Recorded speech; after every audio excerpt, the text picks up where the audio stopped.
Glimpses of Masonic History. By Charles Webster Leadbeater. Author's Preface.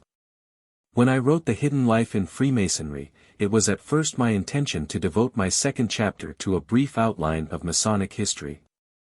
I soon found that that plan was impractical. The most compressed account that would be of any use would occupy far more space than I could spare, and would entirely overweight the book with what is after all only one department of its subject. The obvious alternative is to publish the historical sketch separately, hence this book, which is really but a second volume of the other. The keynote of both volumes, and indeed the only reason for their publication, is to explain precisely what the title indicates: the hidden life in Freemasonry, the mighty force in the background, always at work yet always out of sight, which has guided the transmission of the Masonic tradition through all the vicissitudes of its stormy history, and still inspires the utmost enthusiasm and devotion among the BRN of the craft today. The existence and the work of the head of all true Freemasons is the one and sufficient reason for the virility and power of this most wonderful organization. If we understand his relation to it and what he wishes to make of it, we shall also understand that it embodies one of the finest schemes ever invented for the helping of the world and for the outpouring of spiritual force. Many of our BRN have been for many years unconsciously taking part in this magnificent altruistic work. If they can be brought to comprehend what it is that they are doing and why, they will continue the great work more happily and more intelligently, throwing into it the whole strength of their nature both bodily and spiritual, and enjoying the fruit of their labors far more definitely than ever before. How do you find this book? Any thoughts about the book or the author? Any suggestion for improvement? Please take a moment to share your thoughts in a comment. If you like it, share it with your friends who might enjoy it as well. Subscribe to keep in touch. Visit CompleteAudiobooks.com for more quality content. 1. Schools of Masonic Thought. A history of Freemasonry would be a colossal undertaking, needing encyclopedic knowledge and many years of research. I have no pretension to the possession of the qualities and the erudition required for the production of such a work. All I can hope to do is to throw a little light upon some of the dark spots in that history, and to bridge over to some extent some of the more obvious gaps between the sections of it which are already well known. The origins of Masonry. The actual origins of Freemasonry, as I have said in a previous book, are lost in the mists of antiquity. Masonic writers of the 18th century speculated uncritically upon its history, basing their views upon a literal belief in the history and chronology of the Old Testament, and upon the curious legends of the craft handed down from operative times in the old charges. Thus it was put forward in all seriousness by Dr. Anderson in his first book of Constitutions that Adam, our first parent, created after the image of God, the great architect of the universe, must have had the liberal sciences, particularly geometry, written on his heart, while others, less fanciful, have attributed its origin to Abraham, Moses, or Solomon. Dr. Oliver, writing as late as the first part of the 19th century, held that Masonry, as we have it today, is the only true relic of the faith of the patriarchs before the flood, while the ancient mysteries of Egypt and other countries, which so closely resembled it, were but human corruptions of the one primitive and pure tradition. As scientific and historical knowledge progressed in other fields of research, and especially in the criticism of the scriptures, scientific methods were gradually applied to the study of Masonry, so that today there exists a vast body of fairly accurate and most interesting information upon the history of the craft. In consequence of this and other lines of investigation, there are four main schools or tendencies of Masonic thought, not in any way necessarily defined or organized as schools, but grouped according to their relation to four important departments of knowledge lying primarily outside the Masonic field. Each has its own characteristic approach towards Freemasonry, each has its own canons of interpretation of Masonic symbols and ceremonies, although it is clear that many modern writers are influenced by more than one school. The authentic school. We may consider first what is sometimes called the authentic school, which arose in the latter half of the 19th century in response to the growth of critical knowledge in other fields.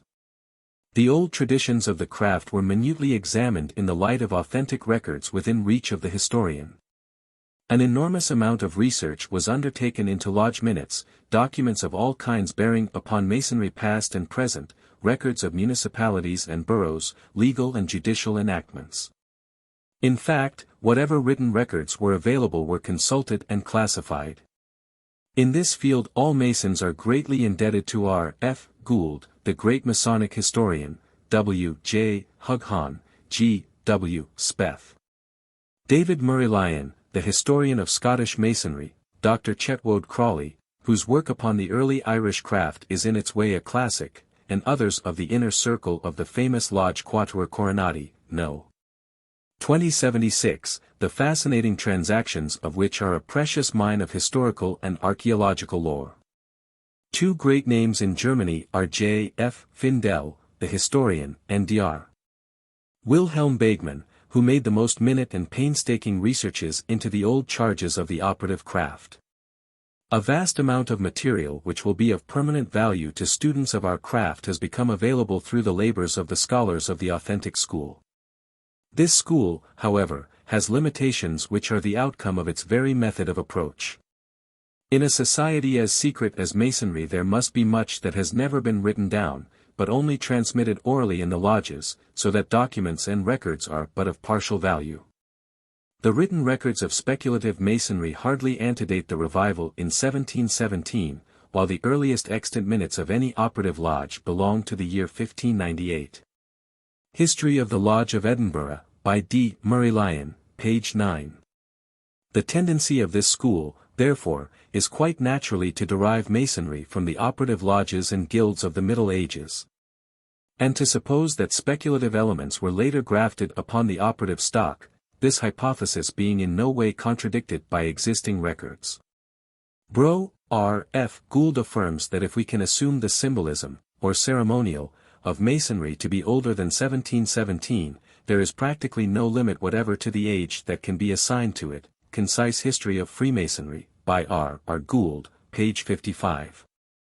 But many other writers look for the origin of our mysteries no further back than the medieval builders.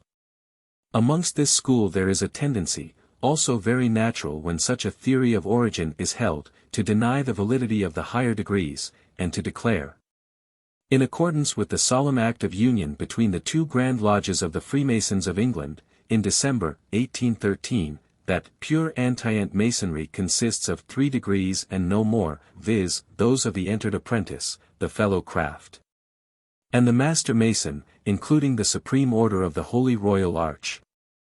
Book of Constitutions, 1884, page 16. All other degrees and rites are, among the more rigid followers of this school, looked upon as continental innovations and are accordingly rejected as spurious Masonry.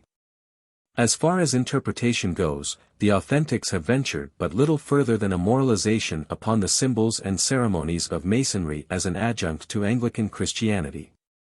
The Anthropological School. A second school, still only in process of development, is applying the discoveries of anthropology to a study of Masonic history, with remarkable results. A vast amount of information upon the religious and initiatory customs of many peoples, both ancient and modern, has been gathered by anthropologists. And Masonic students in this field have found many of our signs and symbols, both of the craft and higher degrees, in the wall paintings, carvings, sculpture and buildings of the principal races of the world. The anthropological school, therefore, allows a far greater degree of antiquity to Masonry than the authentics have ever ventured to do, and traces striking analogies with the ancient mysteries of many nations, which clearly possessed our symbols and signs, and in all probability ceremonies analogous to those worked in Masonic lodges today. The anthropologists do not confine their studies to the past alone, but have investigated the initiatory rites of many existing tribes, both in Africa and Australia, and have found them to possess signs and gestures still in use among Masons. Striking analogies to our Masonic rites have also been found among the inhabitants of India and Syria, interwoven with their religious philosophy in a way which renders entirely impossible the idea that they were copied from European sources. Masonic scholars have by no means exhausted the facts which may be discovered in this most interesting field of research. But even with our present knowledge, it is clear that rites analogous to those we call Masonic are among the most ancient on earth, and may be found in some form or other in almost all parts of the world. Our signs exist in Egypt and Mexico, in China and India, in Greece and Rome, upon the temples of Burma and the cathedrals of medieval Europe.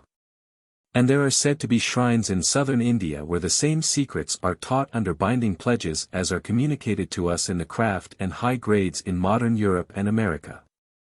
Among pioneers in this field we should mention Bro.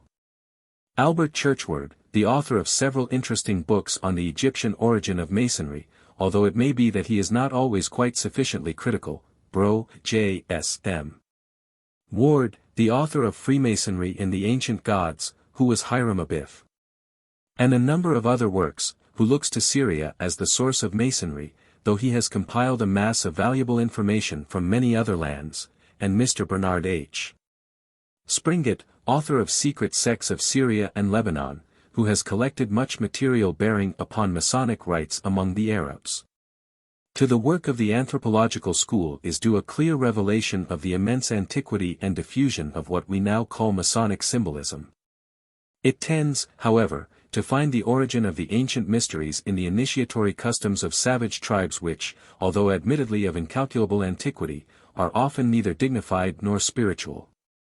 Another important work which has been accomplished by its efforts is the justification of many of the higher degrees to be considered pure Antient Masonry. For in spite of the pronouncement of the Grand Lodge of England quoted above, there is just as much evidence for the extreme antiquity of Rosecroix as of craft and arch signs and symbols.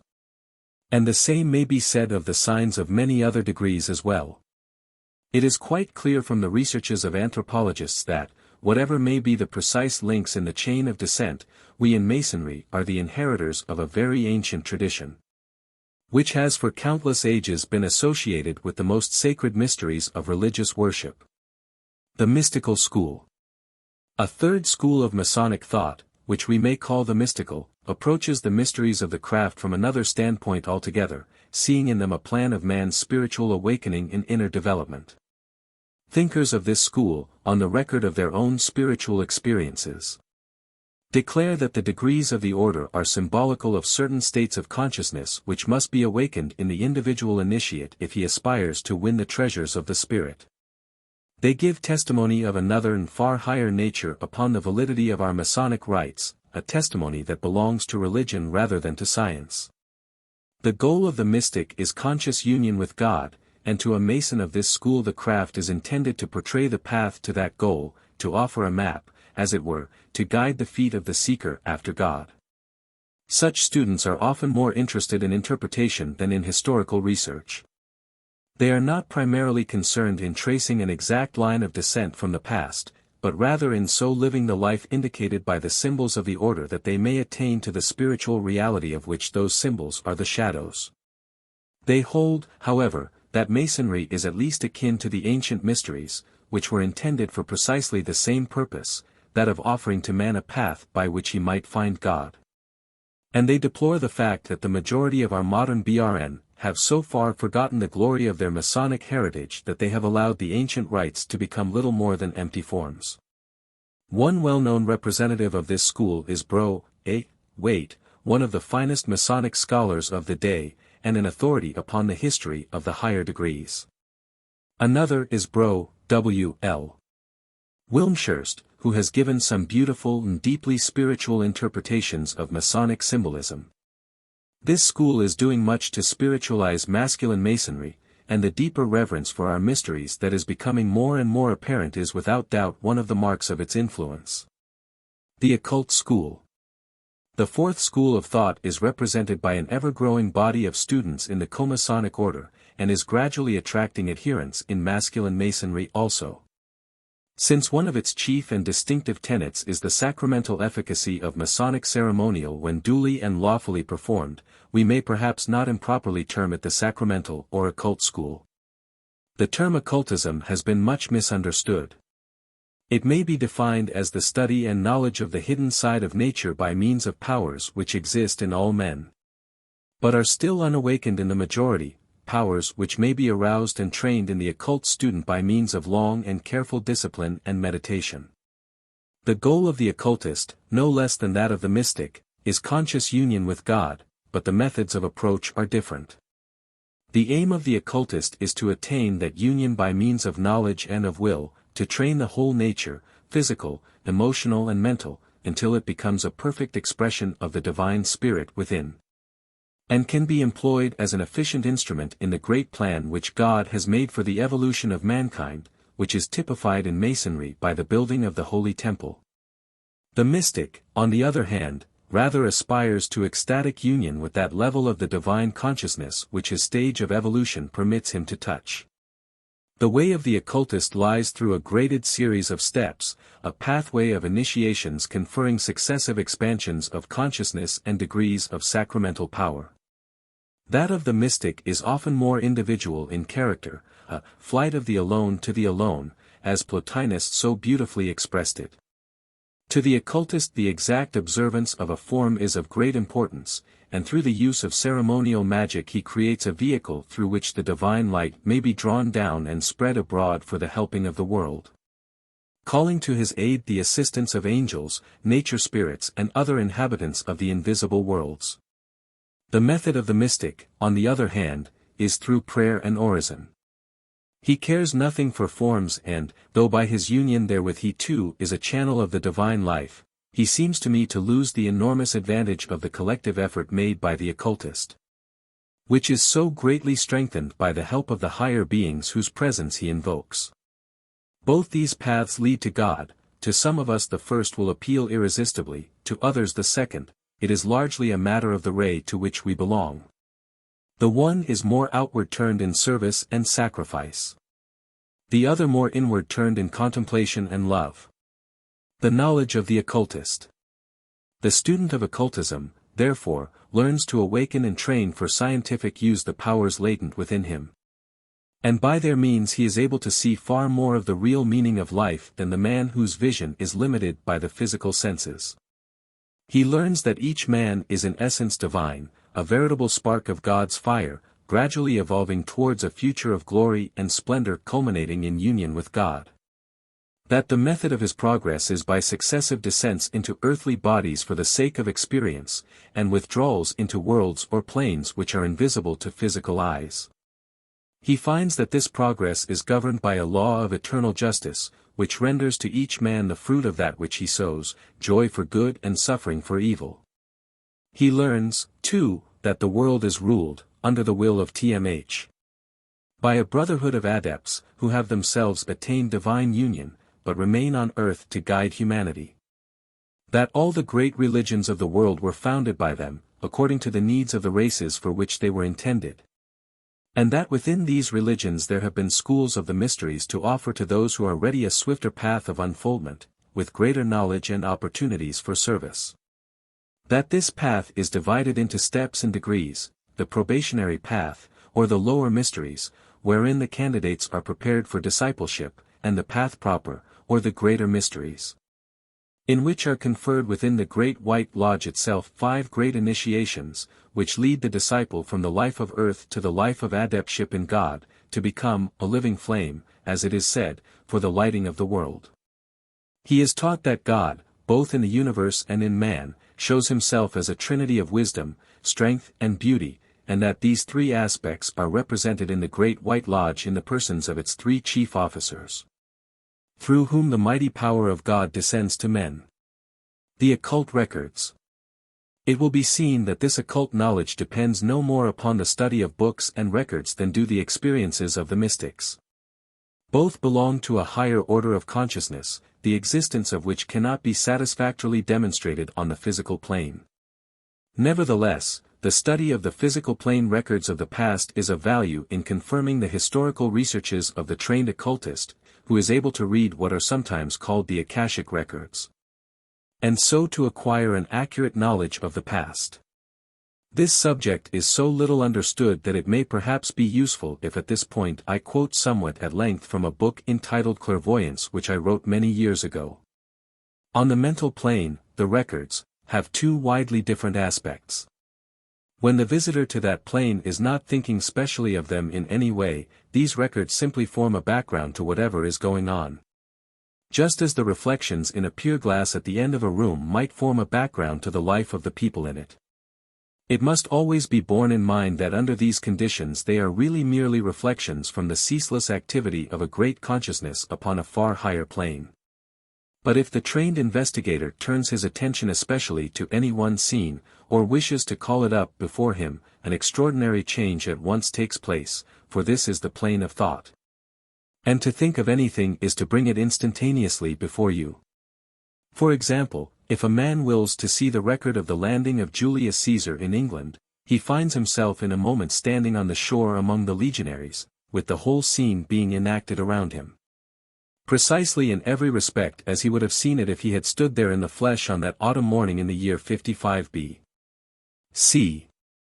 Since what he sees is but a reflection, the actors are of course entirely unconscious of him, nor can any effort of his change the course of their action in the smallest degree. Except only that he can control the rate at which the drama shall pass before him, can have the events of a whole year rehearsed before his eyes in a single hour, or can at any moment stop the movement altogether. And hold any particular scene in view as a picture as long as he chooses. In truth he observes not only what he would have seen if he had been there at the time in the flesh, but much more. He hears and understands all that the people say, and he is conscious of all their thoughts and motives. And one of the most interesting of the many possibilities which open up before one who has learnt to read the records is the study of the thought of ages long past, the thought of the cave men and the lake dwellers as well as that which ruled the mighty civilizations of Atlantis, of Egypt or Chaldea. What splendid possibilities open up before the man who is in full possession of this power may easily be imagined. He has before him a field of historical research of most entrancing interest. Not only can he review at his leisure all history with which we are acquainted, correcting as he examines it the many errors and misconceptions which have crept into the accounts handed down to us.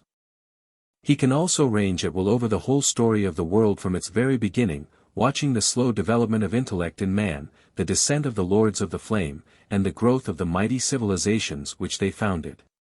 Nor is his study confined to the progress of humanity alone, he has before him, as in a museum, all the strange animal and vegetable forms which occupied the stage in days when the world was young. He can follow all the wonderful geological changes which have taken place, and watch the course of the great cataclysms which have altered the whole face of the earth again and again. In one especial case an even closer sympathy with the past is possible to the reader of the records. If in the course of his inquiries he has to look upon some scene in which he himself has in a former birth taken part, he may deal with it in two ways.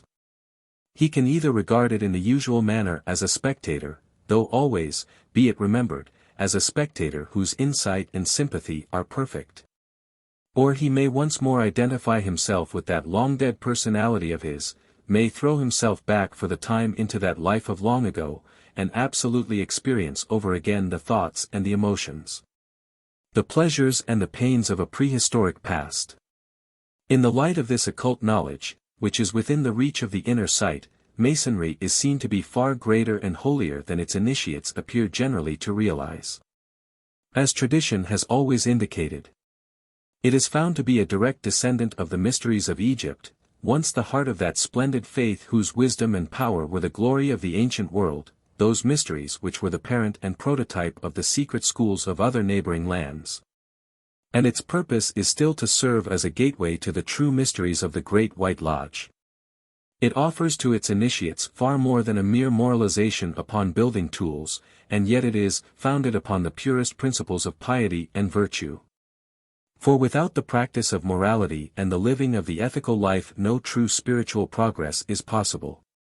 The ceremonies of Freemasonry, those at least of its higher degrees, are dramatizations, as it were, of sections of the invisible worlds, through which the candidate must pass after death in the ordinary course of nature, which also he must enter in full consciousness during the rites of initiation into those true mysteries of which Masonry is a reflection. Each degree relates to a different plane of nature, or to an aspect of a plane, and possesses layer after layer of meaning applicable to the consciousness of Tgaotu. The constitution of the universe, and the principles in man, according to the occult law formulated by Hermes Trismegistus and adopted by Rosicrucians, alchemists and students of the Kabbalah in later ages, as above, so below. The Masonic rites are thus rites of the probationary path, intended to be a preparation for true initiation, to be a school for training the BRN, for the far greater knowledge of the path proper. The sacramental power. To the occult student Masonry has also another aspect, of the greatest importance, concerning which I have written in The Hidden Life in Freemasonry. It is not only a wonderful and intricate system of occult symbols enshrining the secrets of the invisible worlds. It has also a sacramental aspect which is of the utmost beauty and value not only to its initiates but to the world at large.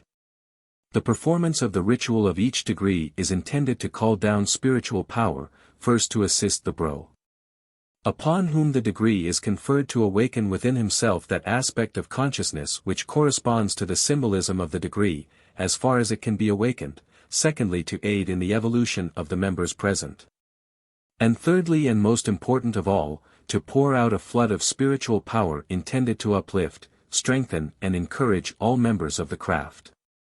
Some years ago I undertook an investigation into the hidden side of the sacraments of the Catholic Church, and published the results of that investigation in a book called The Science of the Sacraments. Those who have read that book will remember that the shedding abroad of spiritual power is one great object of the celebration of the Holy Eucharist, and of other services of the Church, and that it is attained by the invocation of an angel to build a spiritual temple in the inner worlds with the aid of the forces generated by the love and devotion of the people, and the charging of that temple with the enormous power called down at the consecration of the sacred elements. A somewhat similar result is achieved during the ceremonies performed by the Masonic Lodge, although the plan is not exactly the same, being indeed far older. And each of our rituals, when properly carried out, likewise builds a temple in the inner worlds, through which the spiritual power called down at the initiation of the candidate is stored and radiated. Thus Masonry is seen, in the sacramental sense as well as the mystical, to be an art of building spiritualized. And every Masonic lodge ought to be a channel of no mean order for the shedding of spiritual blessing over the district in which it labors. Sometimes orders and rites which were once channels of great force have admitted, as the years passed by, BRN, less worthy than their predecessors, BRN, who thought more of their own gain than of service to the world. In such cases the spiritual powers associated with those grades were either entirely withdrawn by the HOATF, see The Hidden Life in Freemasonry, pages 15, 185. To be introduced later into some other and more suitable group, or allowed to remain dormant until more fitting candidates should be found to hold them worthily, the bare succession passing down and transmitting, as it were, the seeds of the power, although the power itself was largely in abeyance. On the other hand, there have been cases in which a rite or grade has been manufactured by a student who wished to throw some great truth into ceremonial form, but knew little of all this inner side of Masonry. If such a degree or rite were doing useful work and attracting suitable candidates, sacramental powers fitted for that rite or grade were sometimes introduced into it, either by some bro on the physical plane who possessed one of the lines of succession mentioned above, which was then adapted by the HOATF for the work, or by a direct and non-physical interference from behind. Furthermore, the inner effect of a given degree, even in a rite that may be fully valid, may vary greatly with the degree of advancement in general attitude of the bro upon whom it is conferred. So that in one case, let us say, the 33 degrees would confer stupendous spiritual power, and in another, less worthy, the powers given would be much smaller, because of the candidate's incapacity to respond fully to them. In such cases a fuller degree of power will manifest itself as greater advancement is made in the development of character. It also appears to be possible for power to be temporarily withdrawn in cases of evil doing by one of the BRN, and to be restored later when the evil doing has ceased. All this may seem a little bewildering to the student of the form side of Masonry. And indeed it is a fact that there is but little means on the physical plane of judging the inner effect of a given degree without reference to those who may be working it. It may however be generally stated that the chief lines of Masonic tradition, those which are of the greatest inner or spiritual value, are the craft degrees, upon which all other grades are superimposed, the mark and the arch degrees. And the chief degrees of the ancient and accepted Scottish Rite, the 18 degrees, 30 degrees and 33 degrees. Other degrees that are worked have their own peculiar powers, and these are often valuable, but the grades which I have mentioned are those which are considered by the HOATF to be of the greatest value to our present generation, and they are therefore those which are worked at present in the Co-Masonic Order. Another line of great interest, though very different from any other degrees existing among us, is that of the Rites of Memphis and Mizraim, which are relics in their occult power, although not in their form, of perhaps the very oldest mysteries existing upon earth. These too have their part to play in the future, as in the past, and they have therefore been preserved and transmitted to us in the present day. The form and the life. In all cases we must realize that the form of the degrees of Masonry and their life are two very different things, although of course in a perfect system, as in that of the ancient mysteries at the height of their glory, they would correspond perfectly. Masonry is yet in a transitional stage, and is but emerging from the ignorance of the Dark Ages. The Rites of Memphis and Mizraim are an example of this discrepancy. These colossal systems of 96 degrees and 90 degrees respectively are a mass of artificially manufactured ceremonies, of but little value to a Masonic student except as a record of high-grade Masonic invention in France at the end of the 18th century. Most of the degrees have little occult power, and have simply been inserted into the rites by BRN, who could have known nothing of their real purpose.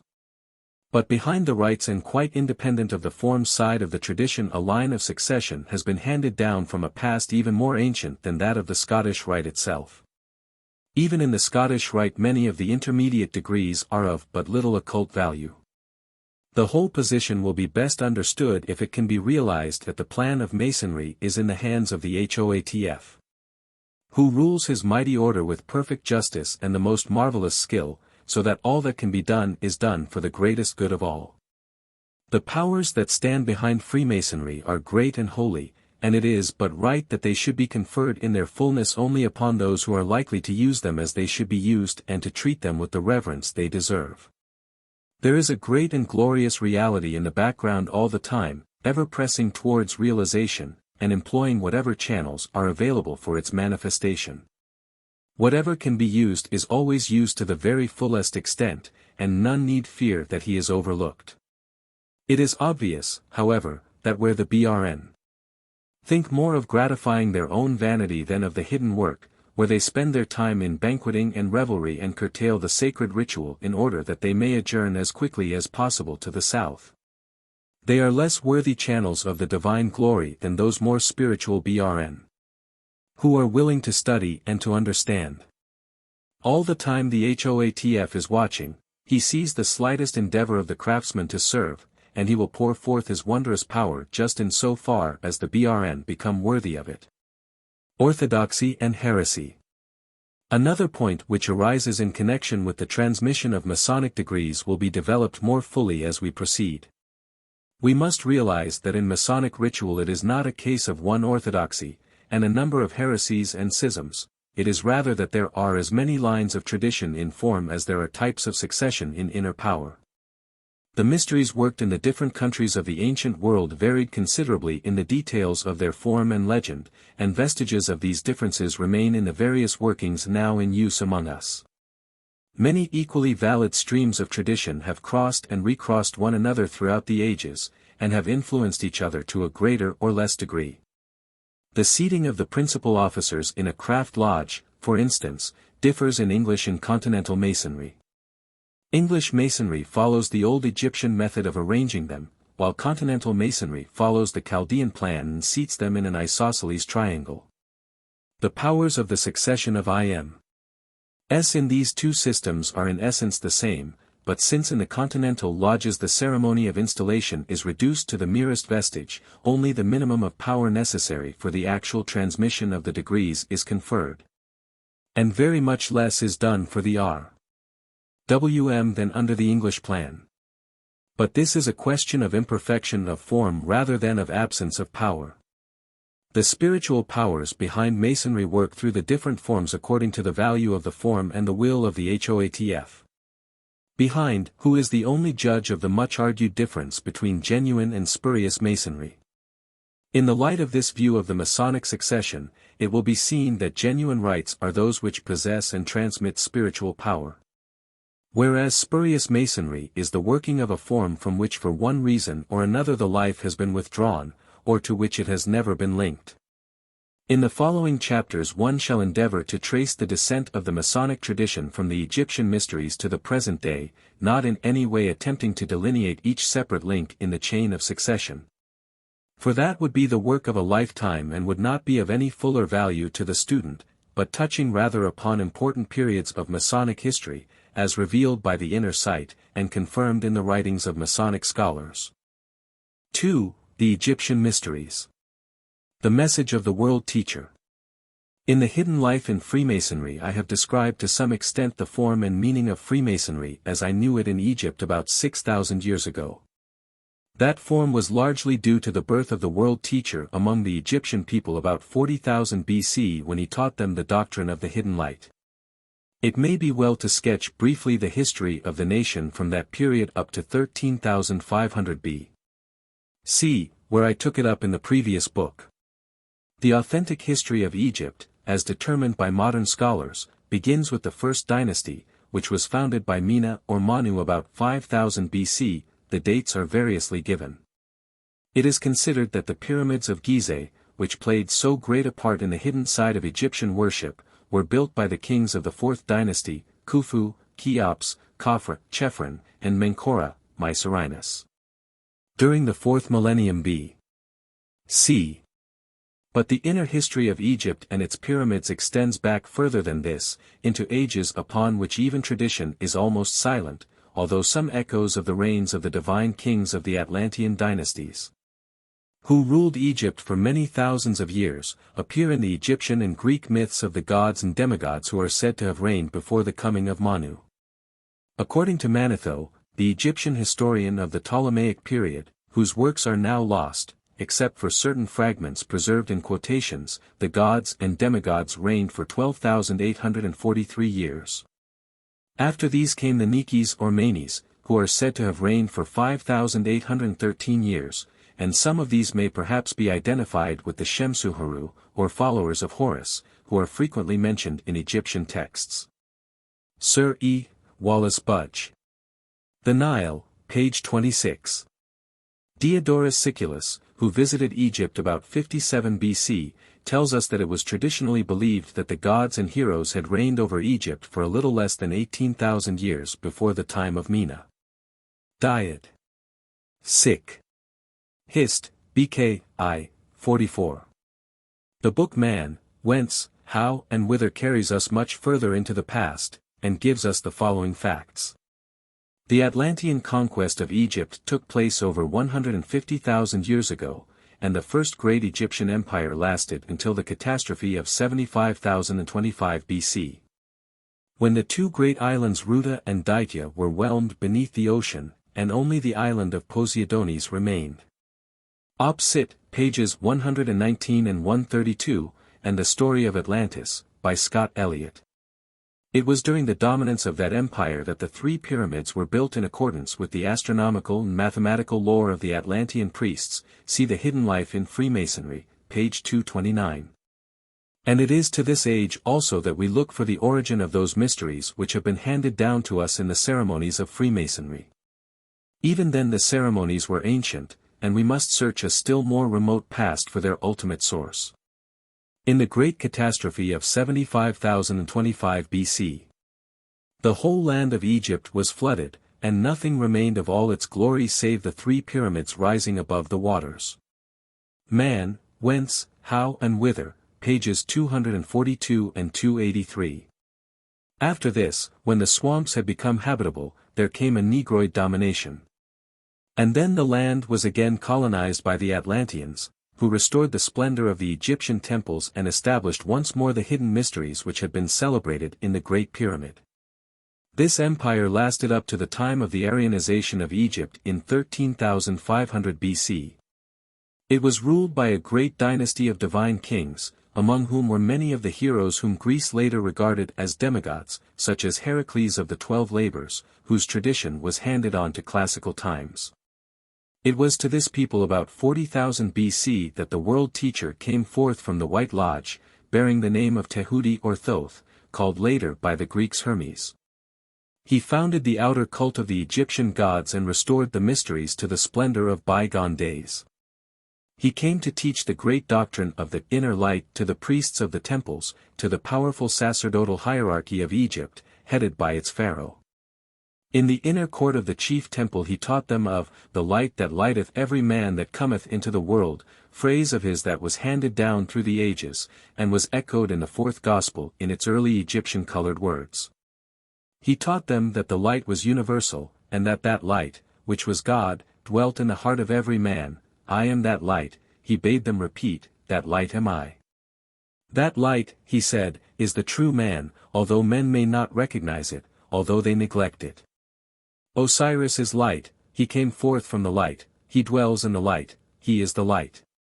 The light is hidden everywhere. It is in every rock and in every stone.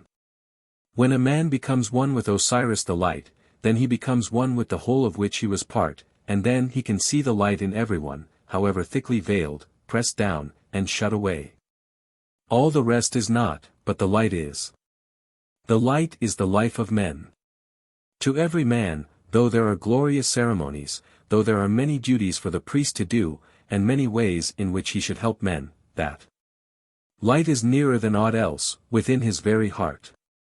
For every man the reality is nearer than any ceremony, for he has only to turn inwards, and then will he see the light.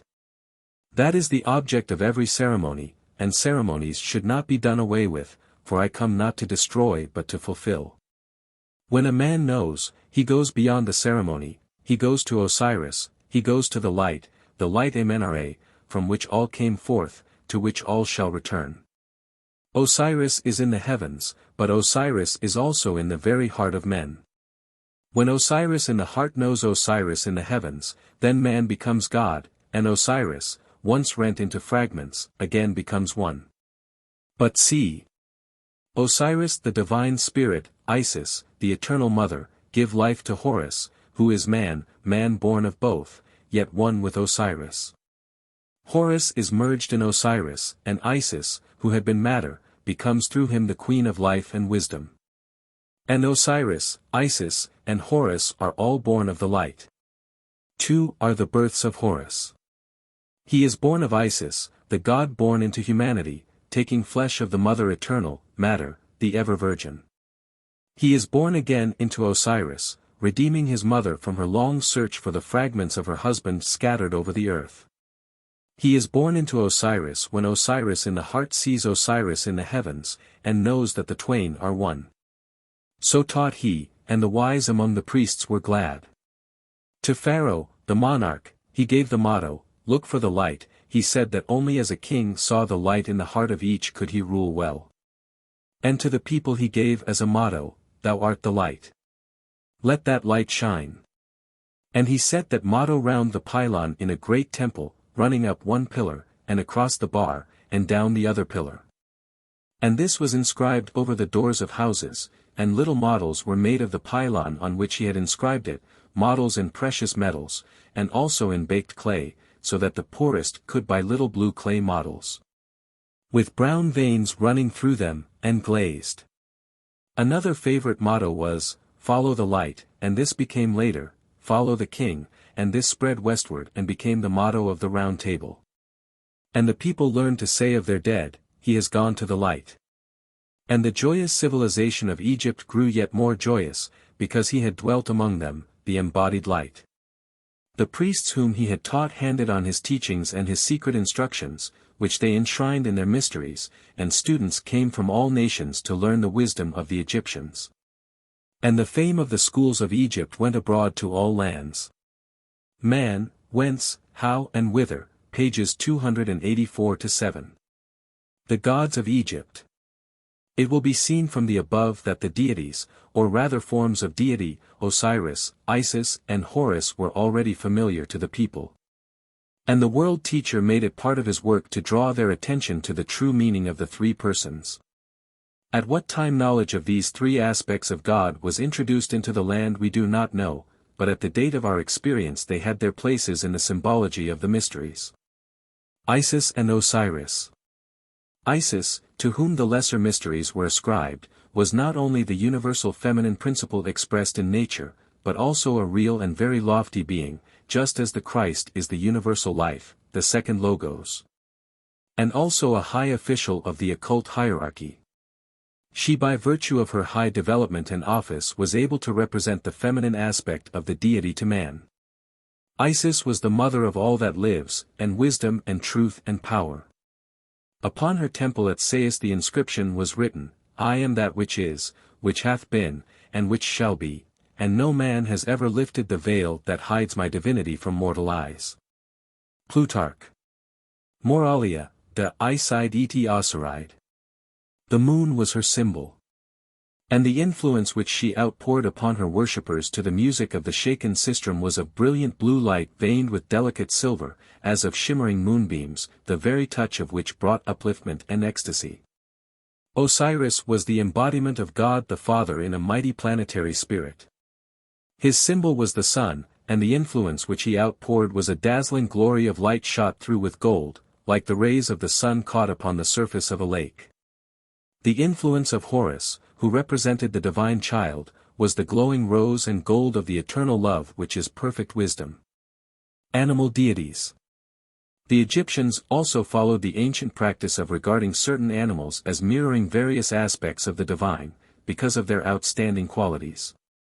Thus they took the intelligence of the ape, the clear-sightedness of the hawk, the strength of the bull, and so on, and attributed the quality to some particular aspect of the deity. They carefully bred certain animals as perfect representatives of their species, and kept them apart as symbols of those divine qualities. Such were the Apis bulls, and the cats of Bast or Pasht. These animals were regarded not exactly as sacred, but as objectified examples of the qualities. In the beginning the creature was a mere symbol, but in later days the Egyptians had the idea that those which had been especially set apart came to be linked with the Godhead, and so were to some extent a manifestation of the deity. They then embalmed the animals and laid up the mummies in their temples, with the intention of preserving the divine influence. The practice of embalming. In the same way the pharaoh was embalmed with the idea that his power, his connection with the deity, which was a very close one as pharaoh, would be preserved and would continue to radiate so long as the body remained. This resembled the later custom of preserving the relics of a saint. The strong love of the Egyptians for their country provided another reason for embalming their dead. They hoped to preserve a definite link on the physical plane which would operate to draw them back to rebirth among their own people. That it did so operate in many cases seems to have been a fact, although the will of the reincarnating ego would doubtless have been sufficient to achieve the same result.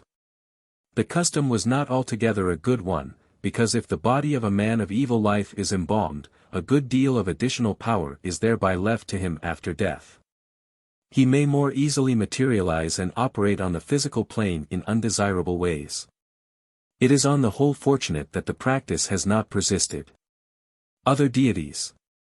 Many other deities were reverenced in ancient Egypt, in much the same way as numerous gods are adored today in India. And in every case the devotion addressed to the Supreme obtained its response through the particular channel chosen by the worshipper. Great angels of different orders and rays were appointed to represent these various qualities of the deity, and these were worshipped as gods in the older faiths. But so close is the union in these cases that devotion rendered to one of these was at the same time given to God himself. Sri Krishna, speaking as the Supreme in the Bhagavad Gita says, even those who worship other gods with devotion, full of faith, they also worship me. Op. Cit. 9:23. Wherever devotion is offered through a particular form, we may be sure that there is an intelligence behind that form who acts as a mediator or channel between the suppliant and the deity behind. Hathor, for instance, was the goddess of love and beauty, while as we have seen, Isis was the queen of truth and the mother of all things, yet both were representatives of the feminine aspect of the deity, as also was Nephthys. Ta was the master architect of the universe, the Holy Spirit who is the creative fire of God. He was the celestial worker in metals, and the chief smelter, caster and sculptor of the gods, the skillful craftsman by whom the design for every part of the framework of the world was made. Sir E. Wallace Budge, The Papyrus of Ani, page 170. The Brothers of Horus. Among the other deities who were especially connected with the mysteries, who still play a most important part in the inner working of our Masonic ceremonies today, are to be found the four children or brothers of Horus, who are depicted in the well-known judgment scene as standing on a lotus before the throne of Osiris. These represent the gods of the four quarters, or of the cardinal points, who support the canopy of heaven at its four corners. The god of the north was Hapi, who bore the head of an ape. The god of the east was Tuamutef, who bore the head of a jackal. Amset or Kestha ruled the south, and had the head of a man, while the west was governed by Kepsenuf, whose head was that of a hawk. Sir E. Wallace Budge, The Nile, p. 267, Egyptian Ideas of the Future Life, page 107. The truth underlying these strange deities is of the deepest interest when examined by the inner sight, for these four are the same as the four Devarajas of India, the kings of the elements, earth, air, fire and water, who likewise preside over the cardinal points. They correspond also with the cherubim described by Ezekiel, and with the four beasts of the Revelation. John says of them, "And in the midst of the throne, and round about the throne, were four beasts full of eyes before and behind. And the first beast was like a lion, and the second beast like a calf, and the third beast had a face as a man, and the fourth beast was like a flying eagle. And the four beasts had each of them 6 wings about him. And they were full of eyes within, and they rest not day and night, saying, Holy, holy, holy, Lord God Almighty, which was and is to come." Rev. 4, 6-8. Their wings were joined one to another, they turned not when they went. They went every one straight forward. As for the likeness of their faces, they four had the face of a man, and the face of a lion on the right side, and they four had the face of an ox on the left side, they four also had the face of an eagle. As for the likeness of the living creatures, their appearance was like burning coals of fire, and like the appearance of lamps, it went up and down among the living creatures, and the fire was bright, and out of the fire went forth lightning. Now as I beheld the living creatures, behold one wheel upon the earth by the living creatures, with his 4 faces. The appearance of the wheels and their work was like unto the color of a beryl, and they four had one likeness, and their appearance and their work was as it were a wheel in the middle of a wheel. When they went upon their 4 sides, and they turned not when they went. As for their rings, they were so high that they were dreadful, and their rings were full of eyes round about them 4. Ezekiel, I, 9, 10, 13, 15-18. This symbolism is strange, but it has its meaning, and any investigator who has ever had the privilege of seeing the mighty 4 will at once recognize that John and the prophet Ezekiel had seen them too, however inadequate are their descriptions. The beast with the face of a man stands for the physical body, earth. The ox or the bull, as in the case of the bull of Mitra and the Apis bull, typifies the emotional or astral body, water, the lion symbolizes the will or the mental aspect, air. And the soaring eagle is taken to indicate the spiritual side of man's nature, fire. The Egyptian forms were a little different. But the same 4 elements and their rulers are depicted in that ancient symbolism, which indeed we find in all religions. There is a 4-faced Brahma, there is the 4-fold Jupiter, who is aerial, fulgurant, marine and terrestrial. And that leads us back to the reality behind all these symbols, the 4 great angel rulers of the elements, the administrators of the great law, who are the gods or leaders of the hierarchies of angels of earth, water, air and fire. Those are the mystical 4, and they are full of eyes within, because they are the scribes, the recorders, the agents of the Lipika. They watch all that happens, all that is done, all that is written or spoken or thought in all the worlds. In the light of Asia they are described as the rulers of the 4 points of the compass. The 4 regions of the earth, come down. From Mount Sumeru, they who write men's deeds.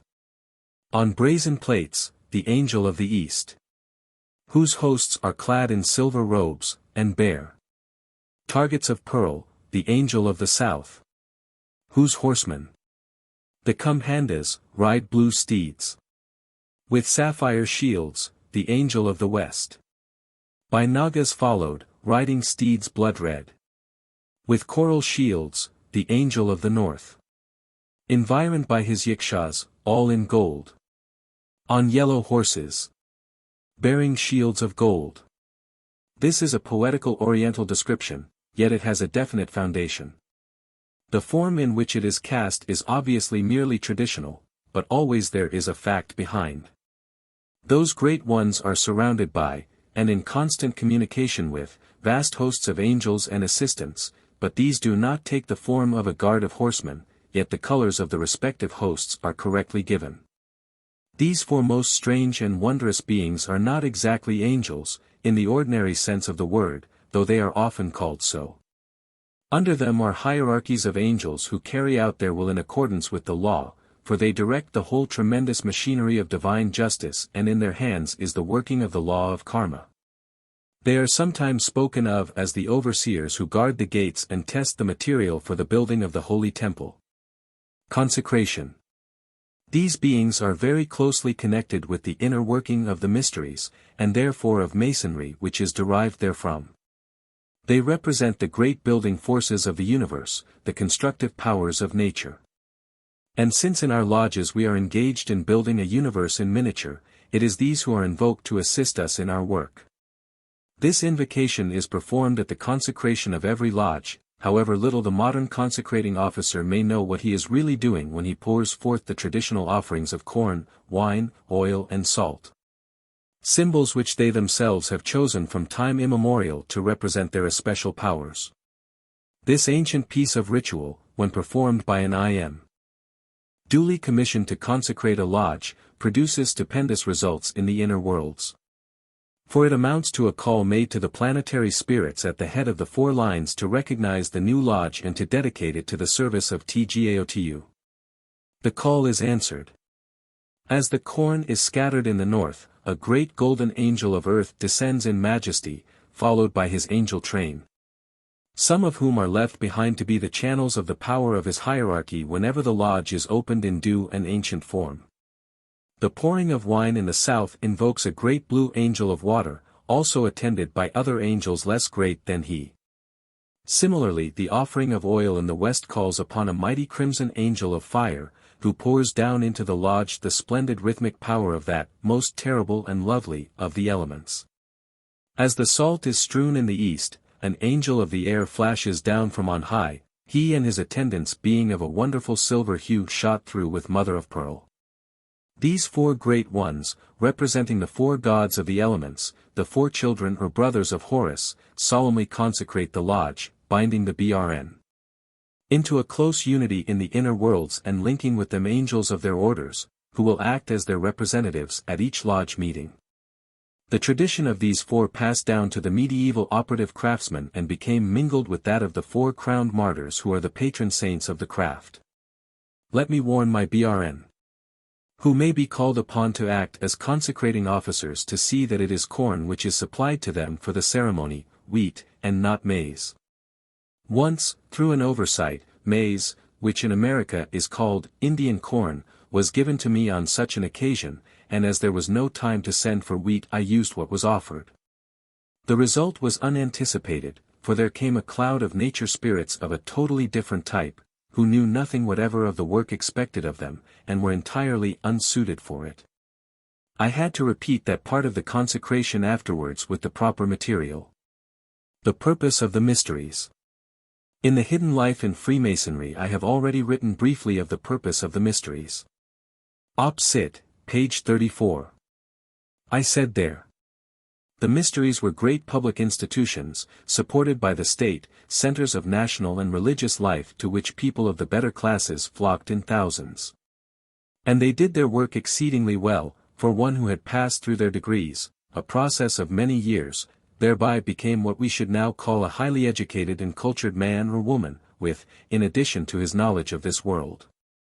A vivid realization of the future after death, of man's place in the scheme of things, and therefore of what was really worth doing and living for.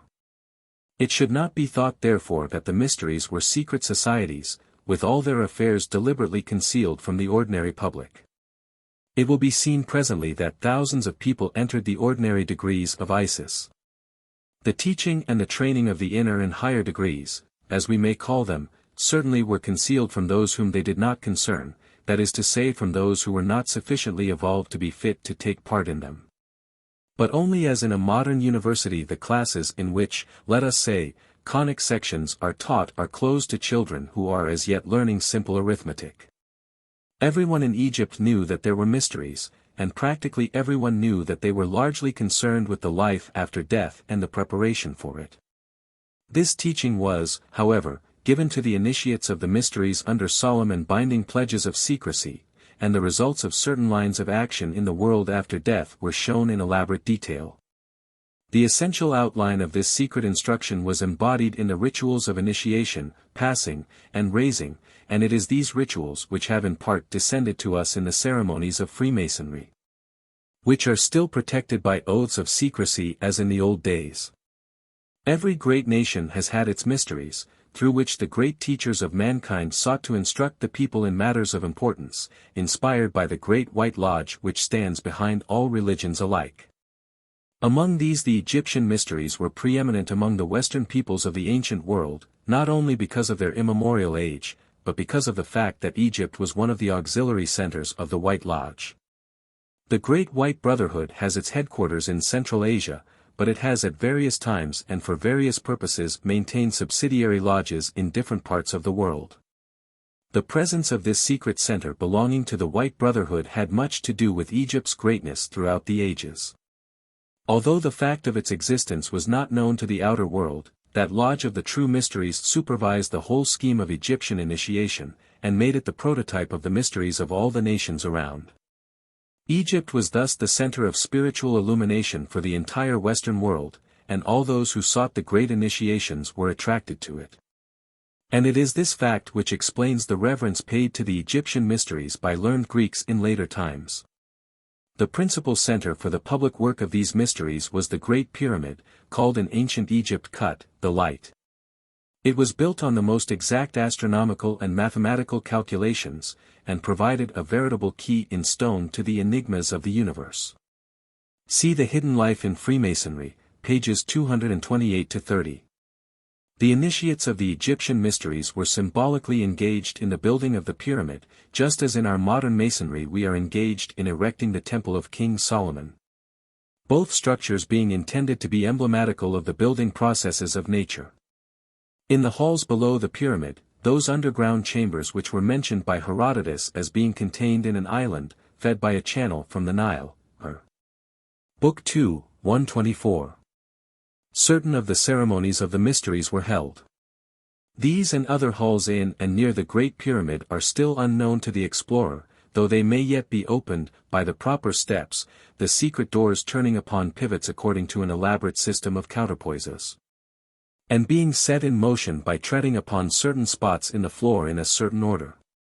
The ceremonies of the mysteries were also intended to portray the higher evolution of man, his return to the divine source whence he came, through the development of the higher part of his nature, which is not merely consequent upon practices of meditation and ceremonial, but even more upon the living out of the ethical precepts which were taught. Many people of our day imagine that we know ethical truths without being taught them, but that is not so. They seem to us quite natural now, but long ago they were discoveries or revelations somewhat analogous to the steps of advancement in material science and invention. Each degree of the mysteries was designed to reflect one or other of the great initiations of the White Lodge, so that the initiates of this lower level might prepare themselves ultimately to enter the path of holiness and so strive after the fullness of union with Osiris, the hidden light. When we come to consider these degrees we shall see how this teaching was graded, and how those initiates who were properly prepared were enabled to reach the true knowledge which they were seeking. The whole scheme of initiation provided a complete chart of man's spiritual evolution. And it was for the individual candidate to endeavor to put the teachings into practice and to make real in his own consciousness that which was symbolized in the ritual. The degrees of the mysteries. The mysteries of Egypt were, as ever, divided into two main sections, the lesser and the greater. The lesser mysteries are typified to some extent by what we now know as the first degree of craft masonry, while the greater mysteries were analogous to what we now call the second and third degrees. Beyond these there was a ceremony corresponding to the degree of IM, in which the succession of powers was guarded and transmitted from age to age. And still further in reserve there were the yet greater spiritual powers that are indicated, and even given to some extent, in the higher degrees of the ancient and accepted Scottish Rite. Behind the whole system of Masonic initiation was, and is, the White Lodge itself, conferring the 5 great initiations which lead to human perfection in full union with God. The Mysteries of Isis. In the lesser mysteries the initiate was taught what lies on the other side of death, and the ceremony of initiation was a symbolical map of that intermediate world which is sometimes called the astral plane. Probably Apuleius refers to this degree when he describes the mysteries of Isis as celebrated in Greece during the 2nd century AD, although he wrote at a time when they had fallen into considerable decay. After mentioning various purifications through which he passed, he goes on to relate something of what took place at his initiation.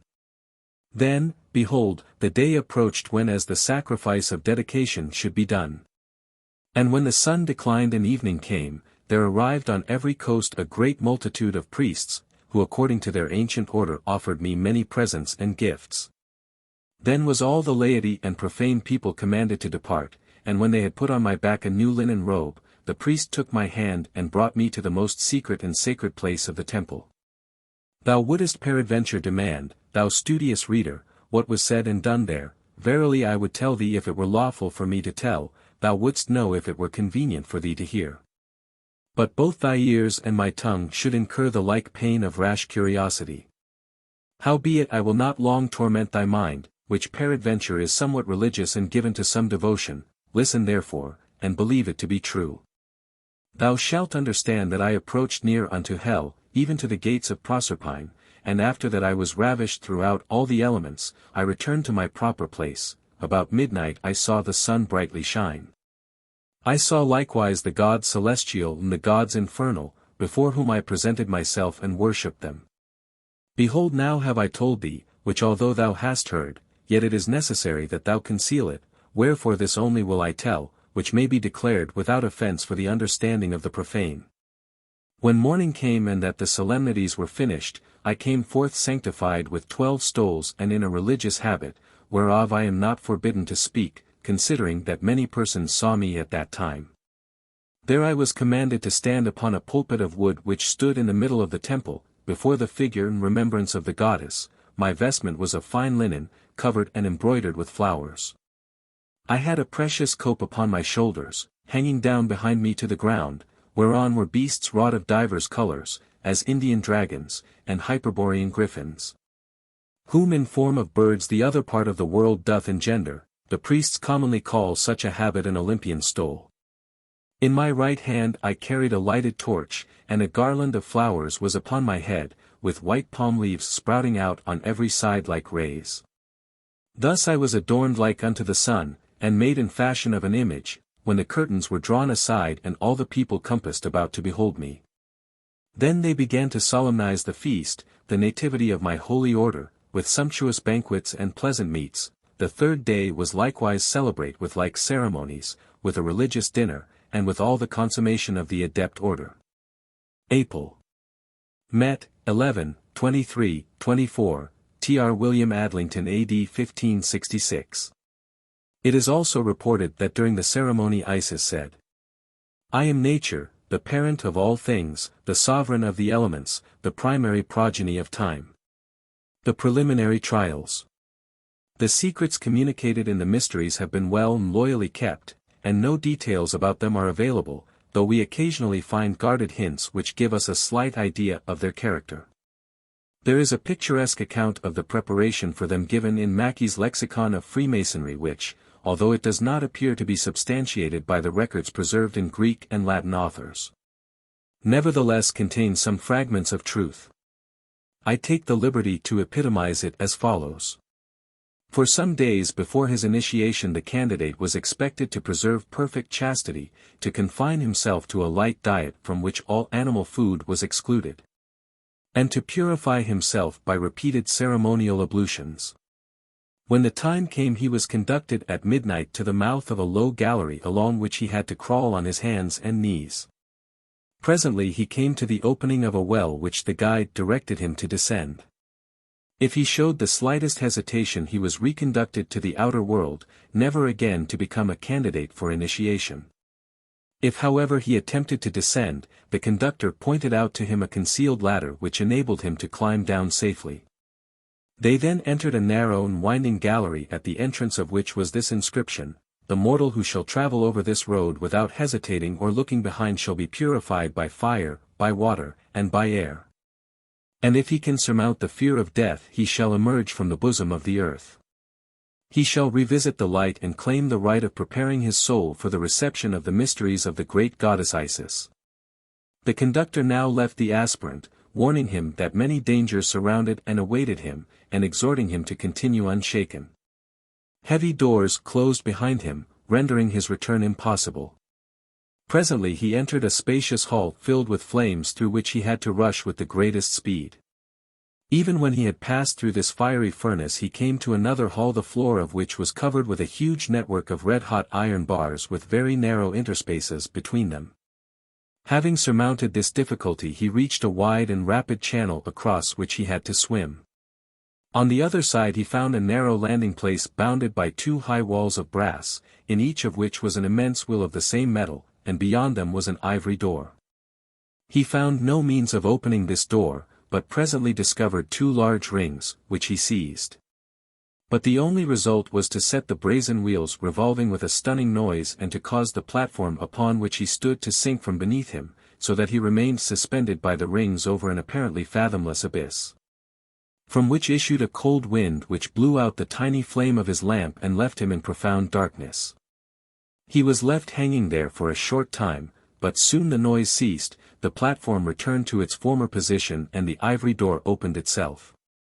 Through it he then entered a brilliantly lighted apartment in which he found a number of the priests of Isis dressed in the mystic insignia of their offices, who welcomed and congratulated him. On the walls he saw the various symbols of the Egyptian mysteries, the signification of which was by degrees explained to him. One cannot guarantee all the details of such an account, but it is true that severe tests more or less of the nature described were applied to candidates for the inner mysteries. None of these trials were imposed on the man who wished to take merely the ordinary course of intensive culture. He might pass through the lesser and the greater without encountering anything more formidable than hard and long-continued study. And he would never even know that there was another stage, or rather a number of stages, lying altogether beyond those, in which he would have to face astral dangers of so serious a nature that it was considered necessary first to submit the candidate to severe trials of his courage and self-command. In the early days of the mysteries, living pictures were materialized by the priests before the eyes of the candidate, so that he was enabled to see for himself what lay on the other side of death. In later days, when there was less knowledge among the hierophants, elaborate mechanical devices were shown to him, representing the realities of the astral world as far as such resources would allow. Still later, the characteristic points of these pictures were reproduced in a system of symbolic ceremonies, the main outline of which has come down to us today in the initiation ceremony of Masonry.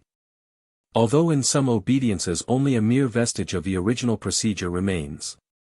The mystery language. Besides the teaching upon the life after death, which was elaborated by countless stories of imaginary individuals, showing the results in the astral plane after death of certain courses of action during life, a fine course of education was also given to the initiates of the first degree, embracing what Masons termed the 7 liberal arts and sciences: grammar, logic, rhetoric, arithmetic, geometry, music and astronomy. By grammar the Egyptians meant the sacred hieroglyphic writing of the priests, which was taught to all the initiates of the mysteries, but it also signified a kind of secret language, a way of speaking peculiar to the priesthood. In the secret language of the mysteries it was not so much that different words were used, as that the familiar words had a different meaning. Those who have studied the translations of Egyptian texts will have noticed how widely these vary in the versions of the different scholars. I have sometimes wondered whether this is in any way due to that system of double meanings. In ancient Egypt we were able to talk about the secrets of the inner life before crowds of people without letting them know what we meant. And we had quite a large vocabulary of such significant words, so that an entire conversation could be conducted seemingly about ordinary everyday affairs, but in reality upon the secrets of the mysteries. Much instruction was given in this way. A lecture or address might be delivered publicly by one of the priests, bearing two entirely distinct meanings, the one ethical and intended for the helping of people who were not initiated, and the other esoteric, for the students of the mysteries. The legend that Masonry possesses a universal language known only to the BRN, may be an echo of tradition about this ancient and secret tongue. This secret tongue of the initiates was also used in inscriptions, and in the hieroglyphic wall paintings and papyri. Many of the inscriptions, telling of the victories of some great pharaoh, could be read in a hidden sense, and they then conveyed spiritual instruction to those who had learnt the real meaning. This is certainly true of the Book of the Dead, which when translated into English by modern scholars seems often unintelligible and even grotesque. Yet in the interpretation of it taught in the mysteries those same texts were full of inner illumination and gave much information about the realities of life and death. It is perhaps necessary to repeat that in all this there was no desire on the part of the priests to mislead the people. Their idea was simply to give instruction graded to suit the needs of the hearer and to guard important secrets from those who were not prepared to receive them. It was for the same reason that the interior arrangements of the Great Pyramid were confused. Some of the passages were not used at all in the scheme of initiation, the real passage having been obtainable in quite another way. This policy was dictated by wisdom. Would it not be well if in these present days we could devise some means by which new discoveries in science, which are now used for injury and destruction, could be preserved solely for the use of people who would be certain to employ them for the public good? The duality of each degree. The ordinary lesser mysteries, which may be called the first degree, were open to practically all who sought admission, provided that they were of good life and reasonably intelligent, that they were free, and that the T.O.G.R. had been heard in their favor. In due course they would pass on to the greater mysteries, the second and third degrees. But in each of these degrees there were also inner mysteries, as I have mentioned in connection with the preliminary trials. The inner mysteries of Isis.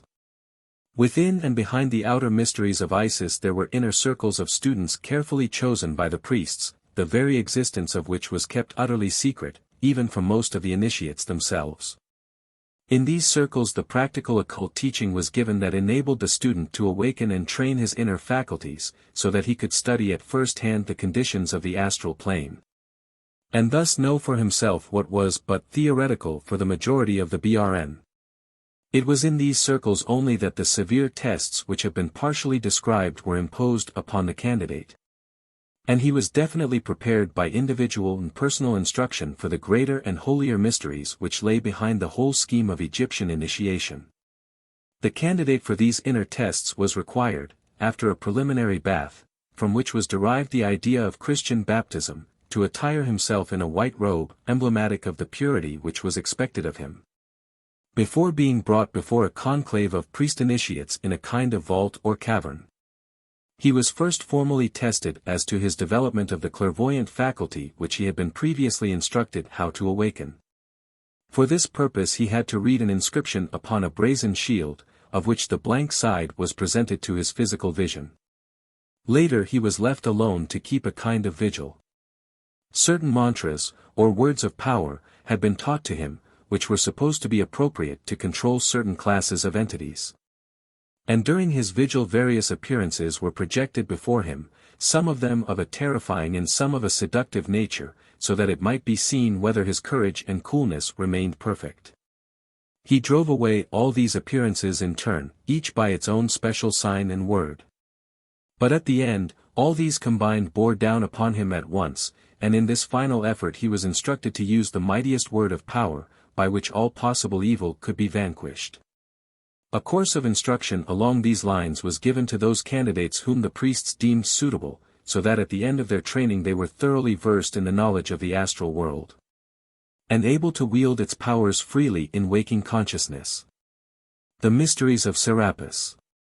The second degree of the Egyptian mysteries corresponded somewhat closely with our degree of FC. These were termed the Greater Mysteries, or in later days the Mysteries of Serapis. Apuleius gives us practically nothing in the way of description beyond the bare fact that he had passed the degree. The instruction in the Greater Mysteries was carried further and deeper as regards science and philosophy.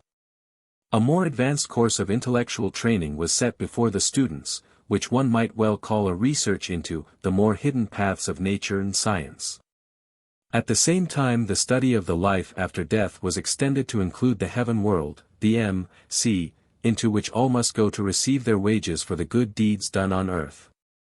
Much of this deeper knowledge of the mental plane was taught in the Greater Mysteries, in the same manner as the facts of the astral life had been taught in the first degree, namely, by representation and drama. The purpose of the Mysteries of Serapis in the life of the individual initiate was the control of the mind, see the hidden life in Freemasonry, ch. 7, and the training of the mental body. And the sacramental powers invoked by the ceremonial had as their object the quickening of this mental development. The inner degree of Serapis. Behind the outer mysteries in this degree there were also secret circles, quite unknown to those who had not been through the inner work of the first degree. In these practical instruction was given on the development of the mental body, and the method of awakening accurate sight on the mental plane, so that the student was enabled to verify the teaching of the priests for himself. In connection with this degree it may be of interest to mention that in the Temple of Philae the body of Osiris is represented with stalks of corn springing from it which a priest waters from a vessel which he holds in his hand. An inscription sets forth that, this is the form of him whom we may not name, Osiris of the Mysteries, who sprang from the returning waters, Chetham, the Mysteries, Pagan and Christian, page 53. This symbolism referring among other things to the quickening of the inner life in response to the power poured down from on high. The S.N. of the degree is often found in Egyptian paintings, and is exactly the same as is in use among craftsmen today.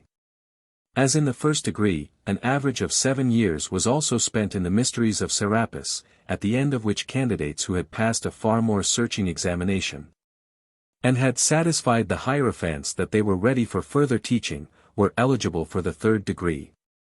The Mysteries of Osiris. The third degree was called in Egypt the Mysteries of Osiris. It corresponds to the degree of in our modern craft system. Apuleius describes Osiris as, the more powerful god of the great gods, the highest of the greater, the greatest of the highest, and the ruler of the greatest. Apel. Met. Book 11, 30.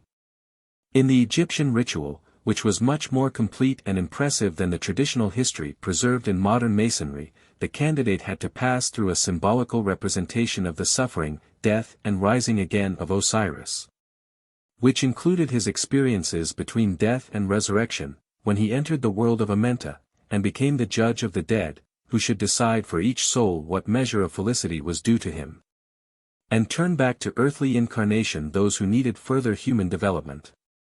The legend of the death and resurrection of Osiris was well known to all the people of Egypt, both initiates and profane, and there were great public ceremonies, corresponding to those of our Good Friday and Easter Day in Catholic countries, when these mystic events were celebrated with the utmost splendor and with the heartfelt devotion of the people. The story of Osiris is nowhere found in a connected form in Egyptian literature, but in texts of all periods his life, sufferings, death and resurrection are accepted as facts universally admitted. Sir E. Wallace Budge, The Papyrus of Ani, p. 53. It would appear, however, that in ancient times it was not lawful to speak of the tradition in any detail, at least to strangers.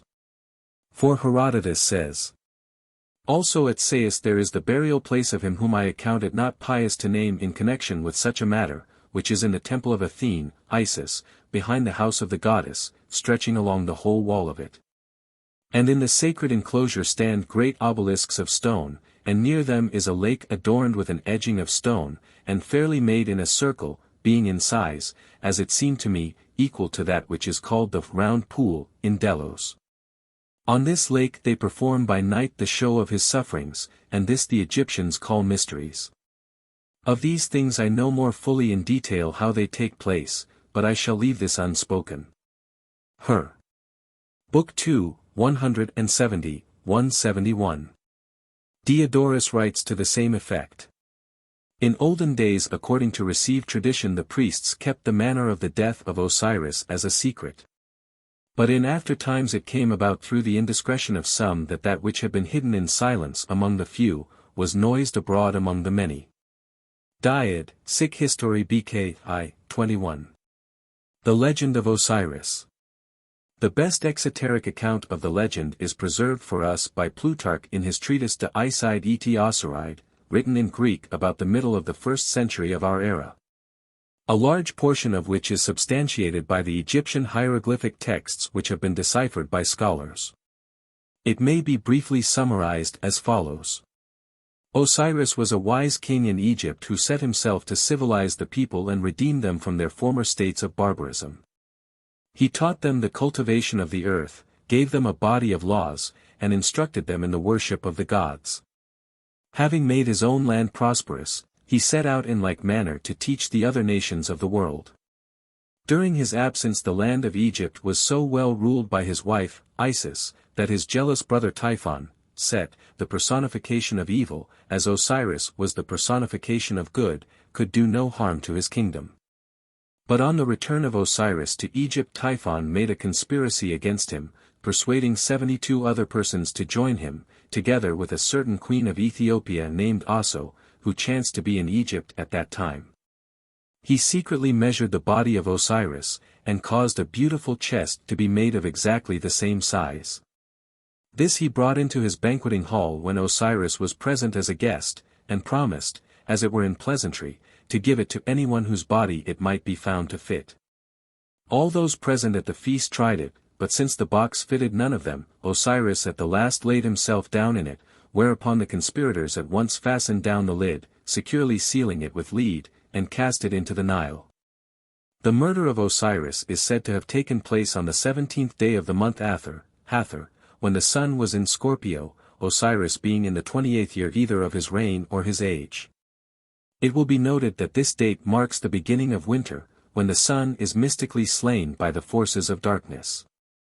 And it was on this date, corresponding to the festival of All Souls in the Christian Church, that the land of Egypt mourned the death of Osiris, as we mourn the death of the body of Jesus on Good Friday. News was brought to Isis at Coptos of the tragedy which had occurred, whereupon she cut off a lock of her hair, arrayed herself in mourning apparel, and went forth in search of the body of Osiris. She learnt that the chest had been carried by the sea to Byblos, not the Byblos of Syria, but the papyrus swamps of the Delta. Sir E. Wallace Budge, Egyptian Ideas of the Future Life, page 48, footnote. And that it had been caught in a tamarisk tree, which had so grown around the chest that nothing of it was to be seen. And furthermore that the king of the country, amazed at its unusual size, had cut the tree down and made of it a pillar to support the roof of his palace. Isis went to Byblos and became nurse to one of the king's sons. Each night she put the child in the fire to consume his mortal parts, changing herself into a swallow, and bemoaning the loss of her husband. But the queen happened to see her child in flames and cried out in fear, thereby depriving him of the immortality which would otherwise have been conferred upon him. The goddess revealed herself and begged for the pillar which supported the roof. This was granted to her, and she took the chest containing the body of Osiris back to Egypt, hiding it in a secret place while she sought her son, Horus. But Typhon, by an unlucky chance, found the chest while hunting in the light of the moon, and recognizing the body as that of Osiris, tore it into 14 pieces, which he scattered up and down throughout the land. When Isis heard of this she made a boat of papyrus, and set out to collect the fragments of the body. Osiris returned from the other world and appeared to his son, Horus, instructing him to do battle with Typhon. This battle lasted many days, and at length Horus was victorious. Ultimately Osiris became the king of the underworld and the judge of the dead.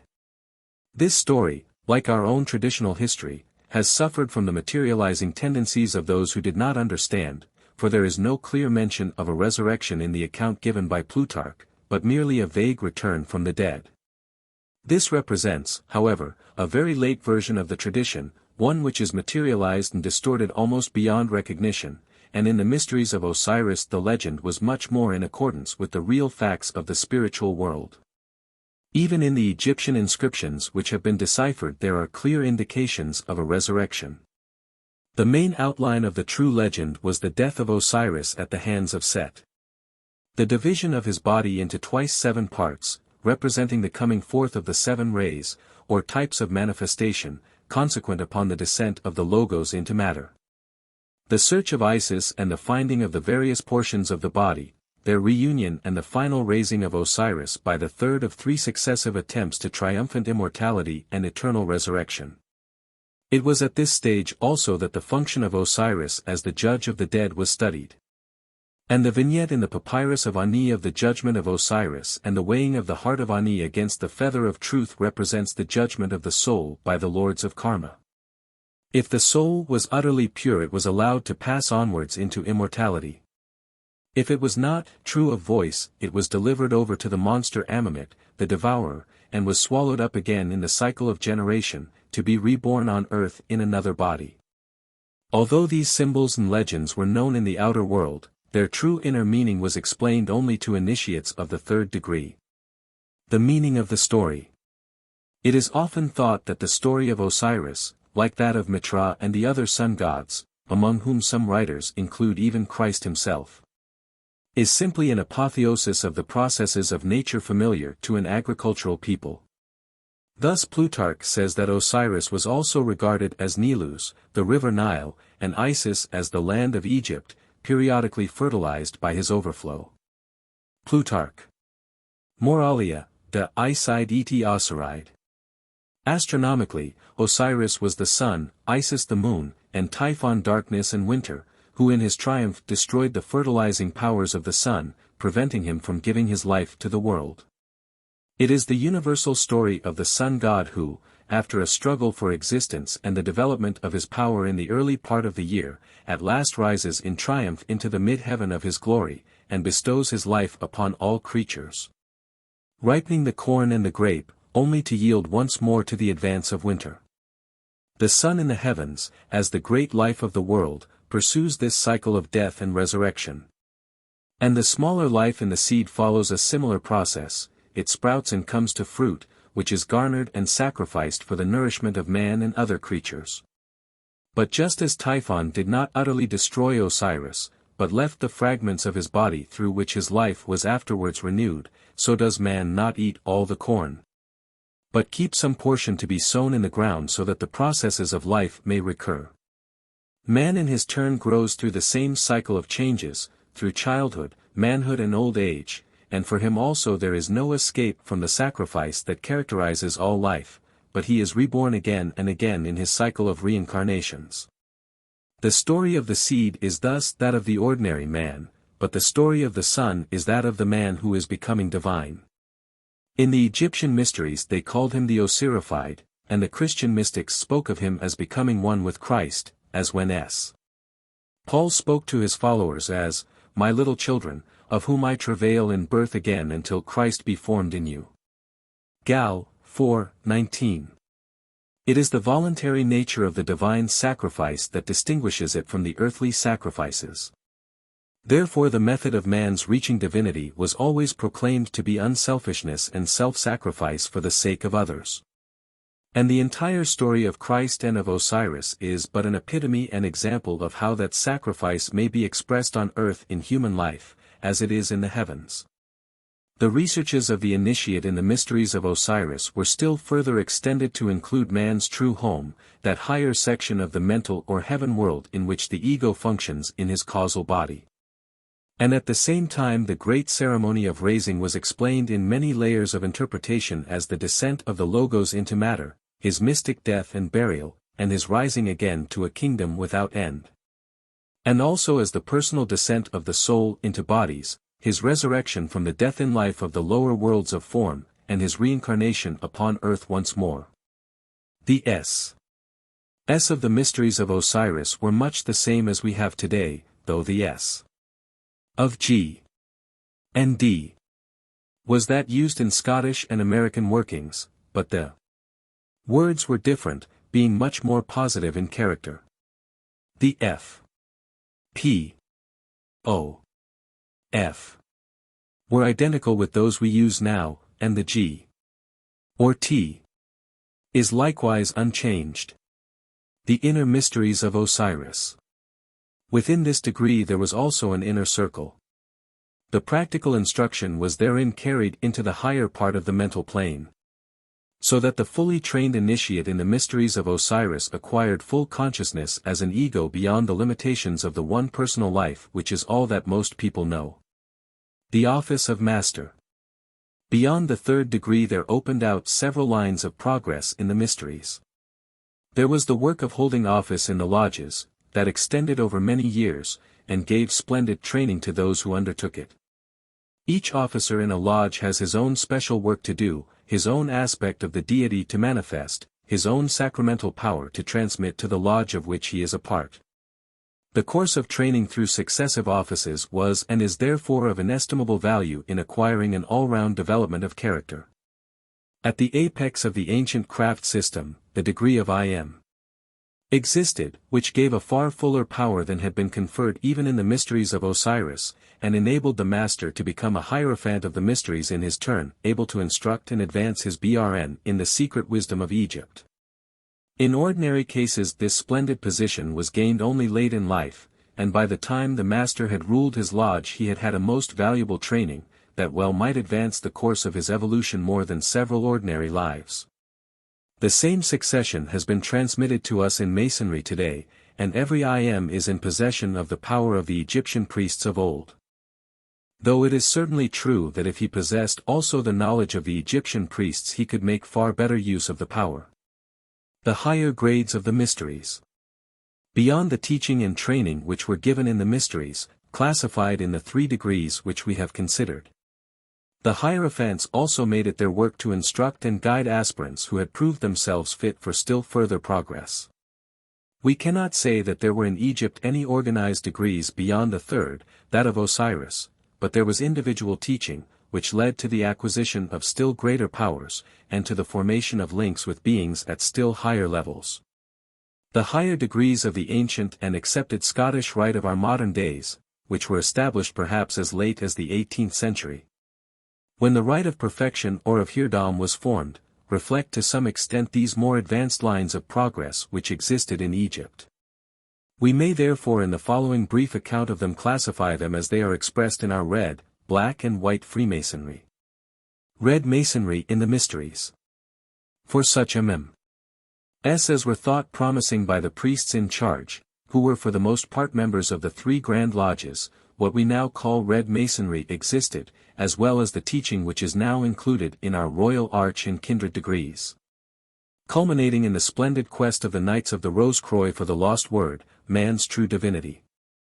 In the symbolic teaching corresponding to our degree of the Holy Royal Arch the aspirant was taught to clear away from the various levels of his consciousness all the veils which yet obstructed his vision of reality. And then in the power of that vision to recognize for himself the hidden light in every form, however deeply it might be buried and concealed from the eyes of the flesh. This was typified as a journey upwards, during which 4 veils were passed, and then by a search downwards for a hidden vault, deeply buried in the earth, in which the name of God was concealed. The central purpose of this stage was an actual realization in consciousness that the many are one.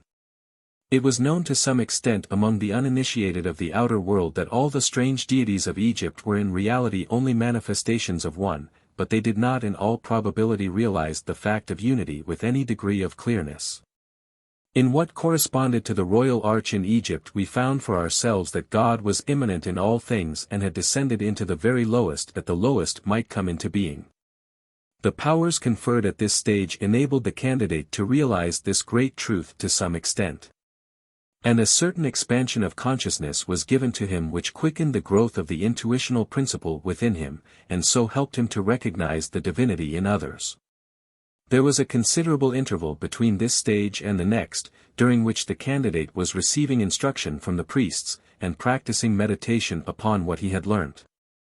Gradually he came to realize that, although he had indeed found the divine name, and had contacted for himself the hidden light of God, there was a further search still before him, in which he would penetrate deeper into the consciousness and being of the deity.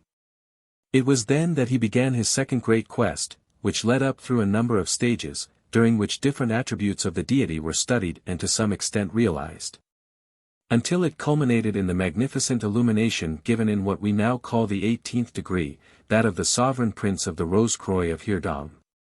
The candidate then found the divine love reigning in his own heart and in those of his BRN. He also learnt that God had descended and shared our lower nature with us in order that we might ascend to share his true nature with him. That link is still made for the BRN, of the Rose-Croix, and each should become a radiant center of that love wherever he goes, forgetting himself utterly in the service of others. The splendid crimson angels of the Rosy Cross, who now attend our sovereign chapters and pour out through them the fullness of their love for the helping of the world, were also known in ancient Egypt. And these were linked with the sovereign princes in their higher principles, so that their seraphic love also was at hand to be outpoured in blessing. To their guardianship the candidate was entrusted, and he had to realize his unity with the angels as well as with his BRN. At this stage the intuition or buddhi in the candidate, that hidden wisdom which is Horus or the Christ dwelling in man, was enormously quickened and aroused. So that the candidate became to some extent a manifestation of that eternal love who in later ages was called the Christ, and he was thereby enabled to work upon the emotional nature, which is a partial reflection of it in the matter of the astral world, so as to raise his power to love to greater heights than he could reach before. He now became a veritable priest, able to call down and pour forth the divine love for the helping of the world. A higher degree of this same most wonderful power enabled the Bro to confer this expansion of consciousness and transmit these splendid links to others, and it is this power which is reserved in our modern sovereign chapters to the M.Ws. and those who have passed the chair in the Rose-Croix degree. Black Masonry in the Mysteries.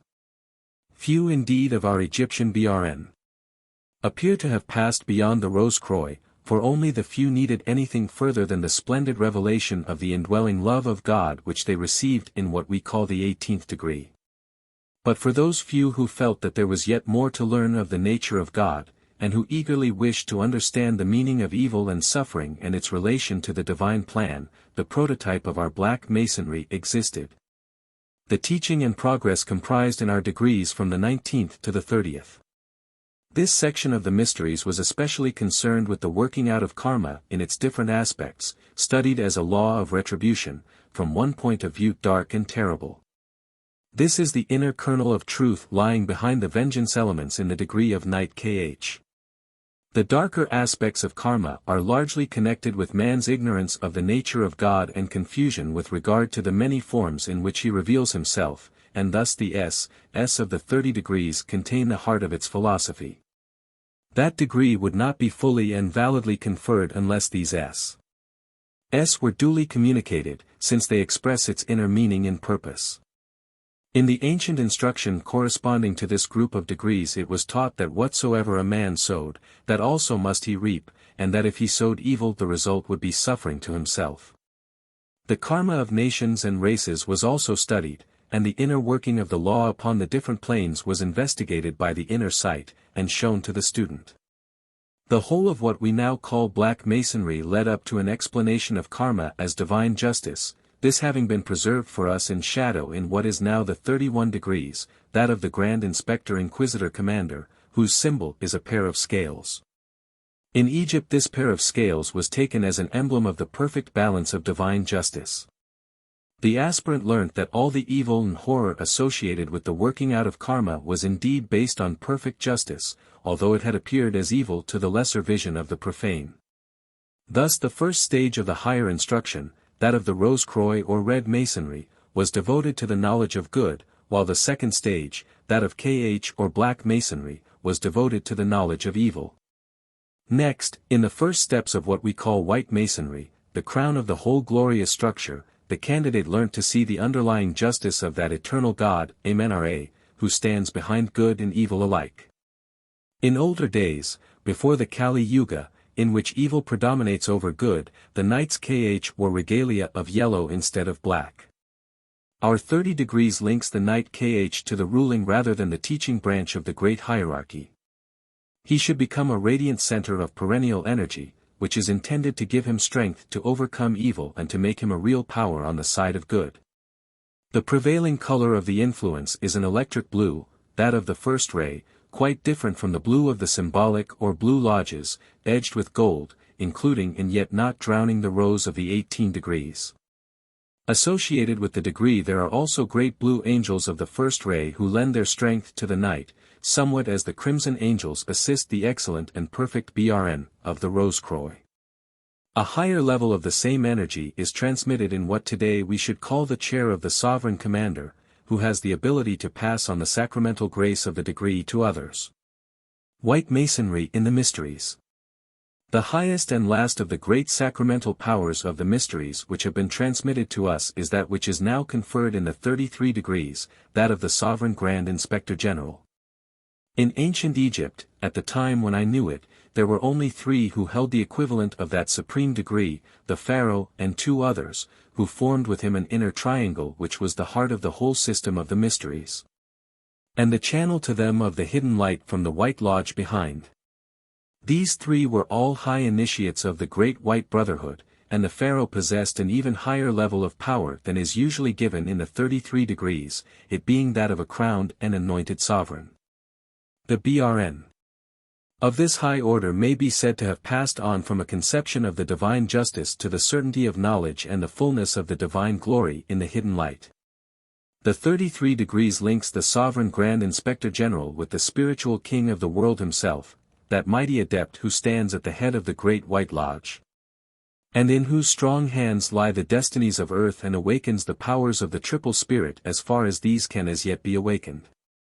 The actual conferring of the degree was and is a very splendid experience when seen with the inner sight, for the Hierophant of the Mysteries, who in these modern days is the HOATF, stands above or beside the initiator in that extension of his consciousness which is called the Angel of the Presence. If the recipient of the degree happens to be already an initiate, the star, called in Egypt the Star of Horus, which marks the approval of the one initiator, once more flames out above him in all its glory.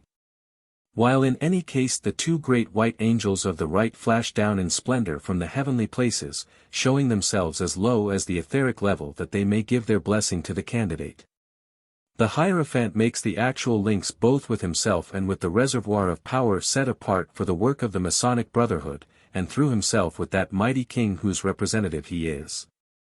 While the great white angels of the order remain as the guardians of the bro throughout life. He on the right hand has an aura of brilliant white light shot with gold, and represents Osiris, the sun and life, the positive aspect of the deity.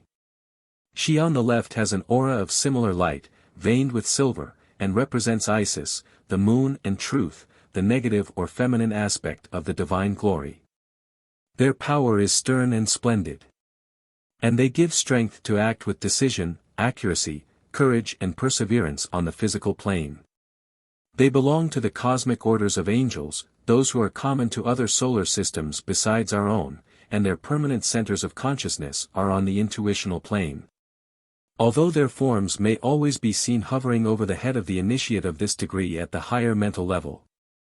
It is to be remembered that there is in reality no sex among these great angels, yet one of them is preponderatingly masculine in appearance, and the other preponderatingly feminine. When they think fit, they materialize themselves mentally and astrally, as at the greater ceremonies in lodge, and they are always ready to give their blessing whenever it is invoked. They are inseparably one with the Sovereign Grand Inspector General, linked to his higher self, never to desert him unless by unworthiness he first deserts them and casts them off. The symbols of the sun and moon are seen today on the gauntlets of the Sovereign Grand Inspector General, and they are intended to refer to these great angelic powers in the inner worlds.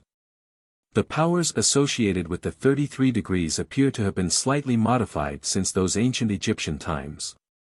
The great white angels seem to be sterner and more radamanthine in ancient Egypt. Today those who belong to the degree are in some ways gentler, though their power is no less splendid. This stage combined the wonderful love of Horus the sun with the ineffable life and strength of Osiris the divine father, and Isis, the eternal mother of the world, and this union of love with strength is still its most prominent characteristic. It confers upon those who open themselves to its influence power similar to and only a little way below that of the first great initiation, and those who enter the 33 degrees should assuredly qualify themselves for that step before very long. Indeed, in the great days of the mysteries this stage was accessible only to initiates, and one feels that it ought only to be given to such now.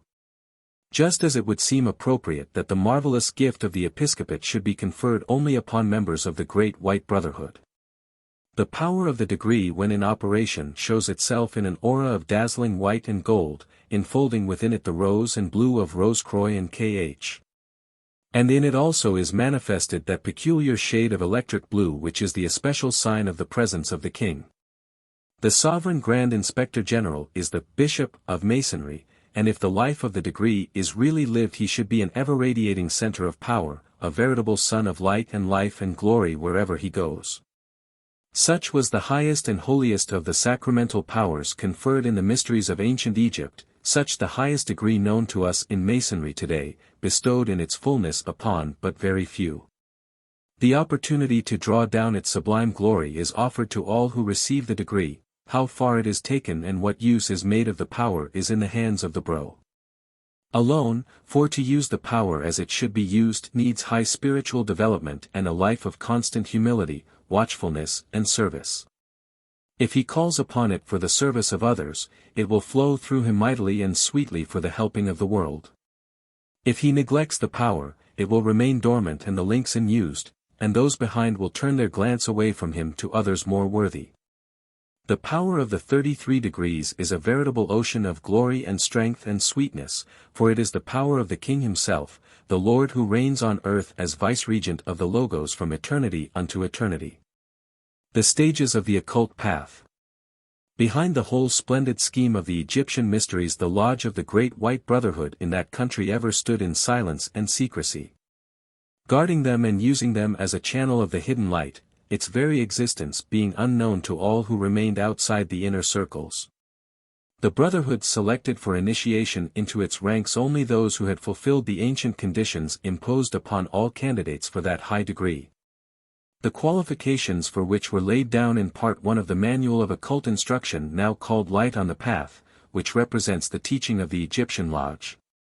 Candidates were therefore generally chosen from among the BRN, who had received the higher instruction, and had prepared themselves by many years of meditation, study and service.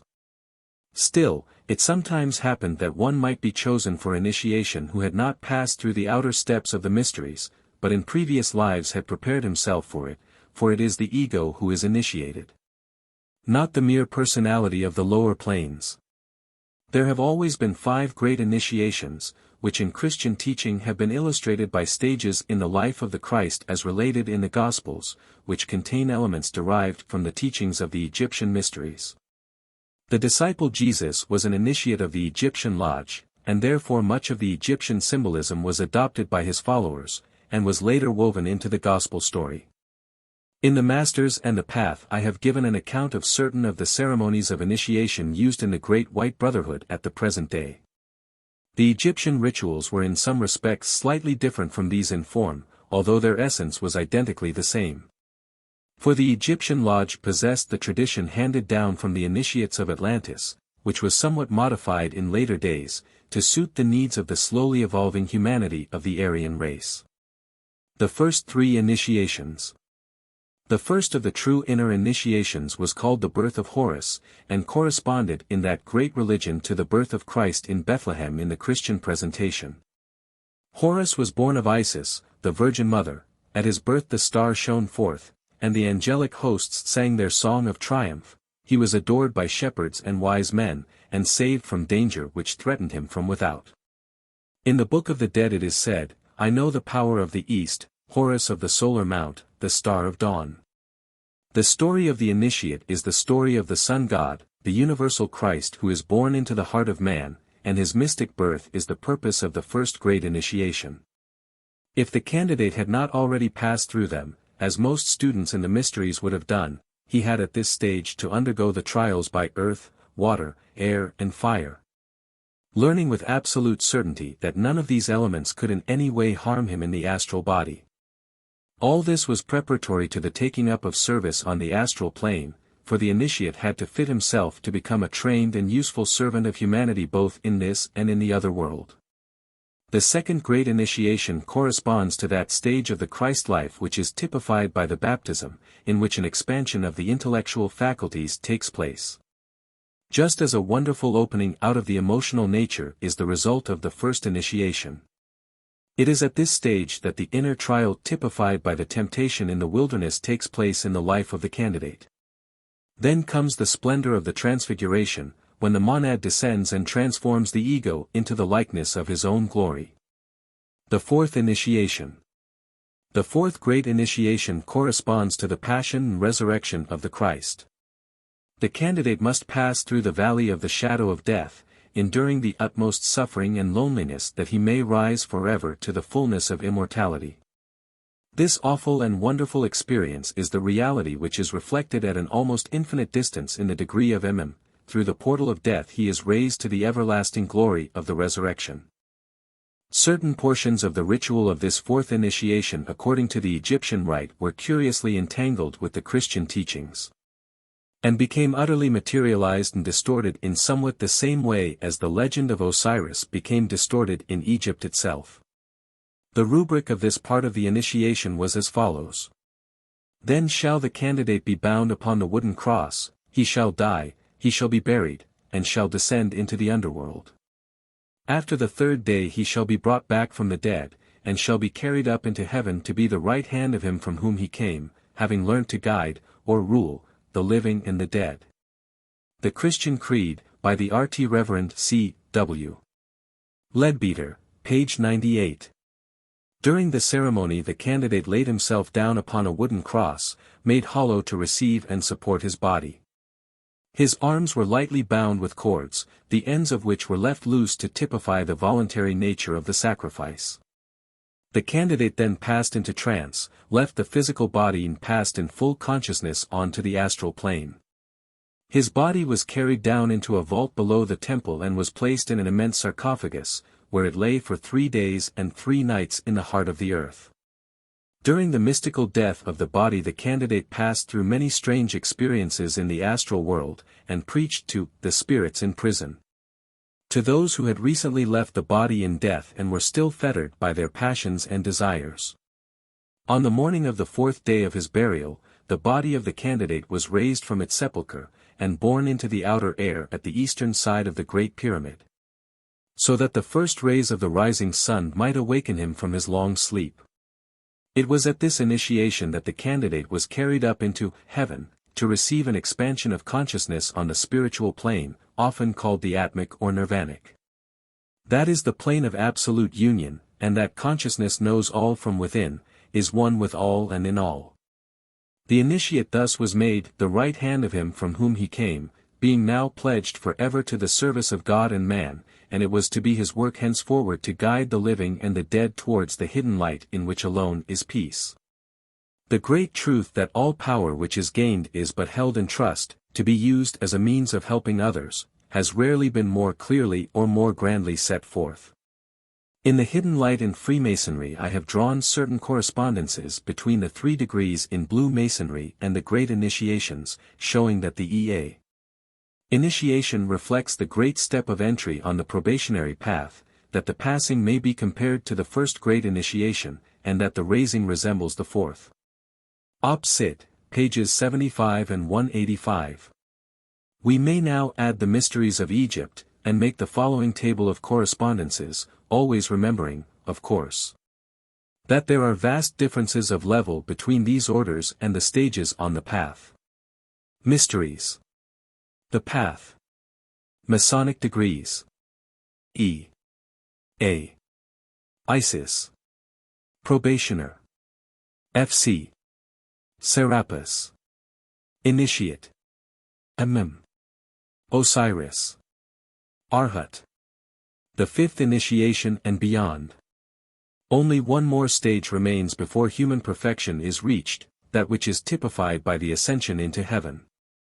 At this fifth initiation the adept ascends above all earthly life and becomes one with that aspect of the deity which in Christianity we call God the Holy Ghost. See the Masters and the Path. And still there are higher stages, greater steps upon the path, though belonging no longer to human evolution but to the development of the Superman. Even here our Masonic ceremonies reflect in symbol something of those higher glories, giving the key to the whole vast plan. Far above the grade of adept, he who is the Christ stands as the Lord of love, the teacher of angels and men, and along this line of interpretation his high stage of evolution is reflected in the 18 degrees, which is essentially a degree of Christhood. Equal with him, but on the ray of rule, stands the Manu, whose rank is mirrored at an almost infinite distance in the 30 degree, and as the crown of the whole hierarchy there reigns the one initiator, Ibid, ch 14. Whose life and light and glory are adumbrated in the splendor of the 33 degrees. Thus the whole wondrous plan of Masonic initiation is a shadow of things seen above, in the mount. And herein lies the greatness of our mighty brotherhood and its value to mankind. Much lower down there are still correspondences. The 18 degrees means glowing love and beauty, but that is mirrored in the position of the WJW.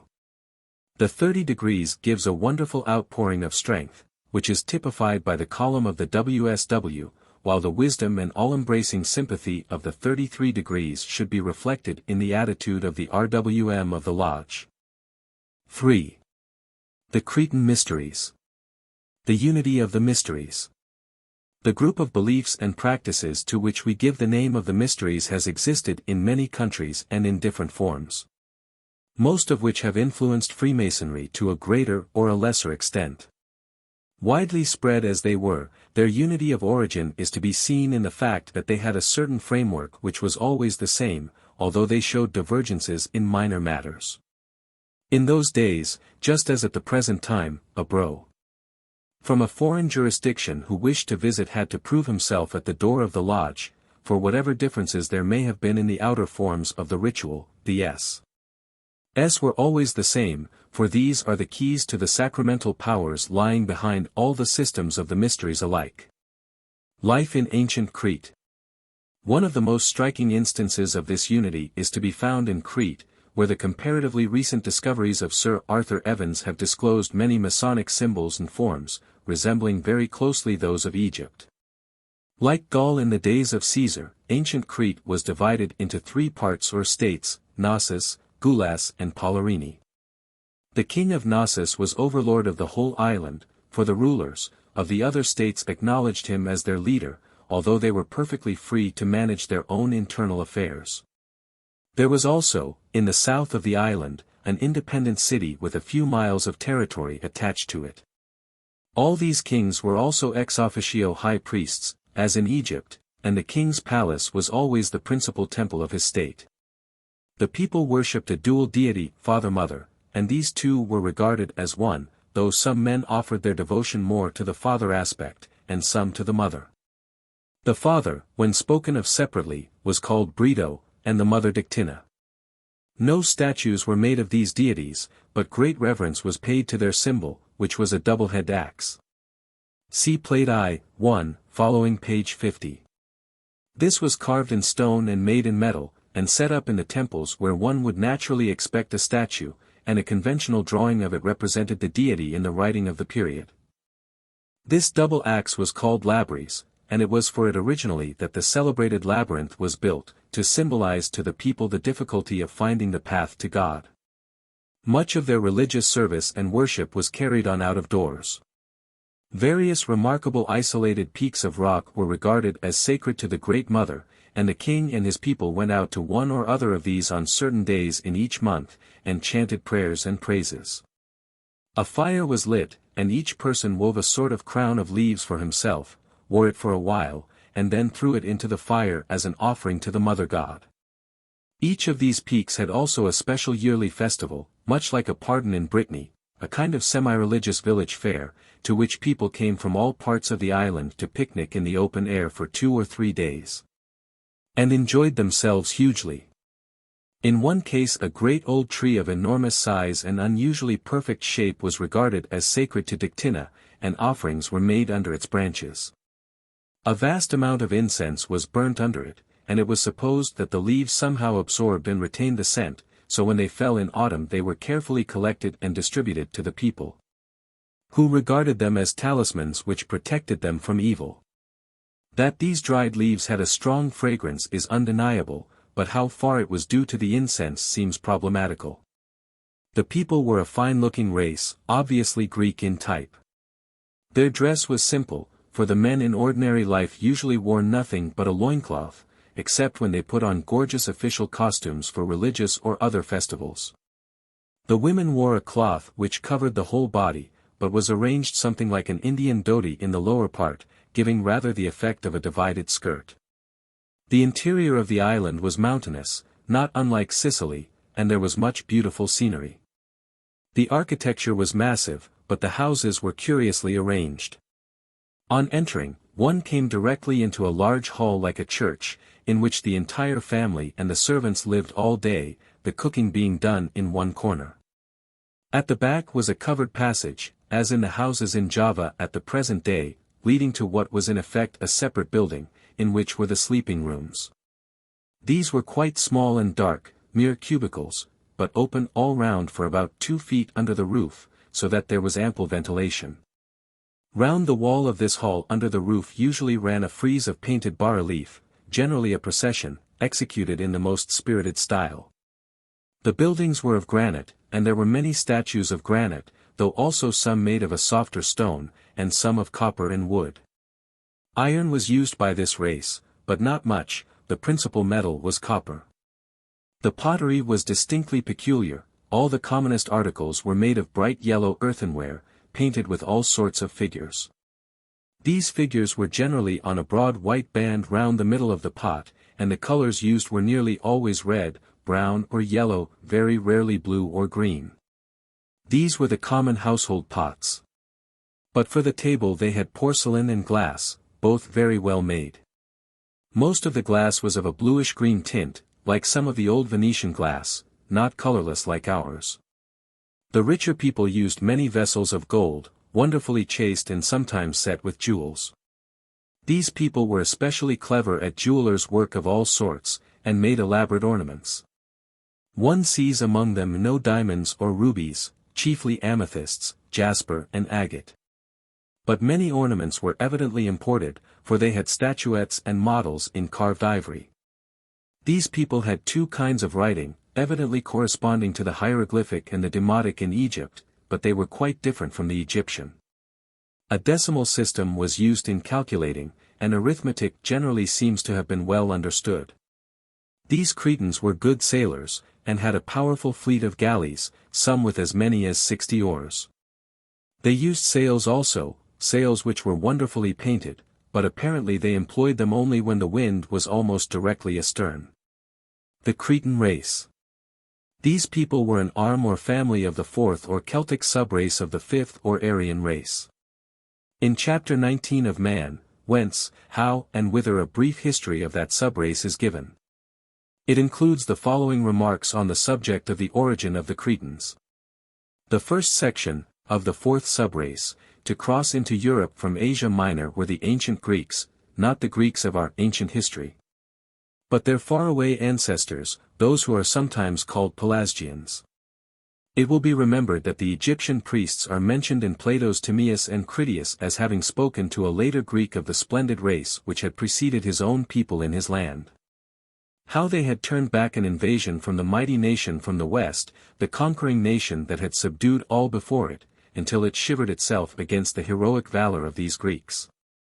In comparison with these, it was said, the modern Greeks, the Greeks of our history who seem to us so great, were as pygmies. From these sprang the Trojans who fought with the modern Greeks, and the city of Agade in Asia Minor was peopled by their descendants. These, then, had held for a long time the seaboard of Asia Minor and the islands of Cyprus and Crete, and all the trade of that part of the world was carried in their vessels. A fine civilization was gradually built up in Crete, which endured for thousands of years. The name of Minos will ever be remembered as its founder or chief builder, and he was of these elder Greeks, even before 10,000 BC, Op. Cit., pp. 309-10. Recent discoveries in Crete. It is only since the year 1900 that, largely owing to the work of Sir Arthur Evans, the modern world has come to know something about the Cretan civilization. And to realize that in age and splendor it compared even with the grandeur of ancient Egypt. But even now, though there is abundant appreciation of the archaeological value of the Cretan discoveries, not much attention has yet been given by Freemasons to the highly interesting fact that the Minoan civilization shows us the existence, 5,000 years ago at least, of a mystery religion which in its symbols and general arrangements closely resembles our modern ritual. One feature of those Cretan mysteries especially attractive to Co-Masons is that in them women were admitted as well as men. The admission of women was the practice of almost all the mysteries of the ancient world, but clearer traces of the fact remain today in Crete than in any other country. These mysteries do not lie in the direct line of Masonic descent. But the archaeological remains of initiatory rites are so plentiful and so strikingly similar to our present system as to be exceptionally interesting. For those who are not conversant with the results of the excavations in Crete, it may be well to give a brief survey of the historical knowledge gained by their aid. Until recently most textbooks of history taught that the Greek civilization began in the 8th century BC. There were traditions of an older civilization, with a center in Crete, where King Minos reigned in his palace in Knossos, and another on the mainland of Greece, where in the Mycenaean cities Agamemnon and his heroes had prepared for the expedition against Troy. But these accounts were taken to be of purely legendary character until the bold perseverance of Schliemann actually laid bare the walls of ancient Troy and discovered the tombs of the Mycenaean kings. And so compelled the historians to realize that in this case as in others legend had been truer than history. The discoveries in Crete were even more striking. When Sir Arthur Evans began his excavations on the site of ancient Knossos, he not only laid bare the palace of King Minos, but also a series of successive strata indicative of a continuous civilization of a very high character stretching over a period of several thousand years. It was shown that the old legends of the labyrinth of Crete and the terrible Minotaur, supposed to dwell in its innermost depths, were based on fact, not on fancy. It is now known also that at the time of the first dynasty in Egypt there flourished in the island of Crete a civilization as powerful as the Egyptian. With regard to it, Sir Arthur Evans says, "The Proto-Egyptian element in early Minoan Crete is, in fact, so clearly defined and is so intensive in its nature as almost to suggest something more than such a connection as might have been brought about by primitive commerce. It may well, indeed, be asked whether, in the time of stress and change that marked the triumph of the dynastic element in the Nile Valley, some part of the older population then driven out may not have made an actual settlement on the soil of Crete." The Palace of Minos at Knossos, Volume 1, page 17. Though the civilizations of ancient Egypt and Crete have much in common, yet each had distinctly a genius of its own, and much of the similarity between them can be explained by the fact that for long ages not only the Delta, but Middle and Upper Egypt stood in continuous relation with Minoan Crete. It is not our object to enter into a further description of this Minoan civilization, which in many respects was equal if not superior to that of our own times. We are here concerned chiefly with the religion and the ritual usages of the ancient Minoans, which in their details show such a remarkable likeness to modern Freemasonry. Since the Minoan script cannot yet be deciphered, we are but very partially informed about the thoughts and the beliefs of the Minoan race. But from the objects found and the monuments discovered some conclusions may be drawn which are sufficient for our present purpose. Worship in Crete. The main worship appears to have centered round the feminine aspect of the deity already mentioned who, like Isis amongst the Egyptians and Demeter amongst the later Greeks, symbolized the creative power and fostering care of Mother Nature. Connected with her worship was the sacred tree, depicted in so many presentations of Minoan shrines, while the deity herself was associated with the dove, the lion, the fish and the snake, typifying her dominion over air, earth, water and the fire within the earth. As I have written above, the most sacred symbol in Minoan worship was the double axe or labrys. This, mounted on a stone column, is found in the shrines of ancient Crete, and when depicted on any object or building invariably denotes its sacred character. See Plate I-1 and Plate 4-1, following page 50. It was always an emblem of the Most High God, and is in reality the ancestor of the Master's gavel, which he bears because in his humble way he represents the All-Commander, ruling his lodge in the name of the spiritual king. In Crete we often find it associated with what is called the sacral knot, Plate I-2, following page 50. When thus combined it closely resembles the Egyptian ankh, the token of immortality. Plate I-3, following page 50. The mother goddess Dictina denoted the productivity and creative power of nature. This double axe, especially when surmounted by the sacral knot, signified the eternal truth of death and resurrection, which was the central mystery of the religion of Crete as it was of that of Egypt. And so it was often laid before her to typify the ever-recurring miracle of the rebirth of tree and grain from the death of winter. The very form of the labyrinth in the recesses of which this sacred emblem was concealed was in itself symbolical and full of meaning. It was based upon the cross, and the representations of it on seals and coins sometimes take the shape of the swastika, Plate I-4, following page 50. Connected with this outer religious worship in ancient Crete there were mysteries of initiation for the few, and it is in these that we find the main elements of similarity to Freemasonry. In the palace of Minos at Knossos, as also in the palace of Festos, another Cretan site, we find pillared crypts and chambers which were indubitably of a sacred and initiatory character. The most important of these rooms is the so-called throne room in the palace of Minos, which derives its name from the magnificent sculptured throne which was found intact when excavated, see Plate 2-1, following page 50. The throne room. With regard to this room, Sir Arthur Evans says, "It is now clear that a large part of the west wing of the palace was little more than a conglomeration of small shrines, of pillared crypts designed for ritual use, and corresponding halls above. The best preserved existing chamber of this quarter, the Room of the Throne, teems with religious suggestion. With its elaborately carved cathedral seat in the center and stone benches round, the sacral griffins guarding on one side the entrance to an inner shrine, on the other the throne itself, and, opposite, approached by steps, its mysterious basin. It might well evoke the idea of a kind of consistory or chapter house. A singularly dramatic touch, from the moment of final catastrophe, was here, indeed, supplied by the alabastra standing on the floor, beside the overturned oil jar for their filling, with a view, we may infer, to some ceremony of anointing. It is impossible to withhold the conclusion that the Room of the Throne at Knossos was designed for religious functions. The salient features in its arrangement, Plate 2-2, following p.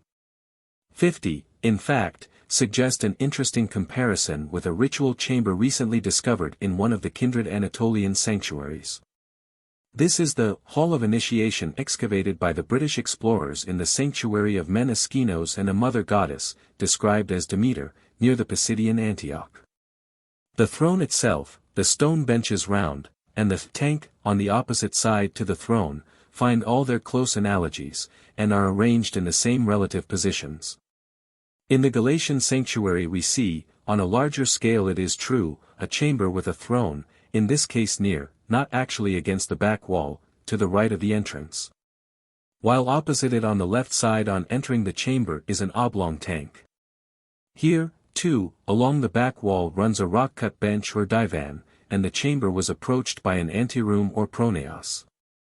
Cult arrangements are often handed down almost unaltered through long periods of years. And the striking analogies here presented afford a real presumption for believing that the much earlier Room of the Throne at Knossos and its adjoining tank were devised for similar rites of initiation and purification.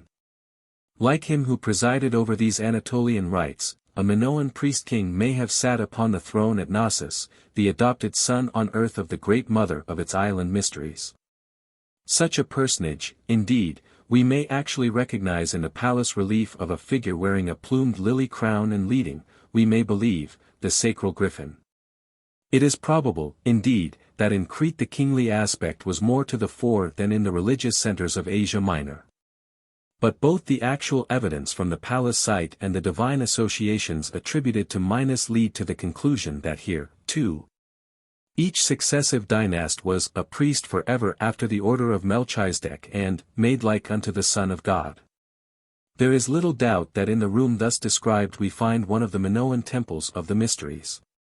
Most probably, as Sir Arthur Evans suggests, the throne which is shown in the chamber was the seat of the Hierophant, and on the stone benches round the walls were ranged the BRN, who took part in the ritual. The candidates for initiation had to undergo a preliminary purification in the lustral basin before they could be admitted to the ceremonies. The 3 columns. A plan of this Minoan temple is shown in Plate 2, following page 50. Facing the throne of the Hierophant were 3 columns, which are frequently found in the mystery religion of Crete and were closely connected with its rites. The evidence that the 3 columns bore a sacred meaning is to be found in one of the terracotta models belonging to a votive shrine, which often supply us with additional information about the Cretan mysteries. See Plate 2, following page 50. We will quote Sir Arthur Evans' description of the 3 columns surmounted by doves, which repeatedly occur in various models of Minoan shrines, and his explanation of their religious meaning. But of all these remains the highest religious interest attaches to a terracotta group belonging to some religious structure on a larger scale than the others. It consists of 3 columns on a common base, supporting in each case, above their square capital, the round ends of a pair of beams on which a dove is perched, Plate 2, following page 50. The square capital itself and the beam ends above it must here be regarded as the equivalent, in an epitomized shape, of the roof beams and entablature of a building. In other words, they are the pillars of the house, and the doves settled above them are the outward and visible sign of the divine presence and protection. A clay seal with a similar device of a dove perched above roof beams resting on a column, itself set on an altar base as in the Lion's Gate scheme, has now come to light at Mycenae, a singular illustration of the Minoan source of its cult. Of the columns themselves, each one may be regarded as a separate religious entity, since in place of a common entablature the superstructure is in each case separately rendered by a kind of architectural shorthand. This trinity of baetylic pillars, which has many parallels in Semitic cult, itself recalls the triple arrangement seen in the case of the temple fresco at Knossos and of several late Minoan and Mycenaean shrines. The triple gold shrines of Mycenae are also coupled with seated doves. The seated birds, as already observed, symbolize in this and other cases the descent of the divinity into the possessed object. At times, as in the above instances, it is the baetylic pillar or the cell that enshrines it. The celebrated scene on the sarcophagus of Hagia Triada shows raven-like birds brought down by ritual strains and libations onto the sacred double axes, which are thus charged as it were with the divinity. The doves on the gold chalice from Mycenae and of Nestor's cup repeat the same idea. But it was not only the cult object itself that could be thus sanctified by the descending emblem of spiritual indwelling.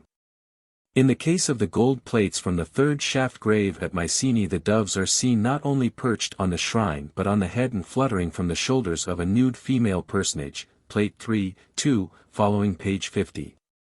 So too the central clay image from the late shrine of the double axes at Knossos shows the dove settled on her head. In these cases we have either images of the dove goddess herself, reinforced by what may have been her older zoomorphic form, or of a priestess deified by the descent of the dove spirit.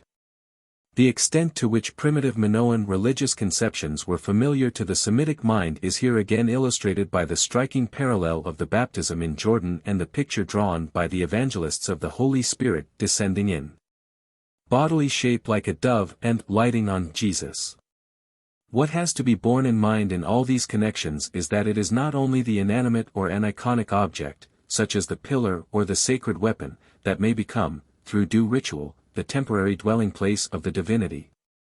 But that the spiritual being may enter into the actual worshipper or votary in human form, who for the time becomes a god, just as the baptized Christian becomes alter Christos. This possession is often marked by soothsaying and ecstatic dances, and an orgiastic dance on a late Minoan signet, to be described below, finds its pictorial explanation in the descent of the goddess. Musical strains such as those of the lyre or the conch shell or the sistrum of Egyptian cult were a means of invocation. These highly interesting terracotta models illustrating the religious structures and ideas of the MM.2 period are supplemented by an object, the scale of which answers to the same series as the group of columns, in the form of a portable seat, Plate 2-3, following page 50. Within it are some remains of the lower part and attachments of a figure. It is evident that we have here a palanquin either for a divinity or for his earthly representative, the priest-king, recalling the sedia gestatoria still used by the papyri at Rome. Op. Cit, pages 222, 223, 224. In its general arrangements the ritual chamber of the Palace of Festos was similar to the Masonic temple in the Palace of Minos, but it contained no throne, an omission which is explained by the portable seat found in the shrine. Evidently in some cases the initiator in the mysteries was carried in procession and retained the seat in which he had been born. Models of shrines. The accompanying figures, Plate 3, 1, Plate 4, 1, 2, 3, following p. 50, show models of fresco paintings of Minoan shrines. In Plate 3, 1, a gold plaque from Mycenae, we see again the three columns surmounted by the horns of consecration which, like the double axe, denote the sacred character of the object. And the ritual significance is further emphasized by the doves perched on the ends of the sacred horns. In looking at these illustrations of Minoan sanctuaries we must remember that the side walls of the chamber are flattened out in the picture and not drawn in perspective. So that we must in imagination fold the two side panels of the picture of the shrine forward so as to form three walls of a shrine room. Underneath the pillars in the different illustrations the floors are paved, as shown in Plate 4, 2, and 3, following page 50, in black and white squares similar to the mosaic pavement of the Masonic Lodge. In the Minoan sanctuaries we have so far seen the seat of the Hierophant or Master on one side, the benches for the brethren round the walls. Three sacred columns as the principal furniture of the temple and a mosaic pavement of alternating dark and light squares in the center.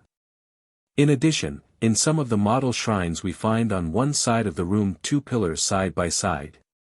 This arrangement was also discovered with the two pillars standing in the excavation of the crypt in the Palace of Minos, see Plate V1, following page 50. Of these crypts Sir Arthur Evans says, "There is clear evidence, as shown below, that such pillared crypts fulfilled a religious function and stood in relation to a columnar shrine above. There can be little doubt that we have here the remains of an important sanctuary facing the inner sea gate of the palace." Op. Cit., page 404. The altar objects. Still further evidence of the Masonic character of the Minoan rites is shown by the remarkable objects found in the temple repositories in which were kept the different altar objects connected with the ritual worship in the Chamber of Initiation. Sir Arthur Evans has rearranged these objects on the altar ledge for which they were no doubt intended, and we show a reproduction of his arrangement in Plate V2, following page 50. Perhaps the most arresting feature is the marble cross in the center of the altar. The cross with equal arms, or Greek cross, as well as the Latin cross and the swastika, are found repeatedly in connection with the Minoan cult. And since in all ages the cross has symbolized either the mystery of creation and the descent of the divine life into manifestation, or else the mystic death and resurrection of the soul, we have here striking evidence that these conceptions were also at the base of the Cretan Mysteries. On either side of the cross on the altar ledge the figures wear aprons, which were clearly of a ritual character, for they are not to be met with in ordinary Cretan dress, see Plate V3, following page 50. The apron was evidently double, extending both in front and at the back, and differed in details in the case of the goddess and her priestess. It is possible, and in some respects even probable, that both female figures found on the altar are worshippers of the cross and the triple snake. In which case the different character of the two aprons may well denote a difference in the rank or degree of the wearers.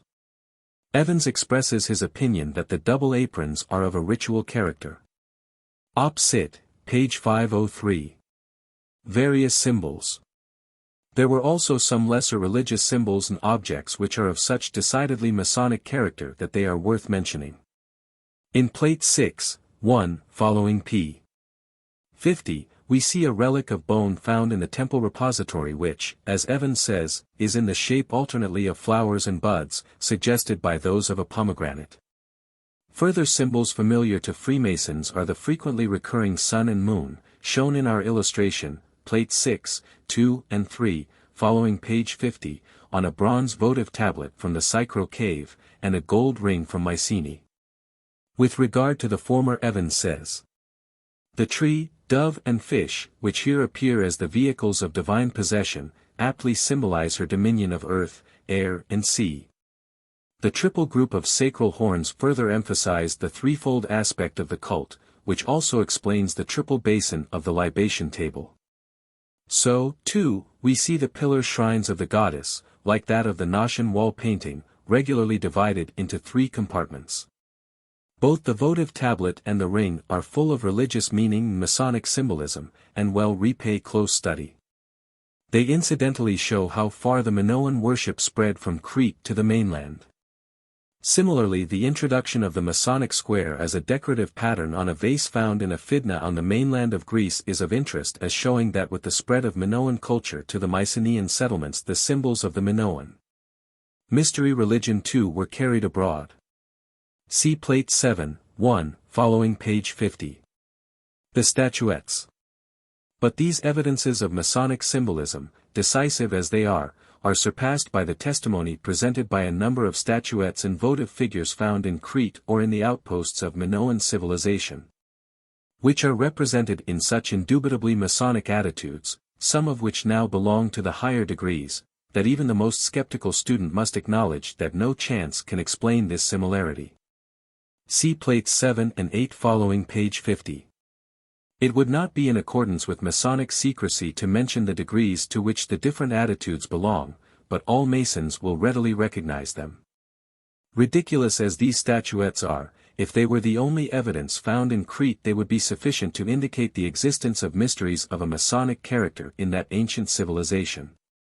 But where that evidence is supported by the various proofs discussed above, no doubt can remain that 4,000 years ago and more there existed in Crete mysteries in which Masonic signs and symbols were used, which admitted both men and women, and performed their rites in temples very similar to those of modern Freemasonry.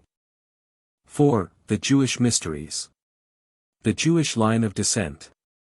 Although our modern Freemasonic rites and symbols are derived from Egypt, as has been shown in the Hidden Life in Freemasonry, they have reached us for the most part through the Jews.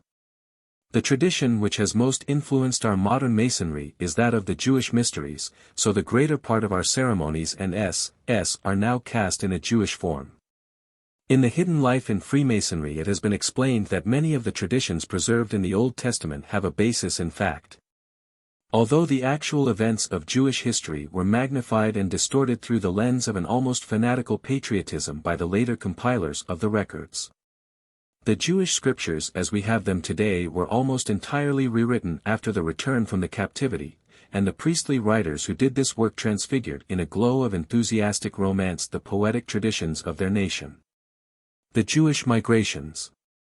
The Jewish race is an offshoot of that Semitic people who formed the fifth subrace of the Atlantean root race. Some 4,000 years before the Great Cataclysm of 75,025 BC, which overwhelmed the first Atlantean Empire of Egypt, the Manu had led his especial followers into the uplands of Arabia in order that they might be separated from the bulk of the Atlanteans, and that a new type might be evolved from them which would later be developed into the Aryan root race. Strict injunctions were given by the Manu that there was to be no intermarriage with neighboring races, so that the purity of the new stock might be maintained, and the idea of these men that they were a chosen people was fostered to that end. Shortly before the cataclysm, some 700 of the best and most promising of these people were led into Central Asia by the Manu, and they grew there after many thousands of years into a great nation. The nucleus of the Aryan race that was later to rule the world. About 40,000 BC the Manu led out the second sub-race of the new root race to colonize Arabia once more, since the Semites who had been left behind were the closest of the Atlantean peoples to the new stock. Arabia became a great Aryan kingdom, excepting only a certain section of those inhabiting the southern part of the peninsula, who declined to recognize the Manu or to intermarry with his people, quoting his own regulation against him in defense of their refusal. Later this tract of country was conquered by the Aryans, and a fanatical section of its inhabitants forsook their homes, and settled on the opposite coast of the Red Sea in what we now call Somaliland. Here they lived for several centuries, but in consequence of an attempt on the part of the majority to intermarry with the Negroes of the interior, a fairly large minority of them withdrew from the community, and, after many wanderings, found themselves in Egyptian territory. The pharaoh of the period, interested in their story, offered them an outlying district of his kingdom if they chose to settle there. Eventually some pharaoh made a demand upon them for additional taxation and forced work which they considered an infringement of their privileges. And they once more undertook a wholesale migration under the leadership of him whom we now call Moses, and after further wandering settled in Palestine, where they were known as the Jews, still strongly maintaining that they were a chosen people. Seamen, whence, how and whither, ch 14 and 16, passim. During their sojourn in Egypt certain of them had been initiated into some of the degrees of the Egyptian mysteries. Moses, as was said much later, was learned in all the wisdom of the Egyptians, Acts 7:22, and he seems to have been the real founder of the Jewish mysteries, much as tradition suggests, introducing into them the succession of IMs which he had received from the Egyptian priests. Our investigations have not confirmed the events related in the early chapters of the Book of Exodus with regard to the 10 plagues and the smiting of the Egyptians.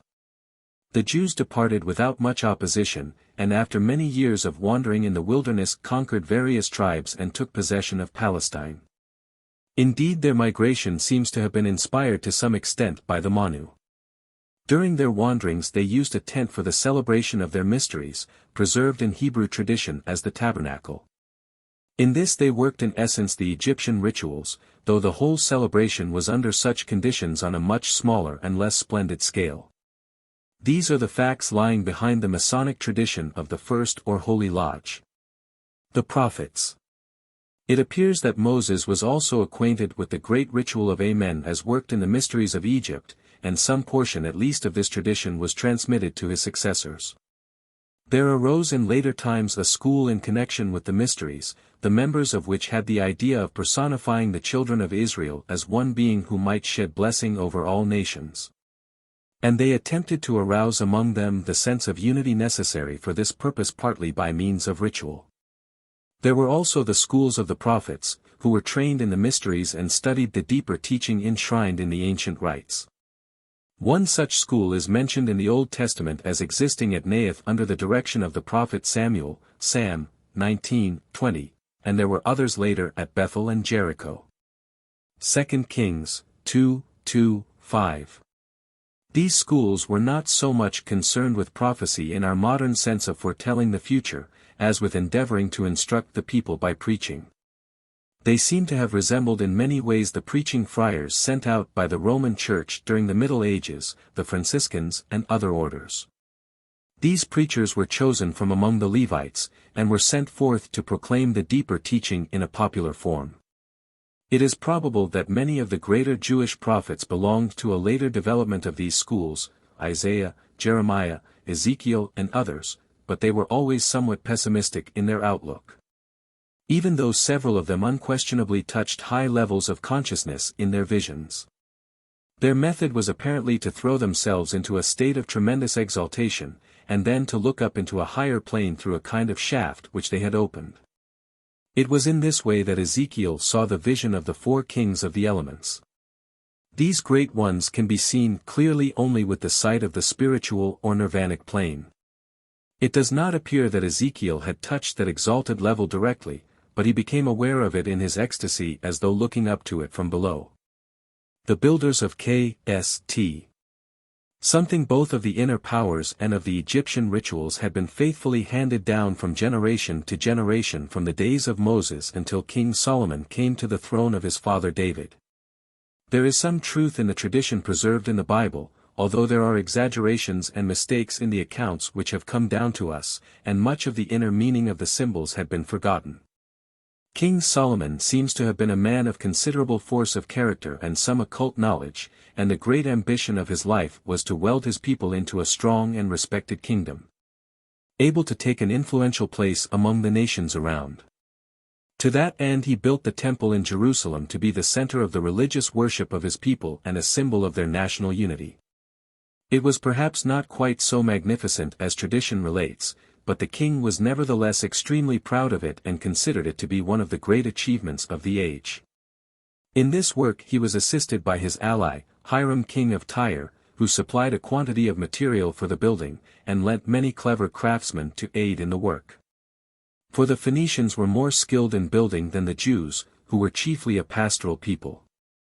Also about 50 years before some of the wandering bands of Masons who called themselves the Dionysian artificers had settled in Phoenicia, so King Hiram was able to supply many expert workmen. This alliance is a matter of secular history, for Josephus tells us that even in his day copies of the letters which passed between the two kings existed in the Tyrian archives and might be consulted by students. Josephus. Ant. 8. Hiram Abiff was also a real personage, though he did not meet his death in the manner recorded in Masonic tradition. He was a decorator rather than the actual architect of the temple, as the biblical records clearly tell us. He was filled with wisdom and understanding, and cunning to work all works in brass. 1 Kings 7:14. He was skillful to work in gold, and in silver, in brass, in iron, in stone, and in timber, in purple, in blue, and in fine linen, and in crimson, also to grave any manner of graving, and to find out every device which shall be put to him. 2 Chron. 2:14. Josephus confirms the tradition that he was an artist and a craftsman rather than an architect. This man was skillful in all sorts of work, but his chief skill lay in working in gold and silver and brass. And he did all the curious work about the temple as the king wished. Josephus, Ant. 8. He was the son of a widow of Naphtali, and his father was a man of Tyre, a worker in brass before him. Since so much responsibility rested in his hands, and he was so skillful an artist, he appears to have been in the close confidence of King Solomon, and a member of his council. He was evidently treated as an equal by the two kings, and that is one of the reasons which influenced Bro. Ward to translate Hiram Abiff as Hiram his father, and to represent the king of Tyre as sending his abdicated father to superintend the decoration of the temple. The recasting of the rituals. But King Solomon's plans for the consolidation of his people were not yet complete. By the building of his temple he had formed an outer center of national worship, and he now desired that the mysteries, the heart of his people's religion and the center of their spiritual consciousness, should also be purely Jewish in their form. The ceremonial handed down from the days of Moses was still Egyptian, and the initiates of the mysteries were yet symbolically engaged in building the Great Pyramid, the House of Light, and in celebrating the death and resurrection of Osiris. Even though it had no corresponding halls of initiation, King Solomon desired that for the future his temple should take the place of the House of Light, and become the spiritual center of the Jewish mysteries. King Hiram of Tyre warmly supported this idea. He himself had inherited initiatory rites which had been derived from the mysteries of Chaldea, a very ancient line of tradition running parallel with the mysteries of Egypt from Atlantean days, and having its own chief halls of initiation in Babylon. He, too, felt that a center nearer home and in friendly hands was eminently desirable, and he therefore cooperated in the plan of Judaizing the ancient rites and focusing them upon the temple in Jerusalem. At first, it appears, the two kings sent an embassy to Egypt to consult the pharaoh in the matter, telling him of the temple which they had built and asking for some recognition of the Jewish branch of the mysteries. The pharaoh did not accept their proposals with any degree of enthusiasm, but rather implied that no foreigner could possibly understand the mysteries of Egypt. The Egyptians of the period seem to have regarded their Jewish brethren with something of the same feeling that the Grand Lodge of England might have towards the Grand Orient of Haiti if it should propose alterations in the ritual. And their interest in the new venture was decidedly cold. We find no confirmation of the story of the marriage of King Solomon to Pharaoh's daughter, as is related in the Bible. Indeed, this union is now generally rejected by the critics as impossible, for according to the Tel El Amarna tablets, an Egyptian princess might not marry a foreigner. Peake's Commentary on the Bible, page 296. The Mingling of Traditions. On the return of their embassy from Egypt, King Solomon and King Hiram called together the council at Jerusalem. And it was decided that they should proceed immediately with the work of recasting the rituals into the Jewish form. It is an interesting fact that three distinct lines of tradition were represented in the persons of the three chief members of the council, and of each of these we can find traces in our modern workings. King Solomon himself had inherited the Egyptian line of succession derived from Moses. King Hiram of Tyre preserved the Chaldean descent, while Hiram Abith brought with him another line of tradition, not derived from either of these sources. This last line was strange and terrible, a line probably perpetuated through savage and primitive tribes who had bloodthirsty customs of mutilation and human sacrifice. I think it must be to this line that Bro. Ward refers in his remarkable work Who Was Hiram Abith?, in which he adduces a vast amount of evidence to show that our traditional history is based upon the myth of the death and resurrection of Tammuz, and is in reality an account of the ritual murder of one of the priest-kings of that religion. He points out that most primitive races enact a drama in which someone, usually a priest or king, represents a god who is slain and comes to life again. That in earlier times at any rate such a representative was really killed and offered up as a sacrifice to ensure fertility. That we first hear of this myth of Tammuz in connection with Babylon, and that the tribes in the neighborhood of Judea were all addicted to the worship of that deity. In fact, among the Jews themselves we find the prophets blaming the Hebrew ladies for taking part in the ritual mourning for him. Ezekiel 8:14. Solomon himself was by no means definitely monotheistic, and his people betrayed a distinct tendency to run after strange gods. There seems much evidence to prove that the love song attributed to him in the Bible is really a ritual hymn to Astarte, for whom he built a temple quite near to that of Jehovah. There is considerable uncertainty as to whether Baucis, Queen of Sheba, was a real person, or only a personification of Astarte. Bro. Ward explains that the festivals of the two patron saints of Freemasonry, S. John the Baptist in summer and S.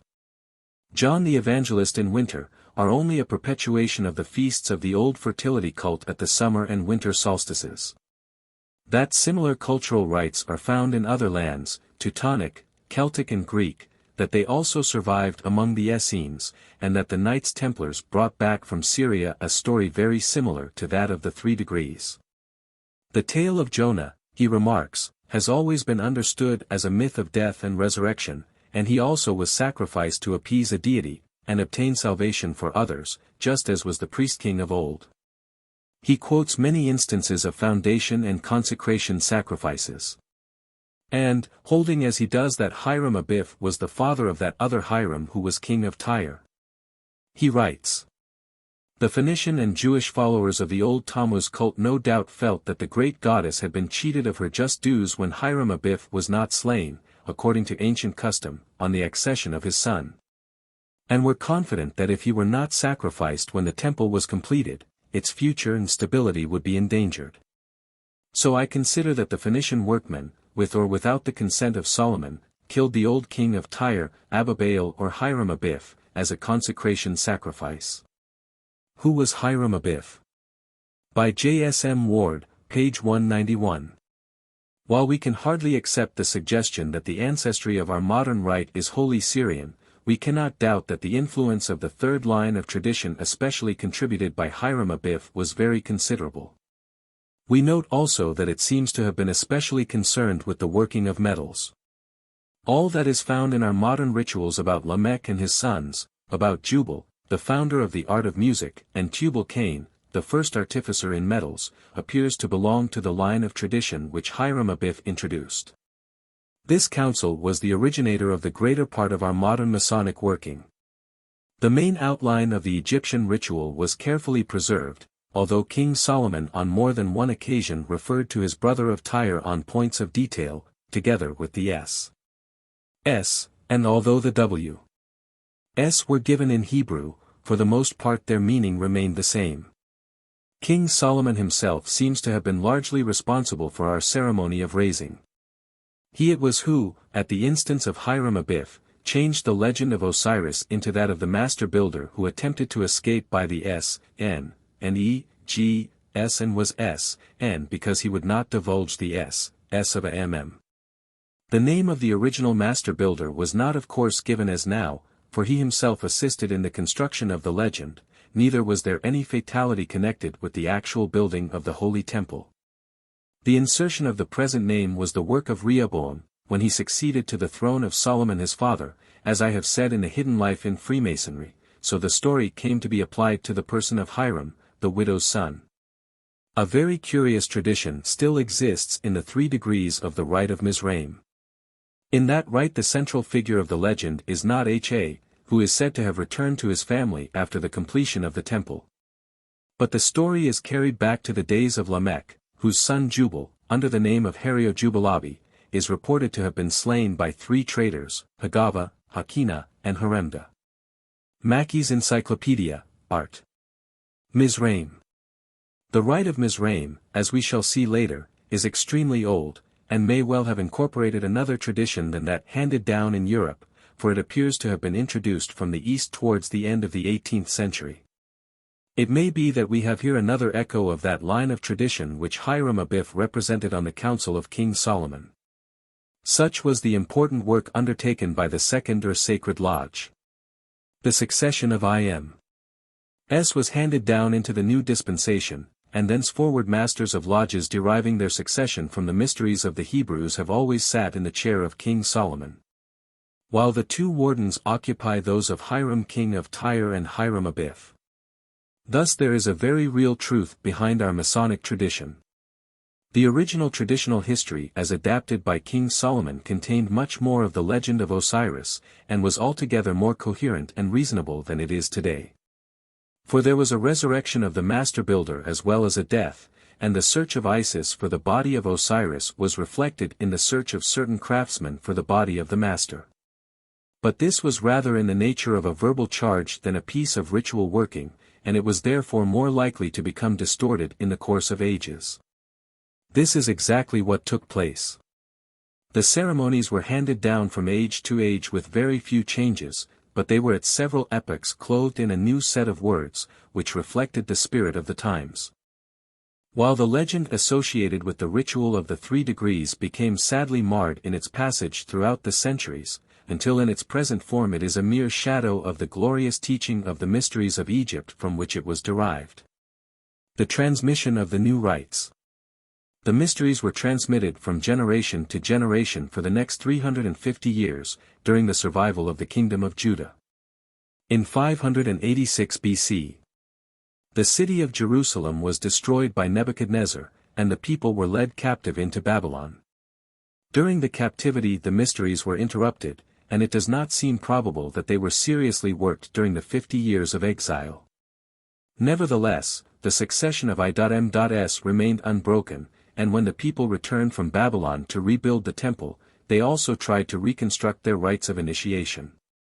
Herein we find the facts underlying the tradition of the 3rd or Grand and Royal Lodge, for Zerubbabel, the prince of Judah, and Jeshua, the high priest, were largely instrumental in this work of restoration and renewal. The same difficulty recurred again, for it was never allowed to write down the rituals. Once more it was necessary to rely upon memory for the major part of the tradition, and only a very few could have recollected the actual workings in the days before the captivity. Nevertheless they succeeded in reconstructing the rites with tolerable accuracy, although once more the traditional history suffered distortion through being imperfectly remembered. Such is the story of that line of succession which eventually found its way into the Roman collegia, in the first place by direct descent from the teaching of King Numa, then by the migration of the rites of Attis and Cybele to Rome about 200 BC. And again through the medium of the returning soldiers of the armies of Vespasian and Titus. From these collegia it has been handed down with singularly little change in essentials to our modern lodges. Besides the 3 craft degrees which formed the main structure of the Jewish mysteries, there were also other Masonic traditions handed down from Egypt. That which is now the Holy Royal Arch had its place in the working, while the ideas contained in what we now call the marked degree were associated with the 2 degrees as the arch was with the 3 degrees. Although in English working the period of the arch is represented to be that of Zerubbabel and the Second Temple, the Irish chapters refer the whole legend to the days of King Josiah, while the Royal Arch of Enoch, which differs considerably in detail, though the symbology has the same significance and purpose, is described as belonging to the time of King Solomon himself. The absence of a fixed period is noteworthy as indicating that the historical setting is only of secondary importance, and that the main purpose of the degree is to convey symbolical instruction. The Essenes and the Christ. The tradition of the mysteries was transmitted from century to century, until we find it among the Essenes, who also appear to have inherited Chaldean rites. It was in this school that the disciple Jesus lived in preparation for his ministry, after receiving a high initiation into the true mysteries of Egypt.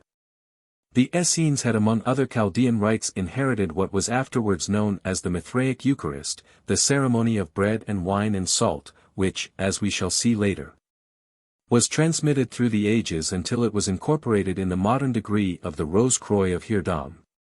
The consecration of those elements was and is wonderful, though there is not so full a descent of the divine presence as in the corresponding ritual of Amen used in ancient Egypt. It seems probable, however, that the Lord Christ took the Mithraic Supper as the basis of his Holy Eucharist, and while preserving the ancient symbolism of the elements changed them into his own special vehicle. Symbolized as his body and blood, the very closest and most intimate of all the sacraments known to man. The Mithraic Eucharist brought the worshipper into close touch with the divine life. The mystic supper of the Rose Croix lifts the sovereign prince into a wonderful union with Christ, the Lord of love, in the ritual of Amen. The Brn. bowed to each who had partaken of the sacrament, saying, "Thou art Osiris." The Holy Eucharist of the Christian Church is the last and most wonderful of all, for in it we receive him, the Lord of love. And the sacred host is just as fully and perfectly his vehicle as was the body of Jesus in Palestine 2,000 years ago. It seems probable that he took the existing sacrament which was regularly celebrated in the Essene community, and transfigured it into another and holier Eucharist, which has become the glory of his Church from generation to generation. Kabbalism. With the tremendous impetus given by the coming of the Lord, the mysteries received a greater inspiration than had been there since the days of Moses. Part of the mystic teaching belonging to them later passed into writing, and in the Kabbalah we find fragments of the symbolic knowledge which was once the exclusive property of the initiates. So close are the analogies between certain of the doctrines of the Kabbalah and those of the earlier degrees of Masonry that it has been supposed that Kabbalistic students were responsible for the introduction of speculative Masonry into our modern craft. The student of occultism does not hold this view, for he knows that our speculative rituals belong in substance to a far older past than the 18th century, and that they perpetuate the tradition of the Jews, who derived it from the mysteries of Egypt. He sees in the literature of the Kabbalah a written and exoteric portion of certain teachings belonging to the Jews, though handed down along an independent line, which may nevertheless have crossed that of our own craft and influenced it to some extent in later days. There is much in the Kabbalah which throws light upon our ceremonies and symbols, and a study of Kabbalistic theosophy may be of both profit and interest to the Mason. The briefest summary is all that we can attempt here. See The Secret Tradition in Israel, The Secret Tradition in Freemasonry, a new encyclopedia, all by Bro. Waite. The literature of the Kabbalah represents a growth of many centuries under the influence of many types of thought, Jewish, Gnostic, Neoplatonic, Greek, Arabic and even Persian, and it has never been fully translated into any European language. It consists of certain great texts written in Hebrew and Aramaic, and a mass of commentaries upon them compiled by Jews of many lands and many ages.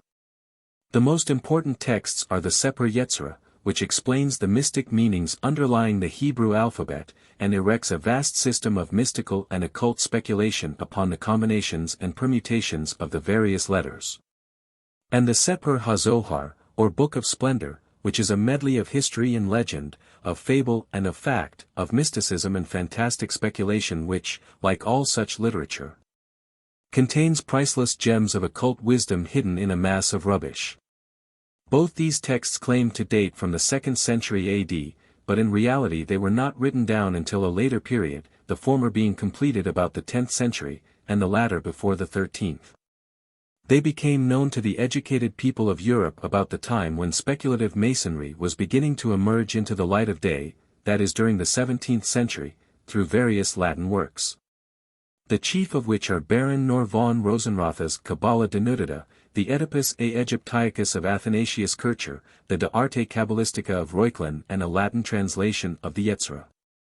As Bro. A. Waite, our chief authority in this field, has pointed out, the written Jewish tradition presupposes throughout a tradition which did not pass into writing.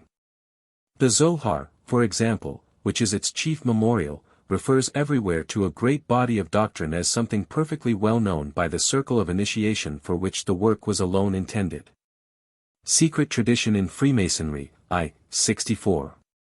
The skeleton of this body of doctrine has reached us in the symbolism of Masonry, although along so different a line, and in the Kabbalah we may find a clue to much that is obscure in our modern rituals. The spiritualization of the temple.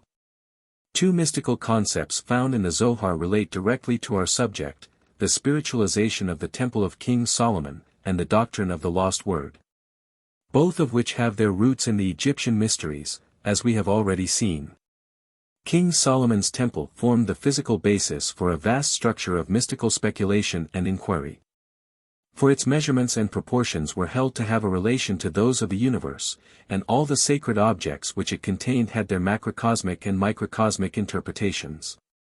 The Shekinah or divine glory which irradiated the innermost sanctuary, the Holy of Holies, was interpreted not only as the divine presence which hallowed the visible temple, but as God immanent in his universe and indwelling in the heart of man. Furthermore, the idea of the Jews that someday the temple should be rebuilt is itself spiritualized and transformed, and it was taken as an allegory of the attainment of divine perfection both in man and the universe.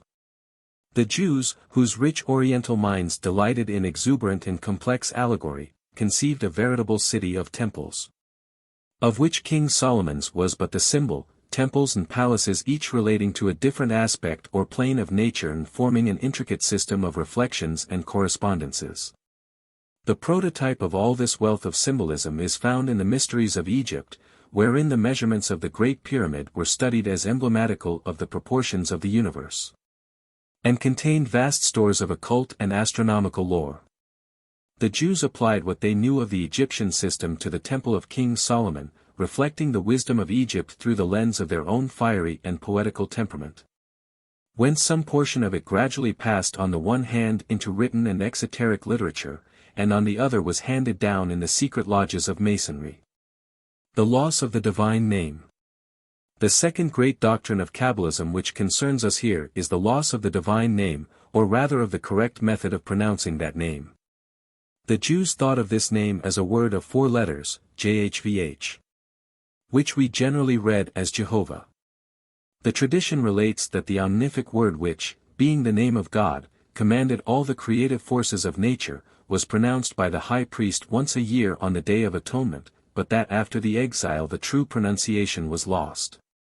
The consonants remained, but the vowel points essential to correct articulation had been forgotten. The present Masoretic system of vowel points was introduced only in the 10th century AD. This was woven into a beautiful allegory of the descent into matter and of the fall of man. For immersed in matter as we are at our present stage of evolution, we cannot utter the word or know the divine nature in its fullness, but can perceive only the outer shell of things, represented by the remaining consonants. And even this we do not understand, and therefore for even that much of the divine name a substituted secret is necessary. And so in the tradition whenever the word Yahweh occurred in the reading of the law, the name Adonai, meaning, my Lord, was substituted for it. The modern word Jehovah is made by using the consonants JHVH, and intercalating the vowels from the word Adonai. The tradition looks forward to a future when time or circumstances shall have restored the genuine method of pronunciation, and man will return to the God from whom he came forth, able to utter the word in all its mighty power. To command the forces latent in his own divinity.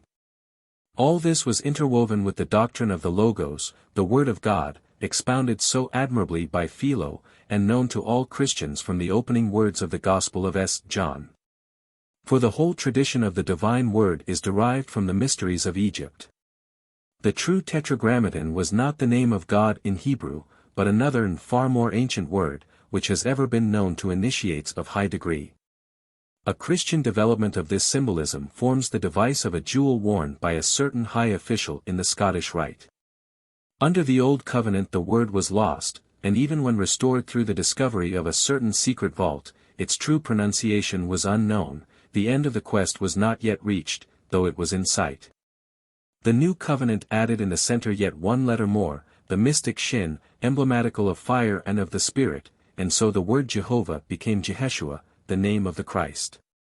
Which things are an allegory, for it is only by the finding of the Christ in the heart that the lost word can be rediscovered, and that very finding brings the knowledge of the true Tetragrammaton, that secret of man's eternal being, which from the beginning has been written upon the cross of sacrifice and always kept hidden in the heart of the world among the secret things of God. Such is a brief outline of those Jewish mysteries, the tradition of which was carried to Rome, and thence passed down through the collegia into the medieval guilds. Finally emerging in the 18th century in the speculative rituals of the craft degrees, in the Holy Royal Arch and the degree of Marked Master Mason. And in those other emblems and ceremonies which have been incorporated into certain of the subsidiary grades belonging in their symbolic time to the Old Covenant. The Jewish mysteries are the source of our present tradition, for the three craft degrees are, and always have been, the basis of the whole system of Masonic initiation, since they enshrine the relics of the lesser and greater mysteries of Egypt, which alone can be termed degrees in their original form. But before we pass on to our next link in the Masonic chain of descent, that of Rome and its colleges, it may be well to touch upon certain of the other great mystery systems which were famous in the ancient world. 5. The Greek Mysteries. The Eleusinian Mysteries. We come now to the mysteries of Greece, of which the best known and most important in classical times were the Eleusinian. There seems to be a widely spread delusion, the origin of which we can trace to the writings of the Christian Fathers, that the mysteries of antiquity were kept secret because they contained much that was improper, and that would not bear the light of day. That is not so in the least, and I am in a position to bear direct testimony, having been myself an initiate of the mysteries, that there was nothing whatever in them of an objectionable character. The teachings were all of the highest and purest nature, and they could not but benefit very greatly all who had the privilege of being initiated into them. In classical and post-classical times many of the greatest men have borne witness to their worth. A few quotations, samples of many, will be sufficient to show this. Sophocles, the great tragic poet, says of them, "Thrice happy are those mortals who after the contemplation of the mysteries go down into the realms of Hades, for there they alone will possess true life, for the rest there is naught but suffering." Sophocles Fr. 348, quoted Foucault, Les Mystères d'Eleusis, page 362. Plato says through the mouth of Socrates in that wonderful death scene in the Phaedo, "I fancy that those men who established the mysteries were not unenlightened, but in reality had a hidden meaning when they said long ago, that whoever goes uninitiated and unsanctified to the other world will lie in the mire, but he who arrives there initiated and purified will dwell with the gods." Plato, Phaedo, Loeb. Edition, page 241. Cicero was initiated into them and held them in the highest reverence, cic. De Leg. 2, 14. While Proclus tells us in the last days of the pagan faith, the most holy rites of Eleusis vouchsafe to the initiates enjoyment of the good offices of Chore when they shall be delivered from their bodies. Proclus. Comment. In Plat. Rem Pub. Quoted Foucault, Locke Sit, page 364. It is true that in the time of the decadence of Rome there were degenerate ceremonies connected with the mysteries of Bacchus, which involved orgies of a very unpleasant character. But they were in no way connected with the original Eleusinian mysteries, which by that time had faded almost entirely into the background. The modern world knows little of the truth about the Greek mysteries, for their activities and doctrines were really kept secret. Apart from the strong pressure of public opinion, which treated the slightest violation of secrecy as an act of terrible impiety. We hear of the death penalty being inflicted in a case of the accidental intrusion of 2 non-initiates into the sacred enclosure at Eleusis during the celebration of the mysteries. Livy, 31:14. Very little, therefore, of direct fact has reached us from pagan sources. The greater part of our information comes from the Christian writers, Hippolytus, Clement of Alexandria, Origen, Arnobius and others, who were engaged upon destroying as much as possible of the pagan religion. And therefore always spoke of the mysteries in the worst possible light. Something is known of a few of the exterior tests that were applied to candidates, and of the teaching that was given through the various myths. When people outside pressed for information, and would not be put off, the officials permitted so much to be revealed. The origin of the Greek mysteries. The original founder of the Greek mysteries was Orpheus, who was an incarnation of the same great world teacher who had come to Egypt in 40,000 BC as Thoth or Hermes, to preach the doctrine of the hidden light. But now the method of his message was different, for it was spoken to a different race. About 7000 BC, he came, living chiefly in the forests, where he gathered his disciples around him. There was no king to bid him welcome, no gorgeous court to acclaim him. He came as a singer, wandering through the land, loving the life of nature, her sunlit spaces and her shadowed forest retreats, averse to cities and to the crowded haunts of men. A band of disciples grew around him, and he taught them in the glades of woodland, silent save for the singing of the birds and the sweet sounds of forest life, that seemed not to break the stillness. He taught by song, by music, music of voice and instrument, carrying a 5-stringed musical instrument, probably the origin of Apollo's lyre, and he used a pentatonic scale. To this he sang, and wondrous was his music, the angels drawing nigh to listen to the subtle tones. By sound he worked upon the astral and mental bodies of his disciples, purifying and expanding them. By sound he drew the subtle bodies away from the physical, and set them free in the higher worlds. His music was quite different from the sequences, repeated over and over again, by which the same result was brought about in the rootstock of the race, which it carried with it into India. Here he worked by melody, not by repetition of similar sounds, and the rousing of each etheric center had its own melody, stirring it into activity. He showed his disciples living pictures, created by music, and in the Greek mysteries this was wrought in the same way, the tradition coming down from him. And he taught that sound was in all things, and that if man would harmonize himself, then would the divine harmony manifest through him, and make all nature glad. Thus he went through Hellas singing, and choosing here and there one who would follow him, and singing also for the people in other ways, weaving over Greece a network of music, which should make her children beautiful and feed the artistic genius of her land. Man, Whence, How and Whither, page 316 ff. This wonderful tradition of the mysteries of Orpheus was handed down for thousands of years until in classical times we find, on the one hand the Orphic schools, of which that of Pythagoras was a splendid offshoot. And on the other the greatest of all the Greek mysteries, those of Eleusis, which preserved much of the ancient teaching in a ceremonial form. A relic of the tradition of Orpheus is found in the fact that the Hierophant of the Eleusinian mysteries was always chosen from the sacred family of the Eumolpidi, the descendants of the fabled Eumolpus, whose name meant the sweet singer.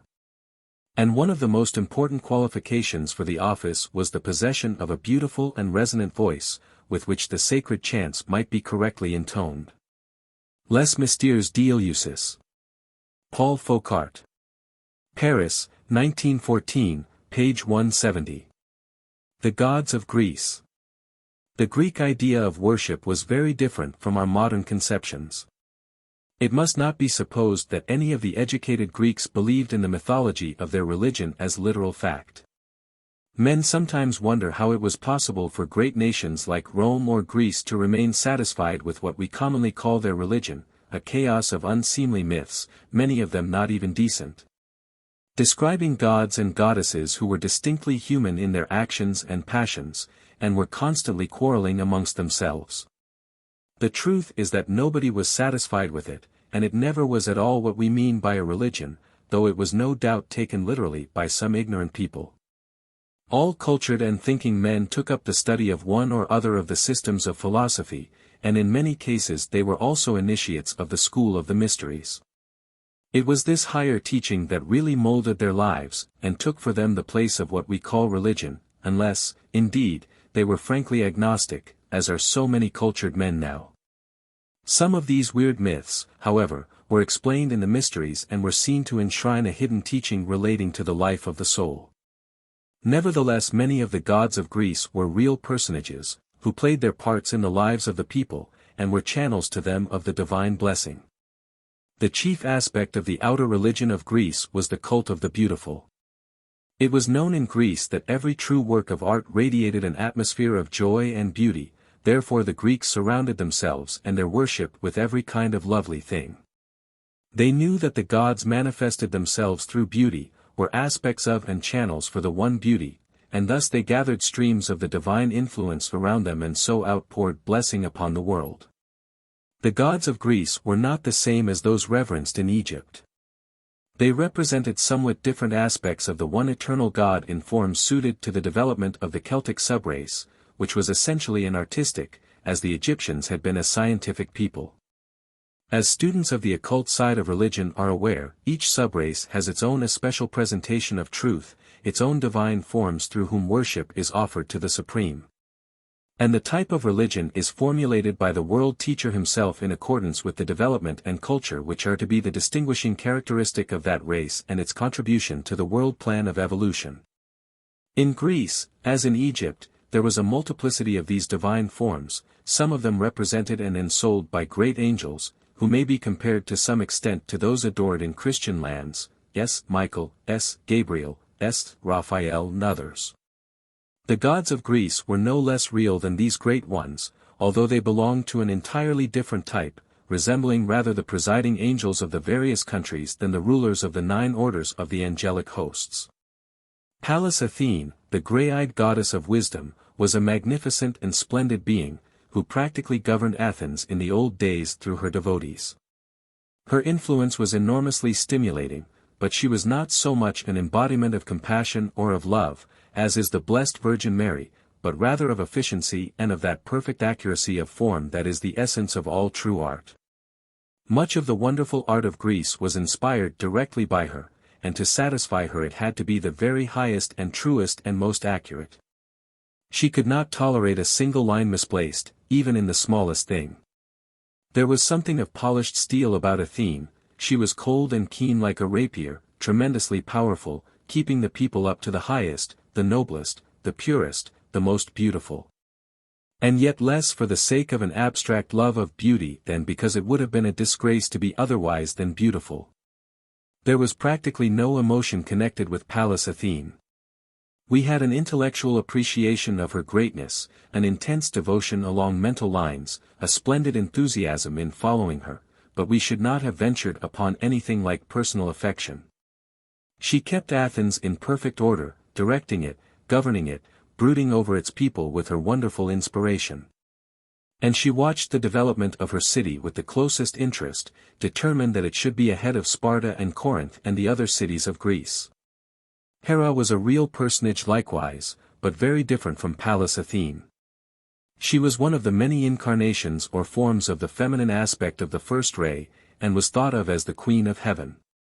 She corresponds most closely to the Indian goddess Parvati, the Shakti or power of Shiva, imaged as his consort, as Hera was the consort of Zeus. Dionysus was the Logos himself, just as Osiris had been in Egypt, though in a somewhat different aspect. And the legend of his death and resurrection corresponded closely with that of Osiris, and was taught with the same signification in the mysteries of Greece. Phoebus Apollo, the god of the sun and of music, whose symbol was the lyre, seems originally to have been Orpheus, so that in venerating him the Greeks in reality offered their love to the great world teacher. Demeter and her daughter Persephone or Kore were especially reverenced at Eleusis. These two deities were personifications of the great forces of nature, the first of the brooding motherhood of the earth, and the second of that creative life which makes the earth to flourish and blossom with corn and flowers and fruit. And then withdraws once more at the onset of winter into a kind of hibernation, a hidden life within, only to burst out again as though in a new incarnation under the influence of spring. Demeter appears to correspond with Uma, the Great Mother, still venerated in India. Aphrodite, the goddess of love, immortal Aphrodite of the broidered throne, as Sappho calls her, represented the feminine aspect of the deity as the divine compassion. She was called the foam-born, because she was mystically supposed to have risen from the waters of the ocean. Swinburne describes her in magnificent lines. Her deep hair heavily laden with the odor and color of flowers. White rose of the rose-white water, a silver splendor, a flame who, at her mystic birth, came flushed from the full-flushed wave. And imperial, her foot on the sea. And the wonderful waters knew her, the winds and the viewless ways. And the roses grew rosier, and bluer the sea-blue stream of the bays. This beautiful symbolism of her name refers to the form side of the deity, the root of matter, called the deep sea, or the virgin sea, which is impregnated with the divine life and beauty, and so gives birth to the loveliest of forms. The title foam-born is particularly appropriate when we consider that all forms are built up of aggregations of bubbles blown in the deep sea, the ether of space. All this was explained to the initiates of the mysteries. The same mystical idea lies in the title of Our Lady Mary, Star of the Sea. Although she embodies in herself a fuller manifestation of the divine love in the perfection of eternal motherhood, and indeed unites in her person many aspects of the deity that were divided in Greece. There were, however, two sides of the cult of Aphrodite.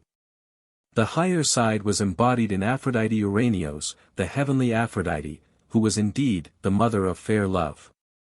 But there was a lower aspect of her worship as Aphrodite Pandemos, the earthly, common love, which leads to much evil and base desire, unworthy of the name love. And this aspect was the most prominent in the days when the old religion had become outworn and corrupt. Aphrodite corresponds to some extent with Lakshmi in India.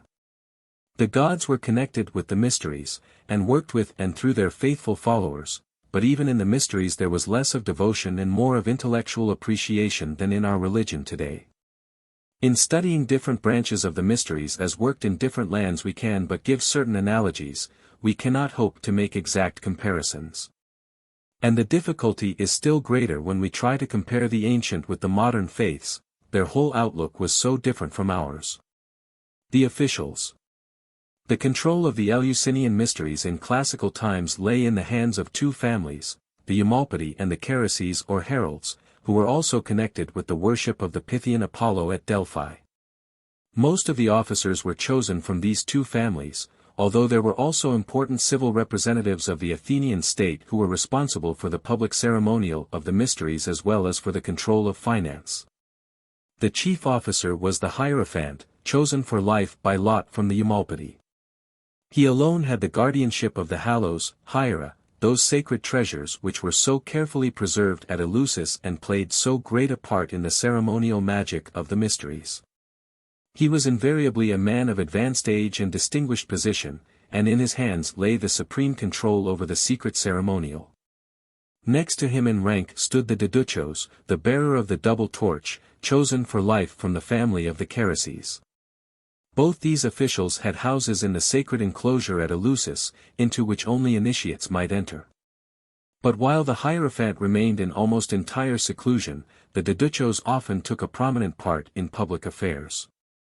A third official was the Hierosorix, or Sacred Herald, who also was chosen for life from the family of Carices. One of his duties was to make the solemn proclamation to the Mysti before their initiation into the greater mysteries, to preserve silence upon sacred matters. A fourth official was the priest of the altar, chosen also from the Carices, who in later times was responsible for the sacrifices. In the great days of the mysteries animal sacrifices were never offered, but, as in all religious systems, a time came when the tradition had become formalized and much of the inner knowledge had been withdrawn. It was then that certain teachings upon the meaning of sacrifice and its place in the spiritual life were distorted and materialized into the cruel superstition that it was necessary to sacrifice animals to the deity. There were also 2 women hierophants, dedicated to the 2 goddesses who presided over the mysteries, Demeter and Kore. And in addition to them there was a priestess of Demeter, who appears to have been closely connected with certain other rites of the goddesses open only to women, Thesmophoria, Haloa, as well as with the mysteries of Eleusis. A number of minor officials also took part in the ceremonial. As in Egypt, women were admitted to the mysteries on equal terms with men, and no distinction was made between the sexes save in the matter of office. The instruction of the candidates was placed in the hands of the mystagogues, who taught under the supervision of the hierophant and prepared the initiates for the celebration of the mysteries, communicating to them certain formulae which would be required in the course of the ceremonial. An enclosed order of priestesses lived in retreat at Eleusis, vowed to celibacy and dedicated to the higher life. It seems probable that these are the bees of whom Porphyry and various grammarians speak. Les Mystères d'Eleusis. Foucault, ch. 6 and 8, Passim. The Lesser Mysteries. The Eleusinian mysteries were divided into 2 degrees, the lesser and the greater. We see no trace of the trigradal system suggested by some scholars, although there were special ceremonies for the installation of the principal officers. The lesser mysteries were celebrated in the temple of Demeter and Kore at Agri, near Athens, in the month of March. In them teaching was given upon the life after death in the intermediate or astral world, just as in the lesser mysteries of Egypt, and in this sense it is possible to compare the lesser mysteries with our Masonic 1 degree. Although the details of the ceremonial do not exactly correspond. The ceremony was conducted by the Hierophant of Eleusis, assisted by his various officers, and the initiates of this degree were called Misti. The ceremonies opened with a preliminary purification or baptism in the waters of the Eleusis, during which certain ritual formulae were recited. They were continued in the secrecy of the temple, in which representations of the astral world were shown to the candidate, and instruction given upon the results of certain courses of action in the life after death. In earlier days when the Hierophant directing the studies described the effect of some particular vice or crime, he used his occult power to materialize some good example of the fate which his words portrayed, in some cases, it is stated, enabling the sufferer to speak and explain the condition in which he found himself as the outcome of his neglect while on earth of the eternal laws under which the worlds are governed. Sometimes, instead of this, a vivid image of the state of some victim of his own folly would be materialized for the instruction of the neophytes. In the days of the decadence, just as in Egypt, there remained no hierophant who possessed the power to produce these occult illustrations, and consequently their place was taken by actors dressed to represent the sufferers. And in some cases by ghostly images projected by means of concave mirrors, or even by cleverly executed statuary or mechanical figures. Of course it was perfectly understood by all concerned that these were only representations, and no one was ever led to suppose that they were original cases. Certain of our ecclesiastical writers, however, failed to realize this, and some of them spent much time and ingenuity in exposing deceptions which never deceived anyone, least of all those who were specially concerned with them. Besides this teaching upon the exact results in astral life of physical thought and action, much instruction was given in cosmogony, and the evolution of man on this earth was fully explained, again with the aid of illustrative scenes and figures. Produced at first by materialization, but later imitated in various ways. The initiates of the mysteries had a number of proverbs and aphorisms peculiar to themselves. Death is life, and life is death, was a saying which will need no interpretation for the student of the inner side of life, who comprehends, at least to some extent, how infinitely more real and vivid is life on any other plane than this imprisonment in the flesh. Whosoever pursues realities during this life will pursue them after death. Whosoever pursues unrealities during this life will pursue them also after death, was another statement entirely in line with the facts of post-mortem existence, and it emphasizes the great truth upon which we so often find it necessary to insist.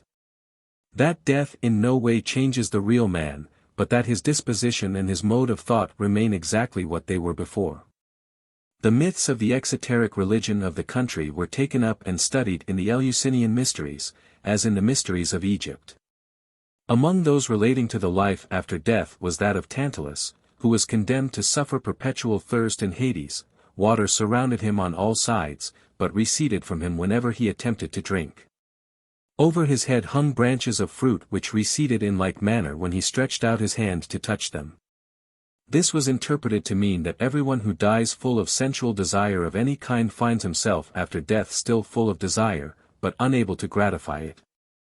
Another story was that of Sisyphus, who was condemned always to roll uphill a huge block of marble, which as soon as it reached the top rolled down again.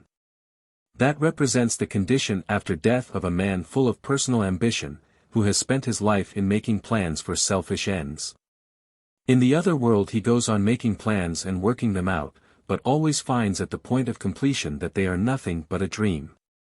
The liver of Titius was ceaselessly devoured by vultures. This was symbolical of the raging desire that tears at a man until it is burnt out by suffering. In many such ways desire is purified and the man is able to pass onwards to the life of the heaven world, which was the subject of instruction in the greater mysteries.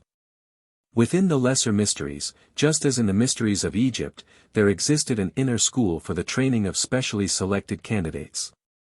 These were taught to awaken the senses of the astral plane, so that the teaching given in the mysteries could be verified by them at first hand. As in Egypt, the severe tests of courage were applied only to the small proportion of those who entered the mysteries who intended to take up positive occult training, and become active workers on the astral and higher planes.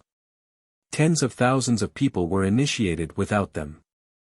One classical author mentions a gathering of 30,000 initiates. All serious-minded people gravitated towards these mysteries, much as the better class of young men and women of our day go to the great universities, and in addition many were interested in one or other of the systems of philosophy. This inner school was kept secret, so that none even of the initiates knew of its existence until actually received into it. The dress of the mysty was the dappled fawn skin, Nebris, Recherches sur les mystères du paganisme. Par M. Le Baron de Sainte-Croix. Ed. Paris, 1817. Tome I, page 347, a fitting emblem of the uncontrolled astral body, which in this one degree had to be trained and brought into subjection by the will. This dress corresponded with the leopard skin worn by the Egyptian priests, and the tiger or antelope skin so often used by the Eastern yogis. The Greater Mysteries. The Greater Mysteries were held at Eleusis in the month of September, Bodromian, and in connection with their celebration all Greece went into holiday, and splendid public processions took place, in which the whole populace, both initiates and non-initiates, joined. These public processions have been described in detail by contemporary writers, but beyond these exoteric descriptions nothing of the greater mysteries is known to the outer world save through a few obscure hints. On the 13th Bodromian the young men gathered at Eleusis to form the escort of the solemn procession to Athens, which was distant from Eleusis some 12 miles. On the 14th the Hallows, Hiera, were solemnly escorted to the great city, accompanied by the Hierophant and his officers, the members of the priestly families, the college of priestesses and the retinue of the Eleusinian temple. The Hallows were treated with the deepest reverence. They were conveyed in great wicker baskets secured with bands of purple wool, and placed upon a ceremonial car. Only the Hierophant and his ministers were allowed to handle them, and none but initiates might even see them, under pain of death. During the rest of the year they remained in a shrine or chapel, anacteron, in the temple at Eleusis, and were guarded with the utmost care and awe, as being of divine origin.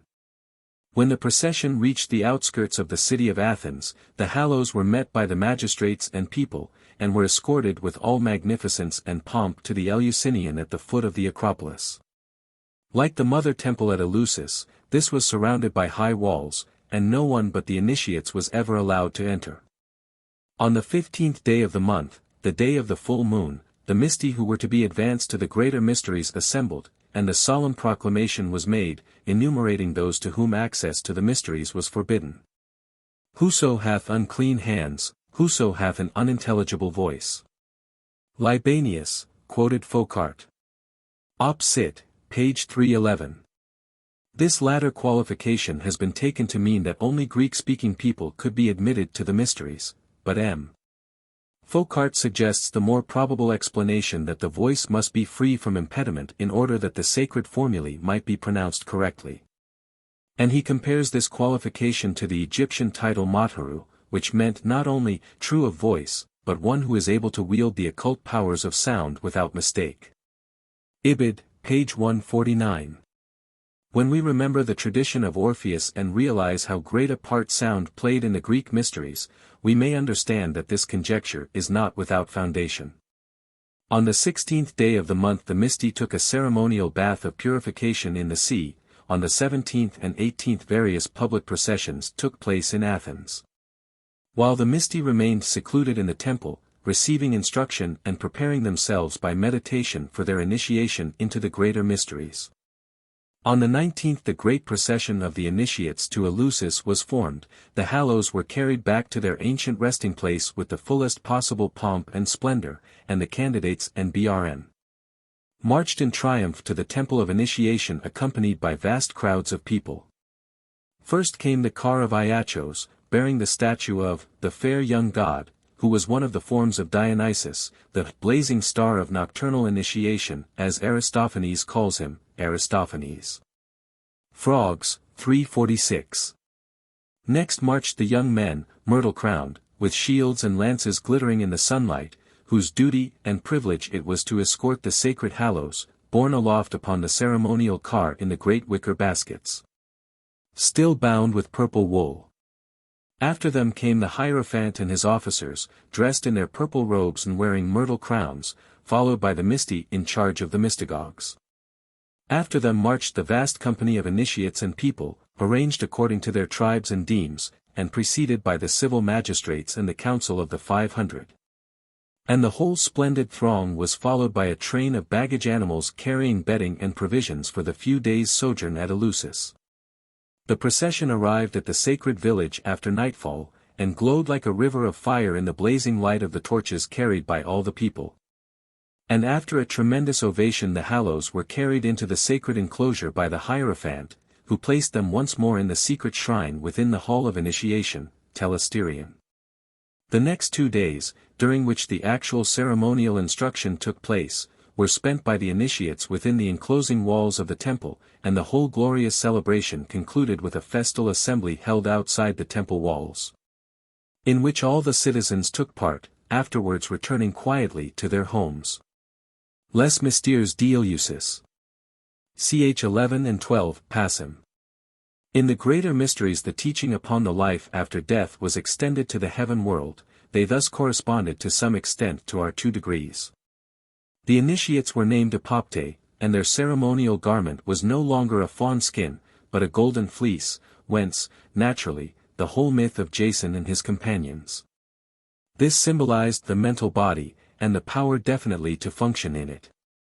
Those who have seen the splendid radiance of all which pertains to that mental plane, who have noticed the innumerable vortices produced by the ceaseless emission and impact of thought forms, who remember that a brilliant yellow is especially the color which manifests intellectual activity, will acknowledge that this was no inapt representation. In this class, as in the lower one, there were 2 types, those who could be taught to use the mental body, and to form round it the strong temporary vehicle of astral matter which has sometimes been called the Mayavi Rupa, and the far greater majority who were not yet prepared for this development, but could nevertheless be instructed with regard to the mental plane and the powers and faculties appropriate to it. As in the lesser mysteries men learned the exact result in the intermediate world after death of certain actions and modes of life on the physical plane, so in the greater mysteries they learned how causes generated in this lower existence worked out in the heaven world. In the lesser the necessity and the method of the control of desires, passions and emotions was made clear, in the greater the same teaching was given with regard to the control of mind. Further teaching upon cosmogenesis and anthropogenesis was also continued. In the greater mysteries, instead of being instructed only as to the broad outlines of evolution by reincarnation, which does not appear to have been clearly taught in the outer religion, and the previous races of mankind, the initiates now received a description of the whole scheme as we have it today, including the 7 great chains of worlds and their positions in the solar system as a whole. Their terms were different from ours, but the instruction was in essence the same. Where we speak of successive life waves and outpourings, they spoke of eons and emanations, but there is no doubt that they were fully in touch with the facts, and that they represented them to their pupils in wonderful visions of cosmic processes and their terrestrial analogies. Just as in the case of the after-death states, these representations were at first produced by occult methods, and later, when these failed them, by mechanical and pictorial means, the results of which were greatly inferior. Illustrations of the development of the human embryo, shown by picture or model in the same way as we might show some of them by means of a microscope, were employed to teach by the law of correspondences the truth of cosmic evolution. We may remember how Madame Blavatsky adopted in The Secret Doctrine a similar method of illustrating the same evolutionary processes. Op. Cit., Volume 3, page 441. It is probable that a misunderstanding of the representation of some of these processes of reproduction was distorted into an idea of indecency. And so the seed was sown from which sprang later the false and foolish accusations of the ignorant and bigoted Christians.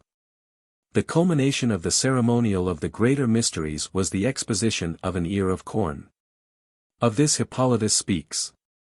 The Athenians, while initiating people into the Eleusinian rites, likewise display to those who are being admitted to the highest grade at these mysteries, the mighty, marvelous, and most perfect secret suitable for one initiated into the highest mystic truths. I allude to an ear of corn in silence reaped.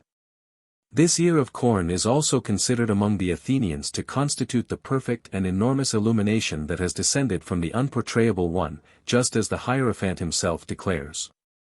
Hippolytus. Refutation of all heresies, B.K. v. 3, Ante-Nicene Library ed. This symbol referred to the divine life of God, ever-changing, ever-renewed, buried in the earth of the lower planes, only to rise in other forms to a fuller and more abundant life, passing from manifestation to manifestation without end.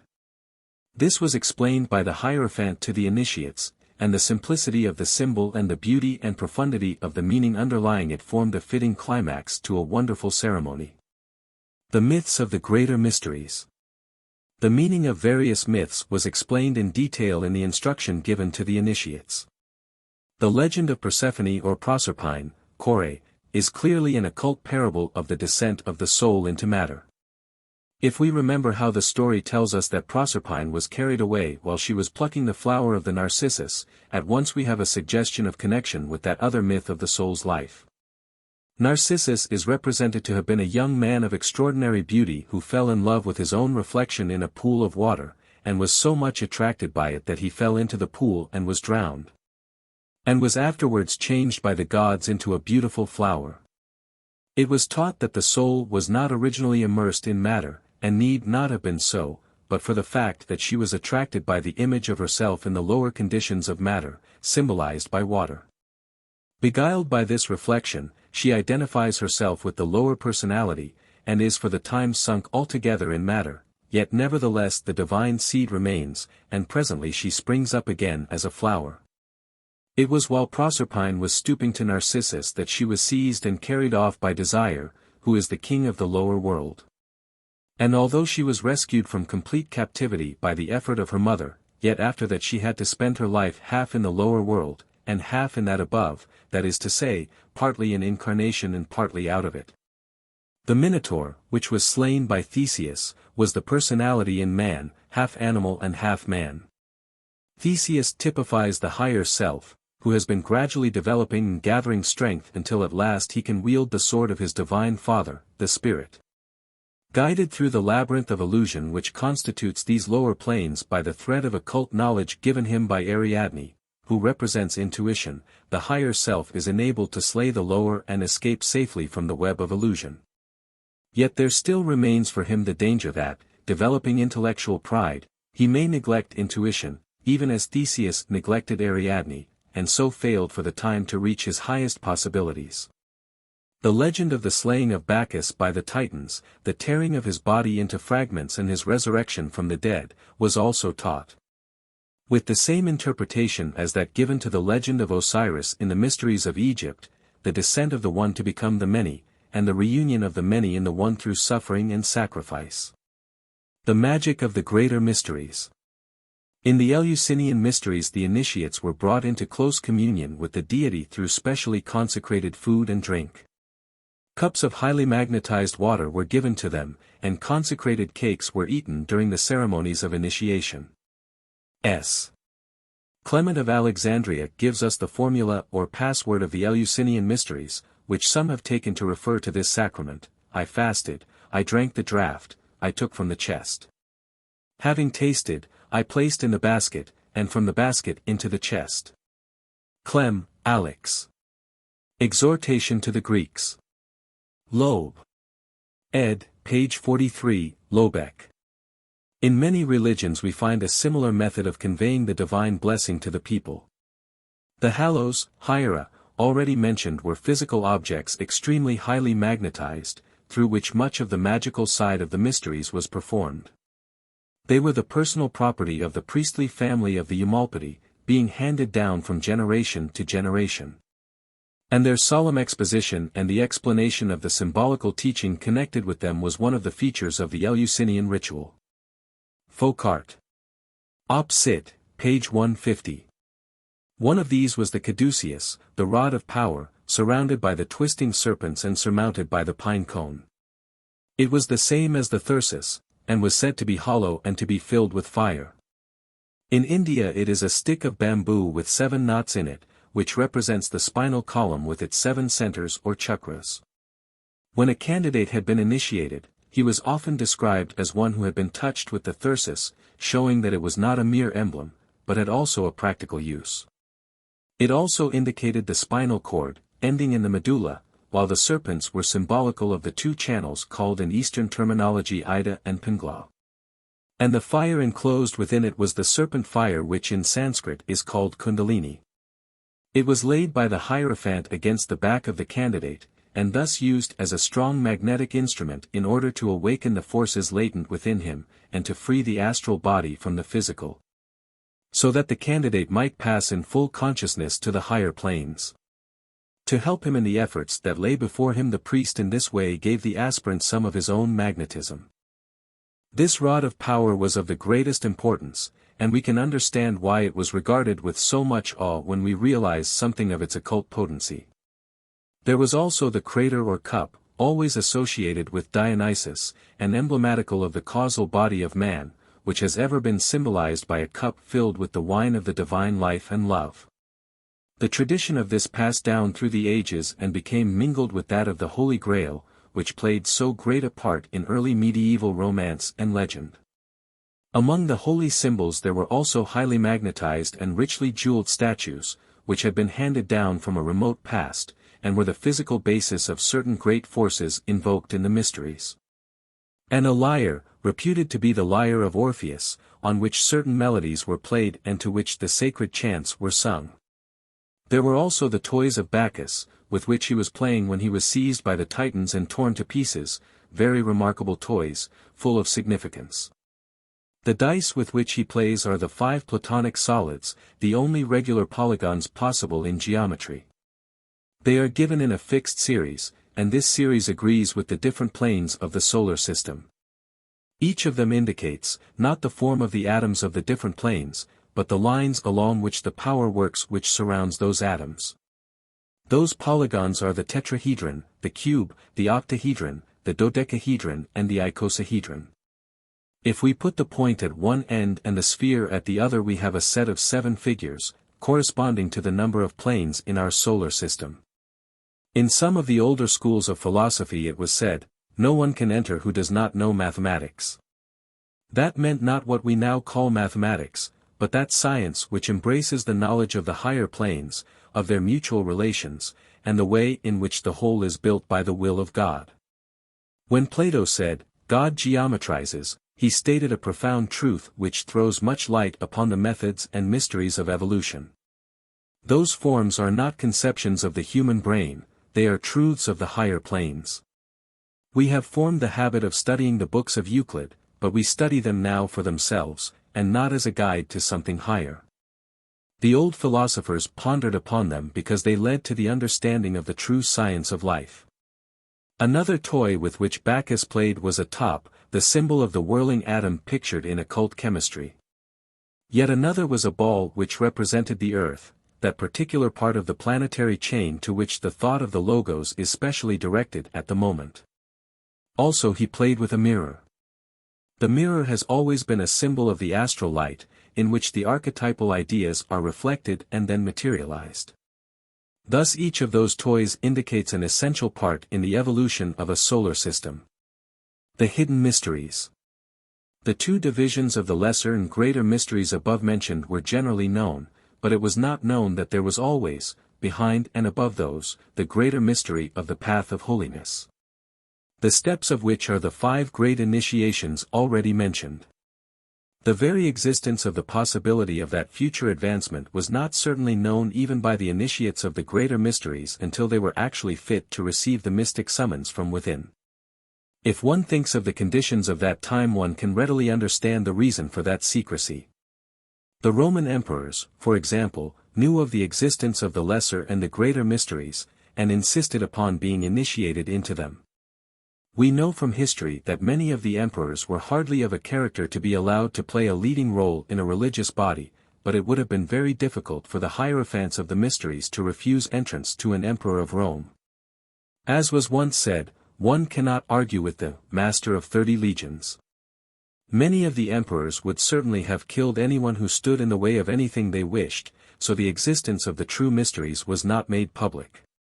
And no one knew of them until he was deemed, by those who could judge, worthy to be admitted into them. The teaching of these higher degrees is still open to the worthy, and to the worthy alone. But certain conditions must be fulfilled, as I have explained in the Masters and the Path. Thus the mysteries of Eleusis corresponded closely with those of Egypt, though they differed in detail. And both these systems led their initiates, when properly prepared, to that wisdom of God which was, before the beginning of the world. We in Masonry do not inherit the Eleusinian succession directly, although something of its inspiration and influence was transmitted to certain of the mystic schools of the Middle Ages. Nevertheless, our rites have the same purpose, symbolize the same invisible worlds, and are intended to prepare candidates for the same august reality that lies behind all true systems of the mysteries alike. The School of Pythagoras. The great philosopher Pythagoras was born in Samos about 582 BC, and was the founder of the school that bore his name and studied his teachings in Greece, Italy, Egypt and Asia Minor. Mr. G.R.S. Mead says of the Pythagorean school, "The finest characters among women with which ancient Greece presents us were formed in the school of Pythagoras, and the same is true of the men." The authors of antiquity are agreed that this discipline had succeeded in producing the highest examples not only of the purest chastity and sentiment, but also a simplicity of manners, a delicacy and a taste for serious pursuits which was unparalleled. Orpheus, G.R.S. Mead, page 265, 266. Pythagoras traveled through many of the countries of the Mediterranean basin, studying for some years in Egypt, where he was initiated at Sais. He was also initiated into the Eleusinian, Kabaric and Chaldean mysteries, and thus was thoroughly versed in all the hidden knowledge of the ancient world. In addition to his travels round the shores of the Mediterranean, Pythagoras journeyed to India, where he met the Lord Buddha and became one of his disciples. He spent some years in India, and it is reported that he had the high honor of an interview with the next world teacher, the Holy Child Sri Krishna, who blessed him and sent him back to Europe to found his system of philosophy and of esoteric instruction. Thus in the Pythagorean school many lines of tradition met together, and were blended into a comprehensive teaching upon the hidden side of life. There is a curious old writing called the Leylandloch MS, which was at one time in the Bodleian Library, but recent investigators have been unable to trace it. Its genuineness has been disputed by some authorities, but, says Bro. Ward, in my opinion on quite inadequate grounds. An Outline History of Freemasonry, by J.S.M. Ward, page 24. Its reputed date is 1436, and it is written in the quaint Old English of the period, and in the form of question and answer. In the part referring to Freemasonry it asks where it began, and the answer is that it began with the first men of the East, who were before the first men of the West. Then it asks who brought it to the West, and the answer is, the Venetians, etc. It then continues. How comed ytt, Freemasonry, yn Engeland. Peter Gower, a Grecian, journeyed for cunnage yn Egypti in yn Syria, and yn Evriche land whereat the Venetians had planted Maconry, and wininge in trance yn al lodges of Macons, he learned mush. And returned and worked yn Grecia magna waxing and becominge a mighty wiseacre and great like renowned, and here he framed a great lodge at Groton, and maked many Macons, some whereof dyd journey yn France. And maked many Macons wherefrom, yn process of time, the arte passed yn Engeland. This is said to have much puzzled John Locke until he realized that Peter Gower was Pythagore, the French pronunciation of Pythagoras, that Groton was Crotona, and the Venetians the Phoenicians. No wonder that Mackey says, it is not singular that the old Masons should have called Pythagoras their ancient friend and brother.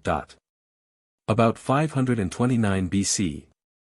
Pythagoras settled in Crotona in the south of Italy, remaining there until he was forced by political troubles to remove to Metapontum. At Crotona he became the center of a widespread and influential organization, a religious brotherhood which extended over all the Greek-speaking world. Number is great and perfect and omnipotent, and the principle and guide of divine and human life, said Philolaus, and the sentence expresses the keynote of the Pythagorean system. Number is order and limitation, and alone makes a cosmos possible. By numbers nature moves, and to understand numbers is to be the master of nature. Hence the Pythagoreans sought to understand the nature of numbers, and to trace their working in the universe, whether in the vast ordered movements in the heavens, or in the arrangements of the earth. Hence also his devotion to mathematics, a science which, as far as Europe is concerned, may almost be said to have been created by Pythagoras, so much did he add to it and systematize it. He found it but a number of scattered and unrelated facts, and left it a science. Metempsychosis or reincarnation was an essential part of the Pythagorean teaching. The purification of the soul being thus accomplished by repeated descents into matter and withdrawals into the invisible worlds, in order to transmute experience into faculty. The 3 degrees. The Pythagorean schools worked in close association with the teaching of the mysteries, but without the ceremonies. They gave a philosophical exposition of the same great facts of the inner worlds. In those schools the pupils were divided into 3 degrees which corresponded almost exactly with those of the early Christians, who called them the stages of purification, illumination and perfection respectively, the last one including what S. Clement of Alexandria calls the scientific knowledge of God. In the Pythagorean scheme the first degree was that of the acoustikoi or hearers, who took no part in the discussions or addresses, but kept absolute silence in the meetings for 2 years, and devoted themselves to listening and learning. At the end of that time, if otherwise satisfactory, the students were eligible for the second degree, that of the mathematikoi. The mathematics which they learnt were not, however, confined to what we now mean by that term. We study this science as an end in itself, but for them it was only a preparation for something much wider, higher and more practical. Geometry, as we now know it, was taught in the outer world in ordinary life as a preparation. But inside these great schools the subject was carried much farther, to the study and comprehension of the 4th dimension, and the laws and properties of higher space. It can be fully understood only if we take it thus as a whole, not in mere fragments, and as an introduction to higher development. It leads a man upwards towards the understanding of all the octaves of vibrations, as to vast areas of which science knows nothing as yet, towards the intricate occult relations of numbers, colors and sounds. The various 3-dimensional sections of the mighty cone of space, and the true shape of the universe. There is a vast amount to be gained from the study of mathematics by those who know how to take it up in the right way, it helps us to see how the worlds are made. The Mathematikoi brought geometry, mathematics and music into relation with one another, and worked out the correspondences between them, which are very remarkable. Everyone who knows anything about music is aware that there is a fixed proportion between the lengths of the strings which produce certain tones. A piano can be tuned according to a certain system of fifths, and the relation of the different tones to one another can be expressed by the number of vibrations of each tone, so a harmonious chord can be stated mathematically. This was first discovered simply by experiment, later the mathematicians found out what the proportions should be, and again by experiment they were found to be exact. But the peculiarity is that the numbers which produce a harmonious chord have the same relation to one another as that which exists between certain parts of the Platonic solids.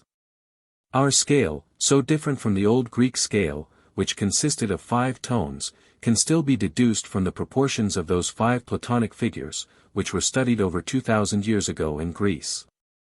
One might think that there cannot be much relation between mathematics and music, but we see by this that they are both parts of one great whole. The third degree of the Pythagoreans was that of the physicoi, not physicists in our modern sense of the word, but students of the true inner life, who learned how to distinguish the divine life under all its disguises. And so were able to comprehend the course of its evolution. The life exacted from all these pupils was of the most exalted purity. Mackey gives the following account of the school at Crotona. The disciples of this school wore the simplest kind of clothing, and, having on their entrance surrendered all their possessions to the common fund, they submitted for 3, this should be 2 only, years to voluntary poverty, during which time they were also compelled to a rigorous silence. The scholars were divided into exoterics and esoterics. This distinction was borrowed by Pythagoras from the Egyptian priests, who practiced a similar mode of instruction. The exoteric scholars were those who attended the public assemblies, where general ethical instructions were delivered by the sage. But only the esoterics constituted the true school, and these alone Pythagoras called, says Iamblichus, his companions and friends. Before admission to the privileges of the school, the previous life and character of the candidate were rigidly scrutinized, and in the preparatory initiation secrecy was enjoined by an oath. And the severest trials of his fortitude and self-command were imposed. The brethren, about 600 in number, with their wives and children, resided in one large building. Every morning the business and duties of the day were arranged, and at night an account was rendered of the day's transactions. They arose before day to pay their devotions to the sun, and recited verses from Homer, Hesiod, or some other poet. Several hours were spent in study, after which there was an interval before dinner, which was occupied in walking and in gymnastic exercises. The meals consisted principally of bread and honey. Although we do not find any direct connection between the school of Pythagoras and the degrees of modern Masonry, yet the influence of Pythagoras upon our mysteries was profound, as Masons have always recognized. The tradition of the Pythagoreans passed into the Neoplatonic schools. And from thence much of the inner teaching came into Christian hands, and formed the basis of many of those schools of mystic instruction which enshrined in medieval times certain of the secrets now preserved in the higher degrees of Masonry. There is a succession of ideas as well as of sacramental power. And the school of Pythagoras may certainly be said to be one of the links in the chain of Masonic philosophy, even though today the greater part of that philosophy has faded from our rites. To Pythagoras is attributed the discovery of the 47th proposition of Euclid, which now forms the jewel of the IPM.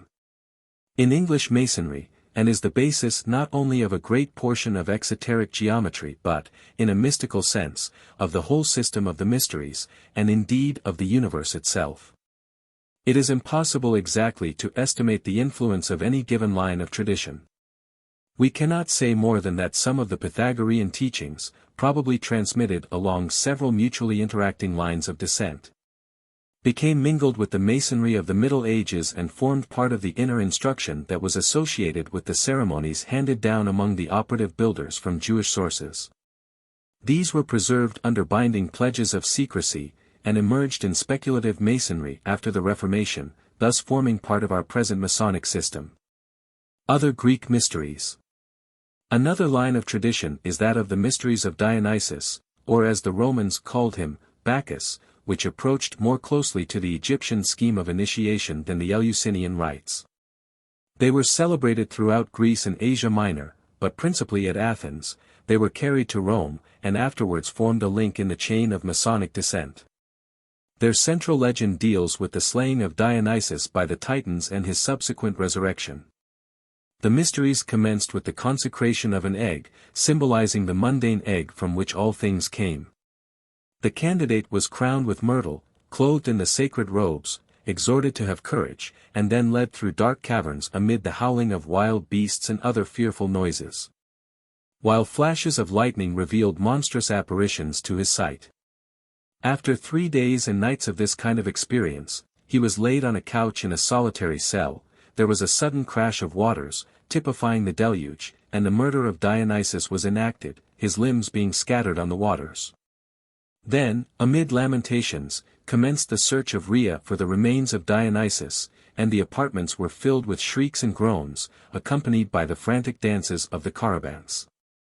Suddenly the body was found, the scene changed to one of joy, and the aspirant was released from his confinement. After that he descended into the infernal regions, where he saw the sufferings of the wicked and the rewards of the good, and afterwards became an epopt or seer, one who could look upon the world from above, see it as a whole, and therefore understand it. Among the followers of this Bakshik form of the mysteries were the celebrated Dionysian artificers, a secret society, bound by the most rigid pledges never to reveal their S. and P. W., and employing emblems adopted from the building trade. These wandering bands of workmen built temples all over Syria and Asia Minor, just as the bands of Freemasons afterwards built churches in Europe. Bro. Ward writes of them. They appear to have reached Asia Minor from the southeast, and, according to Strabo, could be traced through Syria and Phoenicia, via Persia and India. Apparently they reached Phoenicia about 50 years before the building of Caesar's temple, and it is their presence which alone explains how that temple came to be built. Indeed, the Bible itself makes it abundantly clear that the temple was not built by Jews, who at that time were an agricultural race, quite incapable of undertaking the task of building such an elaborate edifice. From the same source we learn that the chief architects and men came from Phoenicia, and Phoenician letters have been found on what are believed to be the foundations of the first temple. From Phoenicia they spread first into Asia Minor, and thence into Greece, from which country Greek colonists no doubt in the course of time carried members of the guild to Magna Graecia, which was the early name for South Italy. An Outline History of Freemasonry, by Ward, page 22. It is said that this cult of Dionysus survived up to 1908 in Thrace, in a slightly modified form at Visa, and may still exist. R. M. Dawkins, Journal of Hellenic Studies, 26, 1906, pp. 191-206. In the same land of Phoenicia, the mysteries of Adonis or Tammuz were celebrated at Byblos or Jebel, where lived the Gibellim or stone squarers, deriving their name from that of the town. The legend of these mysteries is an interesting combination of those of Egypt and Eleusis, the death and resurrection of Adonis being interwoven with a theme upon his exile and return for 6 months of the year, which reminds us of the fate of Persephone. This cult appears in many forms, some of them savage and sanguinary, evidently derived from the dark and debased delusions of prehistoric and even cannibal tribes. Some hint of these may be seen in the account given on page 000. The mysteries of Attis and Cybele in Phrygia had many points in common with the last named, the death and resurrection of Attis being the central myth. Other mystery cults existed also, all teaching similar ideas. That of the Cabaroi in Samothrace, which was held in great honor in the ancient world, is thought by some scholars to be the oldest of them all, a theory which is supported by the barbarous names of the deities involved. But even these are myths of death and resurrection, the god being in this case called Kasmilos. It seems probable that when Virgil, in the 6th book of the Aeneid, depicted the descent of Aeneas into hell, he intended to give a representation of what happened in some of these mysteries. 6. The Mithraic Mysteries. Zarathustra and Mithraism. The mysteries of Mithra were in many ways similar to those of Greece, but they always had certain characteristics which were especially their own. And the line of succession which they transmitted was distinct from that of the 3 degrees of Blue Masonry. Some of the more important features of its ritual seem to have passed over into the 18 degrees. There was a strong military flavor about them, and they demanded from their devotees a purity of life which was almost ascetic. Just as the mysteries of Egypt and Greece arose respectively from the incarnations of the world teacher as Thoth and Orpheus, so did the Mithraic scheme arise from his incarnation as the first Zarathustra about 29,700 BC in Persia. It taught of Mitra, captain of the hosts of the God of light and savior of mankind. Mithraism among the Romans. It is said that Mithraism was first transmitted to the Roman world during the 1st century BC. By the Cilician pirates captured by Pompey, but, as we have already seen, it was before that time in the possession of the Essene communities in Palestine. For nearly 2 centuries it attained no great importance in Rome, and it was not until the end of the 1st century AD that it began to attract serious attention. Towards the close of the 2nd century, the cult had spread rapidly through the army, the mercantile class and the slaves, all of which classes were largely composed of Asiatics. It throve especially at the military posts, and in the track of trade, where its monuments have been discovered in greatest abundance. Some 20 of the Mithraic temples still remain, and they show certain points of resemblance to our Masonic lodges. The temple was rectangular, with a raised platform at the east end, often apsidal in form. Continuous benches ran along its walls on the longer sides for the accommodation of the BRN, and the ceiling was made to symbolize the firmament. Jerome, Epist. Kvi, tells us that the system consisted of 7 degrees, Corax, the raven, so called not only because the raven was the servant of the sun in Mithraic mythology, but because the raven can only imitate speech and not originate ideas for himself. Cf. the acousticoi of the Pythagoreans, and the fact that the Dugard of the 1 degree shows that the EA must confine himself to what is taught in the VSL. Criphius, the occult, a degree in the taking of which the mystic was perhaps hidden from others in the sanctuary by a veil, the removal of which was a solemn ceremonial. Miles, the soldier, signifying the holy warfare against evil in the service of the god. Leo, the lion, symbolic of the element of fire, which played so great a part in the Persian faith. Perses, the Persian, clad in Asiatic costume, a reminiscence of the ancient origin of the religion. Heliodromus, the courier of the sun, with whom Mitra was identified. And Pater, the father, a degree bringing the mystic among those who had the general direction of the cult for the rest of their lives. It is not easy to trace exact correspondences between these 7 stages and our own degrees, because of the difference between the systems. The Corax is fairly parallel with the EA, and the Criphius and Miles with the FC. The latter being distinguished from the former by additional knowledge which may not inaptly be compared with that of the marked degree. These 3 classes together were regarded to some extent as servitors. The next stage, Leo, was the first whose members were called participants and admitted to the Mithraic sacrament. We may consider the 3 stages of Leo, Perses and Heliodromus as divisions of the degree. The first gave access to the full fellowship of the Mithraic brotherhood, the second passed him who received it through a most impressive ceremony in the course of which he was symbolically slain and raised to life in honor of Mitra. And the third put him in possession of additional knowledge equivalent to that which is supposed to be given to us in the Holy Royal Arch. For only when he had that knowledge of the name and qualities of the deity was he fitted to go forth as a messenger of the sun to bear his strength and life through the world. The Pater corresponded to our IM, who alone can confer the various degrees and pass on the succession to posterity. The Mithraic Rites. The Mithraic cult was essentially a religion of soldiers, a veritable brotherhood of arms. Women were never admitted to their rites of initiation, although it seems probable that in earlier times there were separate degrees for them. The power flowing through the rites gave especially courage and purity, and the demands upon the candidates in both these respects were exceedingly high. There was an intensity of brotherly feeling between the initiates of Mitra which is rarely realized in our lodges today. They were pledged to fight for the right, and they stood shoulder to shoulder against all foes.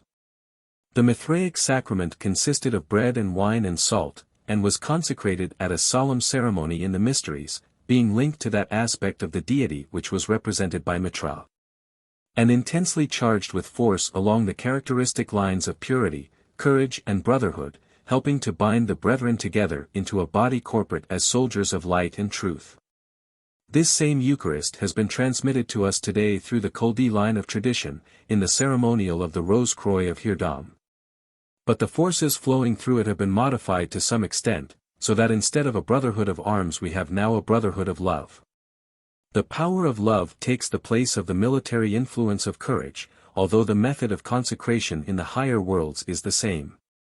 This is due to a blending with the Egyptian line of tradition. The analogies between Mithraism and Christianity are very close. They are well summarized thus in the Encyclopaedia Britannica. The fraternal and democratic spirit of the first communities, and their humble origin. The identification of the object of adoration with light and the sun, the legends of the shepherds with their gifts and adoration, the flood, and the ark, the representation in art of the fiery chariot, the drawing of water from the rock. The use of bell and candle, holy water and the communion, the sanctification of Sunday and of the 25th of December, the insistence on moral conduct, the emphasis placed upon abstinence and self-control. The doctrine of heaven and hell, of primitive revelation, of the mediation of the Logos emanating from the divine, the atoning sacrifice, the constant warfare between good and evil and the final triumph of the former, the immortality of the soul. The last judgment, the resurrection of the flesh and the fiery destruction of the universe, these are some of the resemblances. At their root lay a common Eastern origin rather than any borrowing. Encyclopaedia Brit. 11th ed. Art. Mithras. The great powers behind evolution appear at one time to have thought seriously of making Mithraism the religion of the fifth subrace instead of the maimed Christianity which had rejected its own gnosis and put aside its mysteries. But the ideal of Mithraic purity was so high that it would probably have been impossible for men to follow it during the Dark Ages, and another very serious objection to the system was that it absolutely excluded women. Mithraism was allowed therefore to sink into the background and finally to pass out of sight of the outer world. Nevertheless, the ancient succession is still guarded and the rites are preserved in the custody of the HOATF. So Mithraism may yet have its part to play in the religious life of the future. In addition to the mysteries of Mitra, there was an Atlantean tradition of the mysteries, that to which we have already referred as the Chaldean line of succession. In the days of its splendor the Chaldean rituals put the initiate into relation with the great star angels who were adored in that mighty faith. And a relic of this tradition is still found in the hidden side of certain of the degrees of the rites of Memphis and of Mizraim. The Chaldean method of seating the principal officers of a lodge is still preserved in continental Masonry, and has passed also into certain of the higher degrees. The Roman Collegia. We may now return to the main line of Masonic descent, that of the three craft degrees. We have already seen how the Jewish mysteries handed down the essentials of our Masonic rites. It remains for us to trace their transmission to our modern lodges. The next link in the chain is the Roman Collegia, in which the transition from speculative to operative Masonry took place.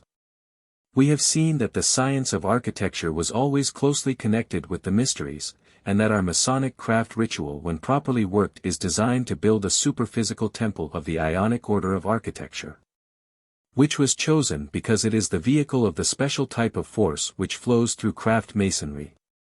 See The Hidden Life in Freemasonry, page 120. Other forms are built by the higher degrees, belonging to different kinds of architecture, according to the influences which are to be radiated through them. So we see that we are in the presence of a science of spiritual building, of which material architecture is but the reflection in the dense matter of the physical plane. Each order of architecture expresses an idea and is the channel of certain types of influence associated with that idea, attracting the attention of certain kinds of angels who work along the lines of that idea in the invisible worlds. Each subrace has its own characteristic type of architecture as well as its own type of music. And these are often utilized by the great ones behind in order to impress upon the people certain characteristics which are necessary for their evolution. The principles of this inner science of building were taught in the ancient mysteries, and the temples of the different faiths were planned by the priests with full knowledge of the hidden side of what they were doing. It was for this reason that builders were always associated with temples and temple worship, and the secrets of building were carefully guarded as part of the teaching of the mysteries. Thus the confusion between speculative and operative, which was purposely effected at the breaking up of the Roman Empire, presented no difficulties to the powers behind, since those two aspects had always worked in close association. And it was merely a question of emphasizing the one, and of temporarily withdrawing the other into yet further silence and secrecy. No essential change was required. The work of King Numa. Plutarch tells us that the Roman collegia were originally founded by Numa, the second king of Rome, who lived during the 7th century BC. Plutarch's Life of Numa, A. H. Clough, Volume I, page 152. Numa is a half-legendary figure to our modern historians, but he was a very real personage, and the true founder of the Roman mysteries as well as of the trade guilds. Plutarch says of his character: "He was endued with a soul rarely tempered by nature and disposed to virtue, which he had yet more subdued by discipline, a severe life, and the study of philosophy. He banished all luxury and softness from his own home, and, while citizens alike and strangers found in him an incorruptible judge and counselor, in private he devoted himself not to amusement or lucre, but to the worship of the immortal gods, and the rational contemplation of their divine power and nature." Ibid, pages 130-131. Numa was deeply versed, so far as anyone could be in that age, in all law, divine and human. Livy, B.K. I. 18, Loeb ed., says Livy. While Dio Cassius tells us that he shaped the political and peaceable institutions of Rome, as Romulus had determined its military career. Dio's Roman History, Loeb. ed., page 29. In addition to all his external ability, he was far advanced on the path of holiness, and was a high initiate of the White Lodge. His especial work was laying down, at the very beginning of the Roman state, the inner foundation of Rome's future greatness. He molded both her outer religion and her inner mysteries, which in later days were to be the channel of that spiritual force which would make Rome mighty among the nations, one of the greatest empires that the world has ever known. Numa sent messengers to Egypt, to Greece, to Chaldea, to Palestine and other lands, to study all existing systems of the mysteries, so that he might adopt in Rome those most suited to the development of his people. His high occult rank opened all doors, and like Pythagoras, an even greater initiate, who came later, he was enabled to synthesize many lines of tradition into one comprehensive whole. The system which appears to have been adopted in Rome was that of the mysteries of Dionysus or Bacchus, which, as we have already seen, closely corresponded to the Egyptian system. And here we have the first of the links with the Dionysian artificers of whom Masonic tradition so persistently speaks. Numa introduced the Egyptian line of succession, and thus the hierophants of his mysteries were IMS. After the manner of the priests of Egypt and the Masons of today.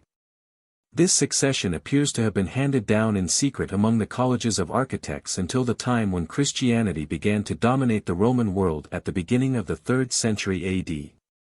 The fortunes of the colleges or guilds which were thus formed were very varied. Gradually they rose to great political power, were abolished by the Senate about 80 BC, and restored again 20 years later. The emperors issued edicts against them from time to time, but those which could prove their antiquity or religious character were permitted to remain in existence. They were finally abolished in AD 378. The colleges and the legions. Of these colleges of architects one was attached to every Roman legion, building for it fortifications in time of war and in time of peace, temples and houses.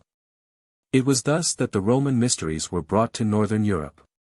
Wherever the Romans settled, the collegia worked their rites, and in process of time native soldiers were initiated into their ranks, until the system became deeply rooted in each Roman colony. Closely connected with these rites were those of Mitra which, as we have seen, were also spread by the Roman armies, although the two systems were always kept separate and distinct. The organization of the colleges, as extant records show, corresponded in many ways with that of our modern lodges. Tres faciant collegium, 3 make a college, was one of their principles. And the rule was so indispensable that it became a maxim of civil law. The college was ruled by a magister or master, and 2 decuriones or wardens, and among other officers were a treasurer, sub-treasurer, secretary and archivist. R.F. Gould, History of Freemasonry, Volume 1, page 42. There was also a sacerdos or chaplain, who was in charge of the religious side of the work. The members of the college consisted of 3 grades corresponding closely to apprentices, fellows and masters. And records point to the fact that they possessed semi-religious rites which were kept rigidly secret, and also that they attached symbolic interpretations to their tools, such as the square and compasses, the plumb rule and level. They took pagan gods as their patrons in much the same way as the guilds which succeeded them adopted Christian patron saints. The 4 crowned martyrs, the patron saints of Masonry, were Christian members of a college who were tortured to death by the Emperor Diocletian for refusing to make a statue of Aesculapius. J. S. M. Ward, Freemasonry and the Ancient Gods, pp. 144-145. They were later confused with the tradition of the 4 brothers of Horus. Bro. J. S. M. Ward describes a building of the Collegia unearthed at Pompeii in 1878, which had been buried in A.D. 79, during the great eruption of Mount Vesuvius. It contains striking Masonic correspondences. There are 2 columns, and on the walls are interlaced triangles. Upon a pedestal in the center was found an inlaid marble slab with a skull, level and plumb rule and other Masonic designs in mosaic work. A fresco in another building close by shows a figure in the act of making the FCHS, J. S. M. Ward, Freemasonry in the Ancient Gods, pages 115-116. The Roman colleges of architects were brought to Britain by the Roman army. 1 legion under Julius Caesar established a colony at Eboracum or York, later to be so prominent in Masonic legend and tradition, and another center was at Verulam, afterwards known as S. Albans. The introduction of the Jewish form. The introduction of the Jewish form of the Masonic ceremonies was intentionally arranged by the powers who stand behind Freemasonry about the time when Christianity was gaining ascendancy in the Roman Empire.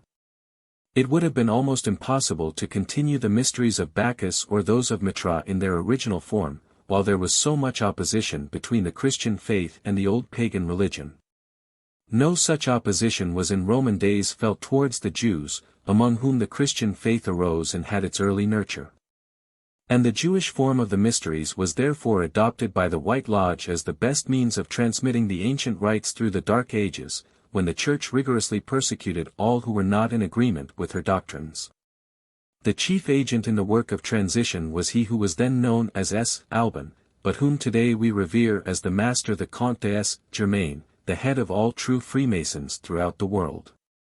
I have given some account of him and his Roman incarnation in the Hidden Life in Freemasonry, Op. Cit. pp. 12-16. The transition to the operatives. The mysteries of Bacchus quite naturally and gradually gave place to the Jewish form of the same tradition as Christianity grew more and more powerful. For this was not incompatible with the Christian faith as the Greek and Egyptian traditions would have been, and the speculative secrets were more and more confused with operative terminology until the transition was complete. When the Roman Empire of the West was destroyed, political power came more and more into the hands of the Church, which grew very suspicious of secret societies, and suppressed them with great vigor. She did not, however, persecute the operative Masons, whom she regarded as a body of men wisely guarding the secrets of their trade, which she supposed to be concerned with the measurements of columns and arches, quantities for the mixing of mortar, and other such things. The masters of the White Lodge, therefore, intentionally confused the symbolical with the operative working and thus preserved blue Masonry, but permitted the higher wisdom to sink for the time out of sight. Thus they provided for such of the egos born in Europe as could not develop under the cruder teaching which was miscalled Christianity. This effort to preserve the mysteries in the Dark Ages was successful because the speculative Masons adopted as much as they could of the operative Masons' terminology, and entrusted them with some of the secrets. The latter then faithfully carried on the forms without comprehending more than half of what they meant. Then those who held philosophical ideas of which the Church would not approve allied themselves with the operative Masons, became members of the fraternity, and attended their meetings. They did not come into the guilds as operative Masons, and therefore were not bound as apprentices, but were free Masons accepted into the operative body, but not belonging to it by right of physical plane work. The tradition of the collegia passed into the lodges of the guilds, as we shall see in the next chapter, and the ancient succession of I.M.S., which we in Britain trace through S. Alban, was handed down unbroken from century to century. In consequence of this persecution, and the partial restoration of Masonry in different forms in different countries, its outward history had been obscured and confused in the greatest possible degree. It is a matter that might no doubt be elucidated by long and painstaking research, but it would be a task involving far too great an expenditure of energy and time. 7. Craft Masonry in medieval times. Evolutionary methods. The theory of human evolution ordinarily put before us is that of a slow upward progress of man from extremely primitive and almost animal conditions through the Stone Age, the Bronze Age, the Iron Age, until he has arrived at his present level, which is by this hypothesis the highest which he has yet attained. This view is only partially true.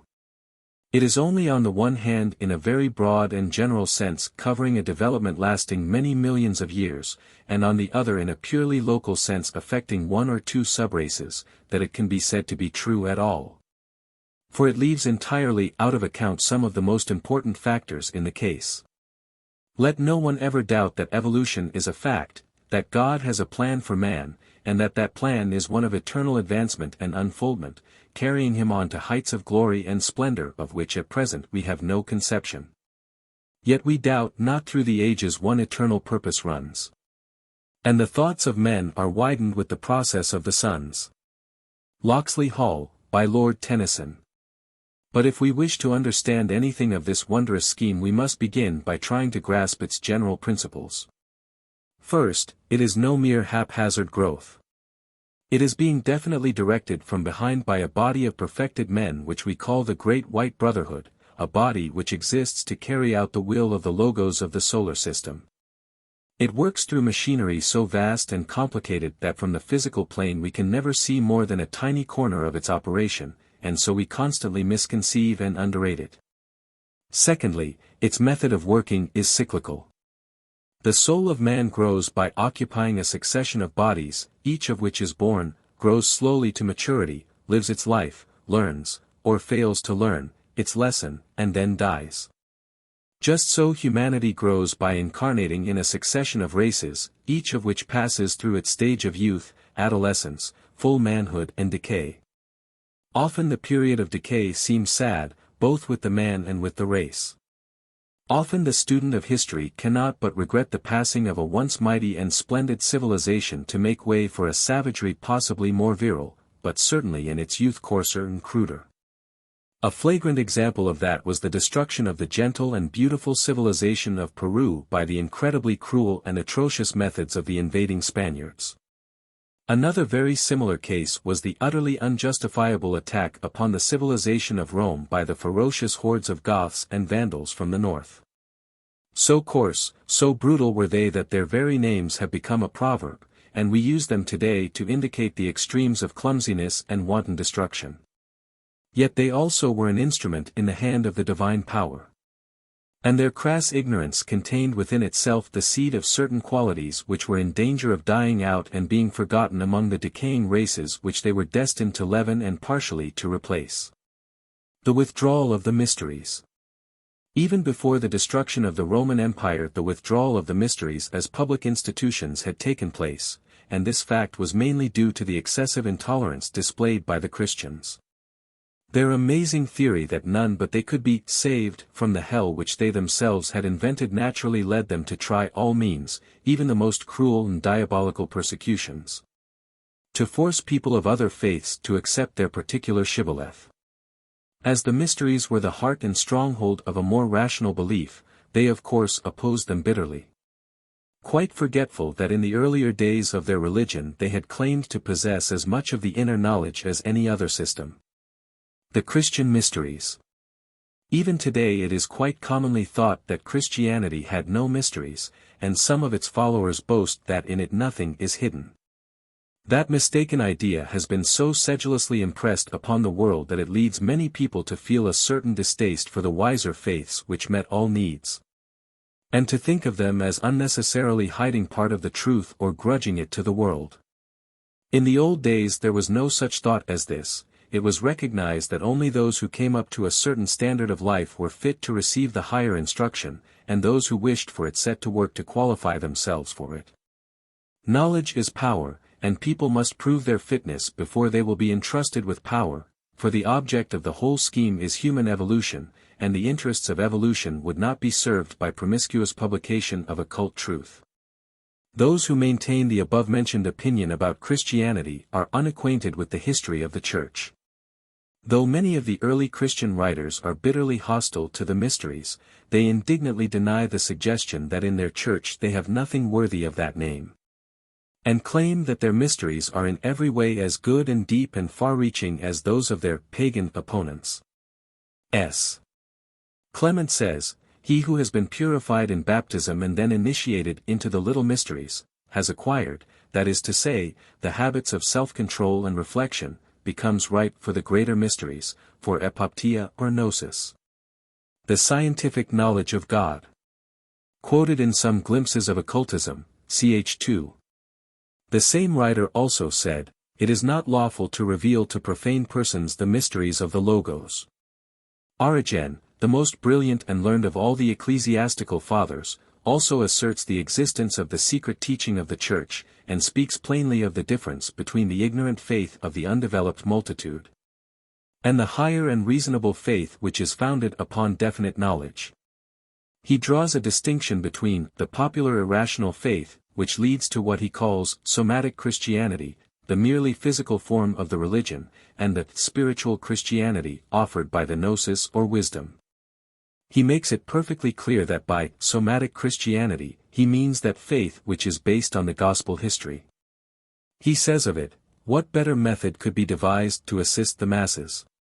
In Dean Inge's Christian Mysticism he is quoted as teaching that the Gnostic or sage no longer needs the crucified Christ. The eternal or spiritual gospel which is his possession shows clearly all things concerning the Son of God himself, both the mysteries shown by his words and the things of which his acts were the symbols. Origen regards the life, death and resurrection of Christ as only one manifestation of a universal law, which was really enacted not in this fleeting world of shadows, but in the eternal counsels of the Most High.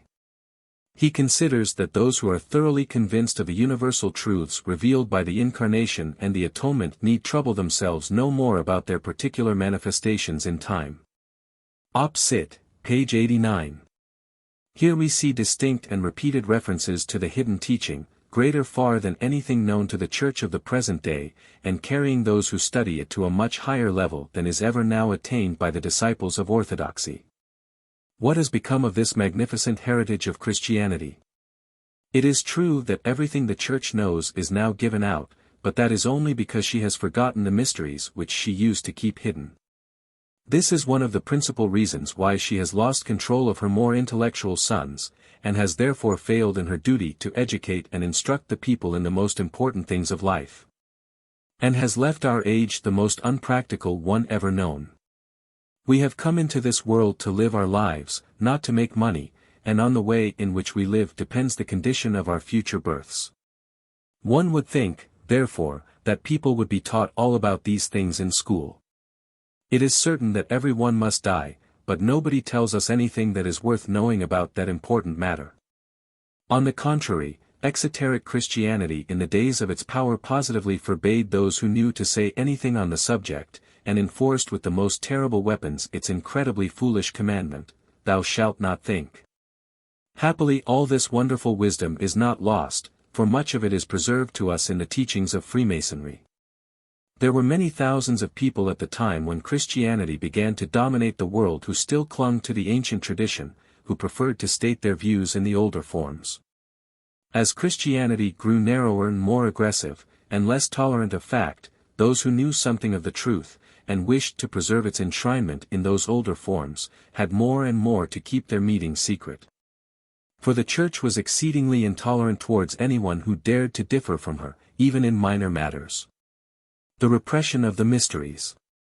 In A.D. 399 the Emperor Theodosius issued his celebrated edict, which was a heavy blow to the outer manifestation of the ancient pagan faith. Whatever privileges were conceded by the ancient laws to the priests, ministers, prefects, hierophants of sacred things, or by whatsoever name they may be designated, are to be abolished henceforth. And let them not think that they are protected by a granted privilege when their religious confession is known to have been condemned by the law. By A.D. 423 the penalties against those who clung to the old beliefs had become severe. For in a later edict of the same emperor we find, although the pagans that remain ought to be subjected to capital punishment if at any time they are detected in the abominable sacrifices of demons, let exile and confiscation of goods be their punishment. Codex Theodosianus 16, 10, 14, 23, quoted in a source book for ancient church history, there, page 371. Wherever possible the temples of the gods were destroyed, the ancient libraries were burnt. The statues and other relics were broken in pieces by the brutal hands of the savage Christians, and what destruction remained to be accomplished in the Western Empire was completed by the no less barbarian invaders. So perished the outer worship of the gods of Greece and Rome. The mysteries were withdrawn into inviolable secrecy, which remained unbroken until after the Reformation, when the Church had lost her power to burn and torture all who did not at least pretend to be in agreement with her doctrines. The crossing of traditions. This retirement took place in several countries simultaneously, so several traditions arose which, like the mystery systems from which they were derived, differed considerably in their details, though they were always based upon a common plan. These traditions have crossed and recrossed one another constantly throughout the centuries, have influenced each other in all sorts of secret ways, have been carried from country to country by many messengers. So that the Masonry which emerged in the 18th century bears the signature of many lines of descent, of many interacting schools of mystical philosophy. Behind all these different movements, utterly unknown except by the few disciples charged with the work of keeping alight the sacred fire during the Dark Ages, stood the White Lodge itself, encouraging all that was good in them, guiding and inspiring all who were willing to open themselves to such influence. By efflux of time the true philosophy has gradually faded out of them again and again, and from time to time the adepts have taken advantage of some favorable opportunity to restore a little of it, sometimes by founding a new rite or school, sometimes by instigating the establishment of additional degrees in an existing rite. We see, therefore, a number of parallel and equally valid streams of tradition running down in secret throughout the Middle Ages, and emerging here and there in movements which are to some extent known in the outer world. The real continuum of Masonry may thus be compared to the roots of a plant creeping along under the ground, and giving forth apparently separate plants at intervals. There are, however, more or less broken lines of outward descent that may be traced up to a certain point on the physical plane. It is with these that we shall especially concern ourselves in the following chapters. The two lines of descent. We have already indicated that the only portion of the Masonic tradition which was anciently divided into definite degrees is that which we now call craft or symbolic Masonry, the direct descendant of the lesser and the greater mysteries of Egypt and Judea, and closely akin to the mysteries of Greece. Greater sacramental powers were conferred and deeper spiritual instruction was given to the few who were endeavoring to prepare themselves for the true mysteries of the White Lodge. But these cannot be called degrees after the manner of craft Masonry, for even in ancient Egypt they were not organized as such. Both these lines of succession passed down through the Middle Ages. The craft degrees were deliberately confused with operative building, and were thus transmitted, although in secrecy, in the outer world, but the higher instruction still belonged only to the few, and was handed down in far deeper secrecy still, being introduced from time to time into the heart of various mystical schools, which were much more exclusive in their choice of members than the operative builders.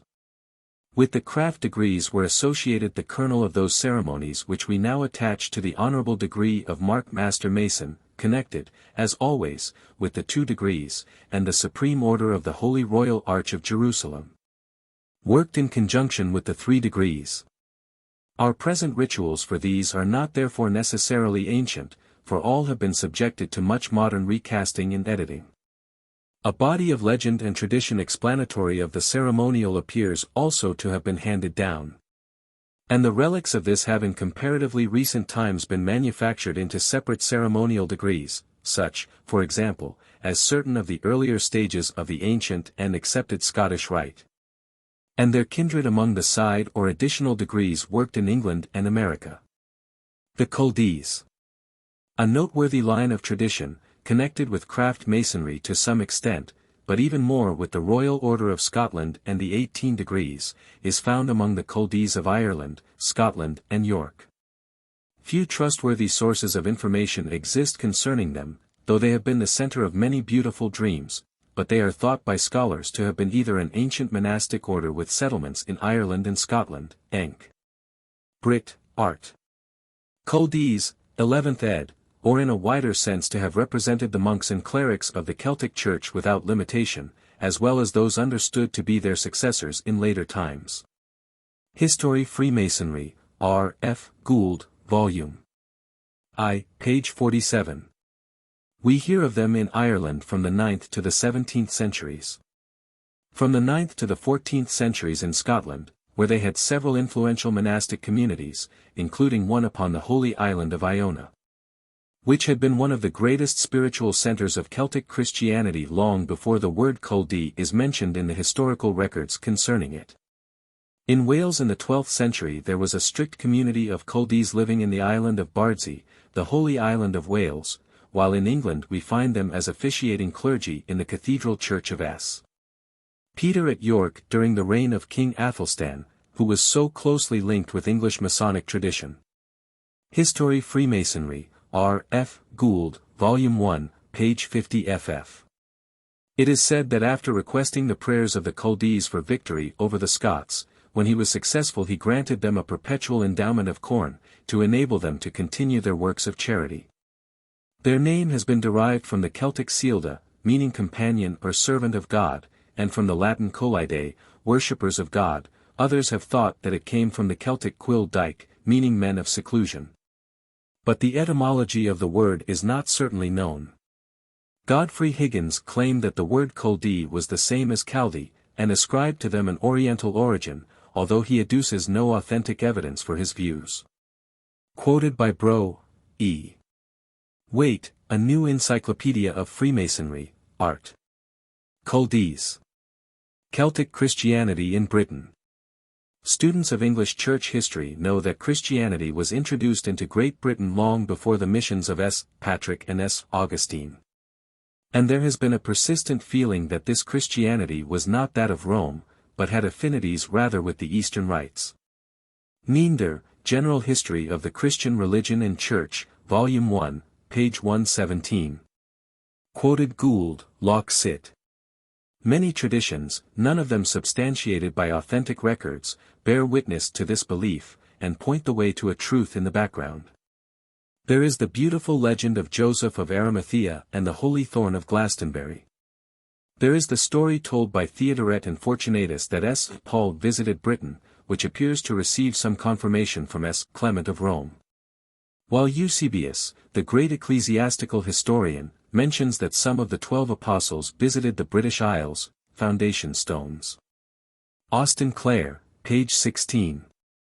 Indeed it was not until the 12th century that Celtic Christianity was finally brought into line with the usages of Roman Catholicism. Enc. Brit. Loch Sit. The holy island of Iona, once the heart of the old Celtic Church, lies off the west coast of Scotland among the Inner Hebrides. It was called High or Icomkill, the island of Columba of the Church, and by the Highlanders Innis nan Druidnia, the Isle of the Druids, implying that before the coming of S. Columba in A.D. 563 it had been a hallowed centre of the ancient worship of the Celts. Enc. Brit. Art. Iona. The monks of Iona spread their learning over Sootland and northern England, and the early Celtic bishops owned the abbot of Iona as their spiritual head. In 717 the monks of Iona were expelled from Scotland by the Pictish king Nectan. But their place was largely filled by the Culdees of Ireland, Enc, Brit, Art. Culdees, who appear to have been followers of the same tradition. No mention is made of the Culdees in Scotland after AD 1382. Gould, Loch Sit. We find that the early British Church, of which the Culdees were the later survivors, possessed a beautiful and mystical form of Christianity derived from Eastern sources and closely connected with the traditions of the Essenes, who were the immediate followers of our Lord. It had the apostolic succession of the Christian Church, but its teachings were less defined and rigid, more mystical and poetic than the Roman scholasticism which in later days so completely absorbed it.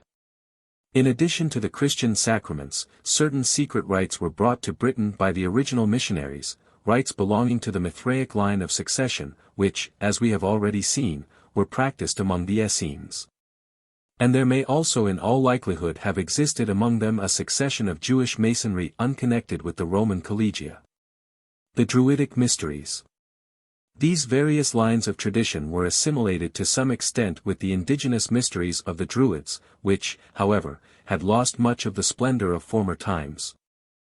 And even the outer Christian rites became touched with that peculiar beauty which is the heritage of the Celt. We find confirmation of the ancient legend that the splendid Celtic race called the Tuatha de Danann, which flourished in ancient Ireland, came originally from Greece through Scandinavia. And the same is true of other offshoots of the Celtic stock which settled in Wales, Cornwall and Brittany. They all formed a branch of that fourth subrace from which the later Greeks and Romans were also descended. And the origin of the mysteries of the Druids may be traced to the great world teacher, in his incarnation as Orpheus, the singer of Hellas. Though they were also influenced somewhat by the still older mysteries of Ireland which date from Atlantean times. The lyre of Apollo became the harp of Angus, and the old worship of God as the divine beauty manifesting through music thus passed down into Britain. The Druidical mysteries had a certain influence on the imported Roman or Norman rites.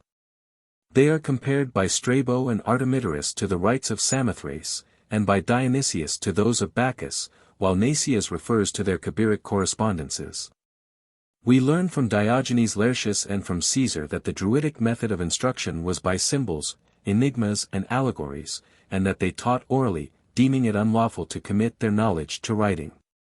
It is said that their ceremonies of initiation required much physical purification and mental preparation. In the first degree the aspirant's symbolical death was represented, and in the third his regeneration from the womb of the giant goddess Saradwin and the committal of the newly born to the waves in a small boat, symbolical of the ark. Their doctrines were similar to those of Pythagoras, including reincarnation and the existence of one supreme being. Apart from a few stray references in classical authors, we know of them today chiefly through the bardic songs attributed to the Welsh poet Taliesin, of the 6th century AD, who claimed Druidic initiation. Culdees of York blended Christian mysticism with these pre-Christian rites, and so linked them with modern Masonry. There have been many other mysteries, such as those of Ireland, closely connected with the Druids, and of Scandinavia, wherein the death and resurrection of Balder was the chief theme. And no doubt all these were connected with the source of our present Masonry, being branches of the same tree, even though external traces of their relationship in the past have disappeared. The Holy Grail. As part of this indirect heritage from the Greek mysteries came the well-known symbol of the crater or cup, which in the intermingling with early British Christianity was identified with the sangreal, the chalice used by our Lord at the Last Supper for the founding of the Holy Eucharist. King Arthur, who has often been supposed to be an imaginary hero, was a very real and most lovable and sagacious ruler, of whom England may well be proud. His Round Table also is fact and not fiction, and among its knights there was a rite of the Christian mysteries centering round the beautiful story of the quest for the Holy Grail. Some there were who took the legend literally and undertook endless physical plane pilgrimages in search of an earthly cup. Others knew that the mystical meaning of the finding of the Holy Grail is the union between the higher and the lower self, which is one of the qualifications for initiation into the true mysteries of the White Lodge. For the chalice symbolically represents the causal body into which the blood of the mystery is poured. I am the cup, his love the wine. The mysteries of the Holy Grail were simultaneously celebrated in various centers, both in Great Britain and on the continent, where they doubtless became mingled with other lines of tradition. And in them we find clear traces of one of those secret schools in which the flame of the hidden wisdom burnt bright during the early Middle Ages. The tradition of the Grail and its spiritual knighthood passed into literature through the hands of Cretan de Troyes, Wolfram von Eschenbach and other writers, whence on the one hand we derive the Morte d'Arthur of Sir Thomas Malory, from which Tennyson drew the materials for his Idylls of the King, and on the other the glorious music of Parsifal, in which Wagner reconstructed so magnificently the German tradition of the Grail Brotherhood. Heirdom. In Scotland these secret mysteries of the East and West were handed down from generation to generation in various centres, one of the chief of these being the sacred island of Iona. Among the initiates of the Culdee rites Iona was called Heirdom. Heirdom is said in Masonic tradition to be a mystical mountain, and as such it is indeed the mount of initiation beyond the veils of space and time. But it was also the secret name of the physical centre of the mysteries, and this centre was Iona. Another such secret centre in medieval days was the Abbey of Kilwinning. And thus, the rites which derive in part from Culdee sources have always styled themselves as of Kilwinning and of Heirdom. The Saxon invasion of Britain drove the Celtic inhabitants of the plains to the mountains of the west and north.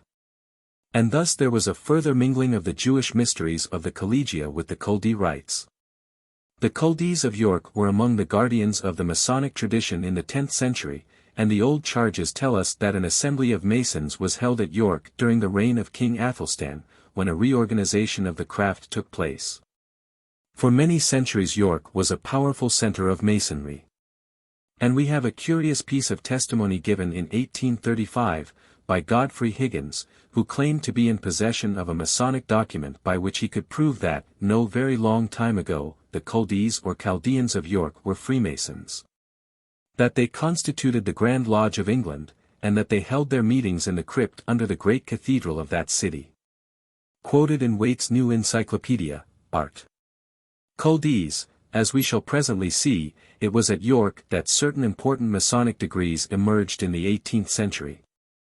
The monks of the Celtic Church were largely responsible for the introduction of Christianity into Germany. Wherever they came they raised churches and dwellings for their priests, cleared the forests, tilled the virgin soil, and instructed the heathen in the first principles of civilization. Gould. History Freem, Volume I, page 107. Some German authorities have held that the monks directing these operations owed much of their success to the remnants of the Roman colleges of Gaul and Britain, and ultimately laid the foundations of the craft guild system in Germany. Gould rejects this view on the ground that at the time of the Celtic influence there were no craft guilds in Germany. Gould. History Freem, Volume 1, page 109. But nevertheless some of the secret rites and traditions of the Celtic monks passed into the German monasteries and formed one of the lines of descent of those stonemasons who built the great German cathedrals in the Middle Ages. In Scotland the Celtic mystery tradition passed down independently of the later operative lodges, for there is no trace whatsoever of any high degrees in the extant minutes of Mother Kilwinning, no.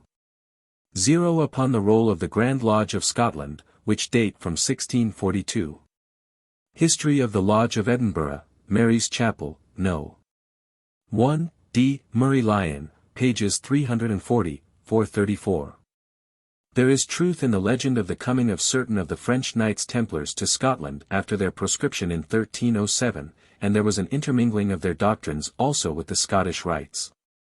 One line of descent crossed from Scotland to France, where it was blended in the 18th century with the Egyptian tradition to form the Rite of Heirdom or of Perfection under the counsel of the emperors of the East and West. As will be further explained in Chapter 11.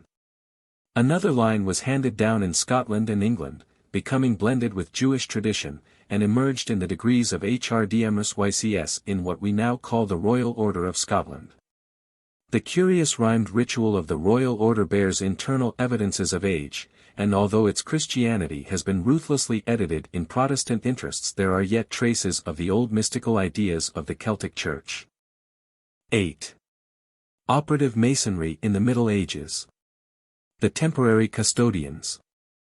In a complete study of medieval operative masonry, it would be necessary to include a treatise upon the various schools of medieval architecture and the tendencies, national and economic, which influenced their creation and development. In this book we are concerned with the operative builders only in so far as they were the temporary custodians of the speculative science of the mysteries, but the study of architecture is of considerable value to the Mason. For it is the physical plane reflection of mighty ideas in the inner worlds, and by the study of architecture certain of the laws of spiritual building may by analogy be reached and understood. As Masons, our speculative ancestry is noble and magnificent, for we are in that respect the lineal descendants of the kings and prophets and priests of old who have been the bearers of the hidden light to men through countless generations. But of our operative forefathers who so faithfully guarded the tradition in the days of darkness we may also be proud, for their art at its zenith was unsurpassed in richness and splendor by the achievements of any other age in Europe.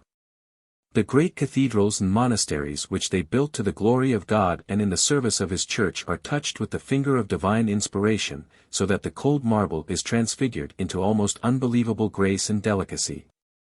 They are veritable dreams of beauty materialized into stone. The operative Masons, too, have handed down to us many of their customs and usages, and it is well that we should understand these in addition to what we have derived from other sources. When Europe was overrun by the Germanic tribes and the Empire of the West was destroyed, the Roman collegia for the most part disappeared with the other fruits of civilization. The mysteries enshrined in them survived in a more or less repressed form in Italy, France and England, although they were kept extremely secret for fear of the barbarian invaders. It was from these survivals that the lodges of the Guild Masons of the Middle Ages were derived. Decline of the Collegia. Mackey shows how the Collegia declined after the fall of Rome, and how new guilds were started and old ones revived under the patronage of the Christian clergy. And asserts that after the 10th century the whole of Europe was perambulated by bands of wanderers called traveling Freemasons, who erected churches and monasteries in the Gothic style. Authorities differ seriously in opinion as to whether the fraternities who built the great cathedrals were joined together by any central organization. There is much in the similarity of style of building in the different countries, and in the Masonic signs upon the buildings, to indicate their connection, but the central organization must have allowed its branches great latitude, since the differences in style are also great. The cathedrals that the traveling Freemasons built with such great skill and artistic inspiration were laid out upon a symbolic plan, usually based upon the cross and the vesica piscis. And there is some evidence that they moralized upon their tools. Undoubtedly these were men of the loftiest intellect and spirituality, and we modern speculative Masons have no reason to be ashamed of our associations with such operative craftsmen. The Co-Masonic. The first signs of a revival in the art of building, the first stirrings of that creative spirit which was to blossom in later years in the full glory of the Gothic, are to be found in Lombardy, where originated the style called Romanesque, which eventually spread all over Europe.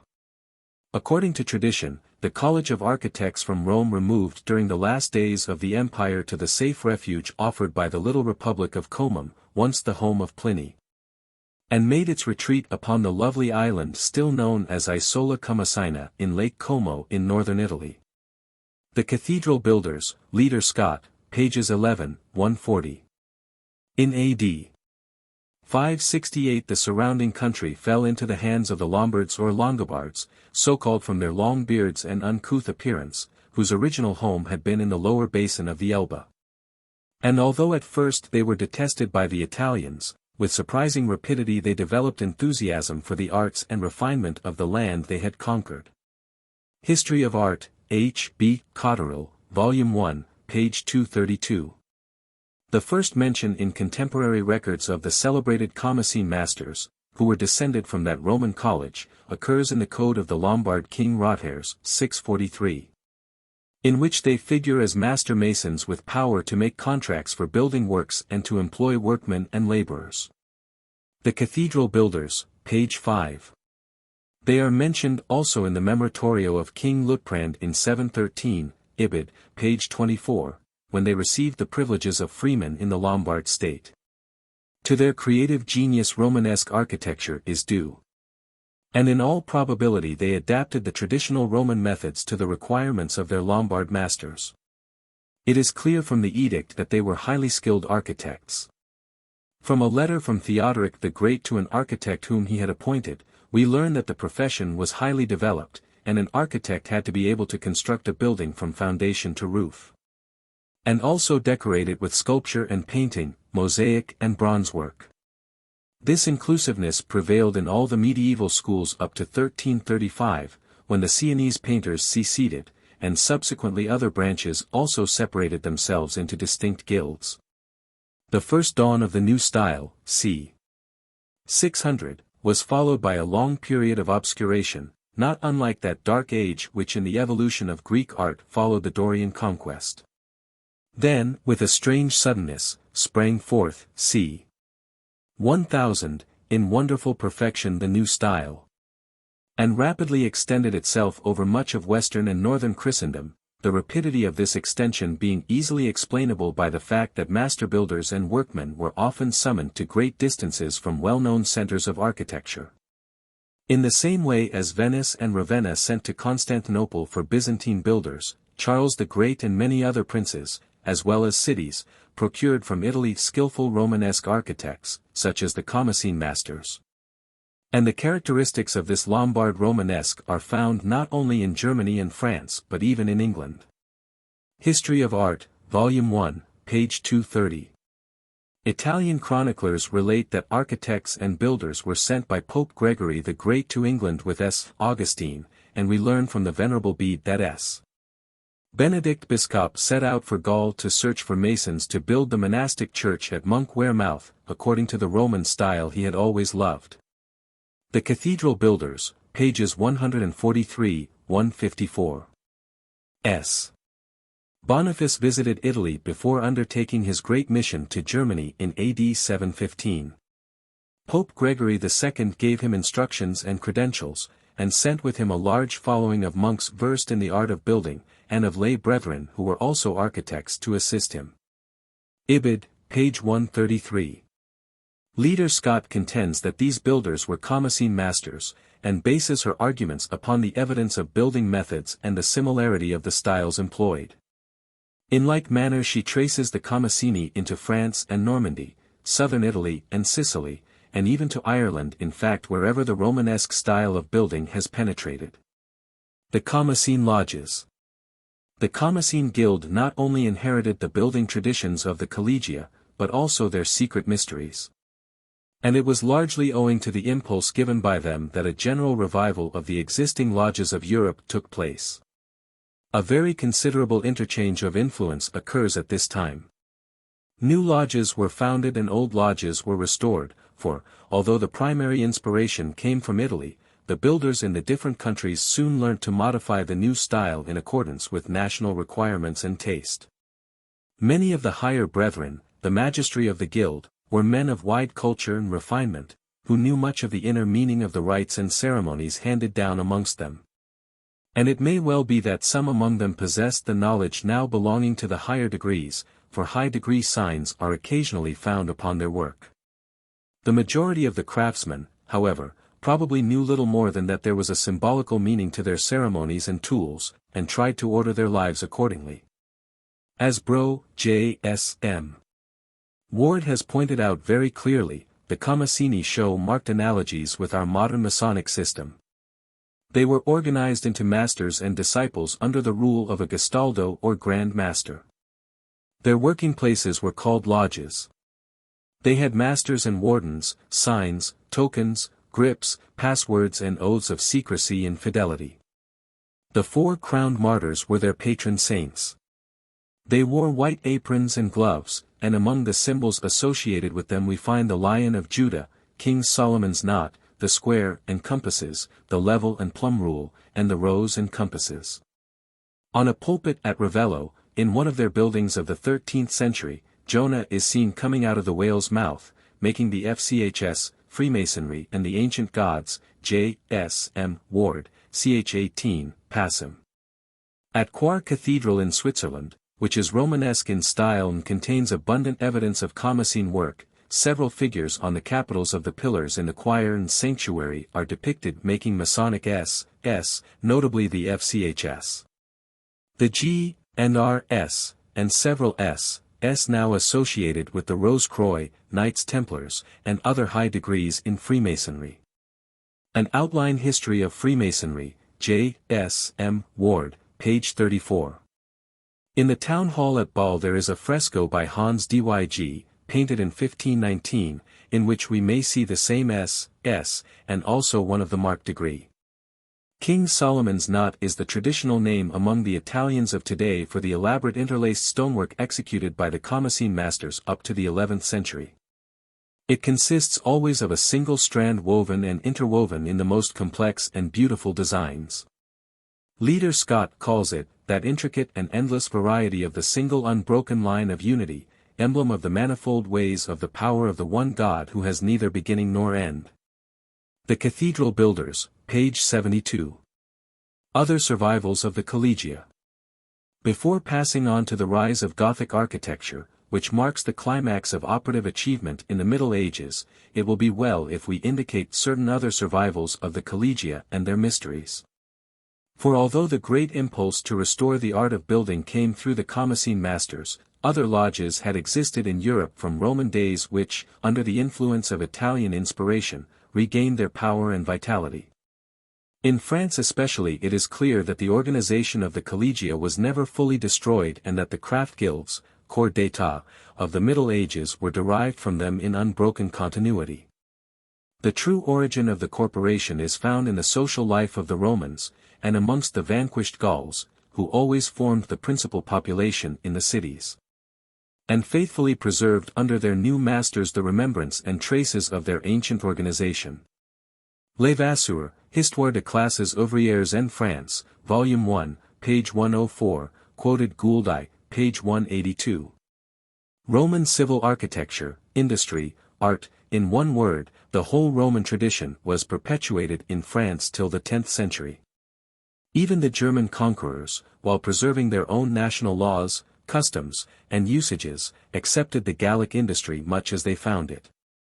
Monteil, Histoire de l'industrie française, Preface by C. Louandré, page 76, quoted Ibid, page 183.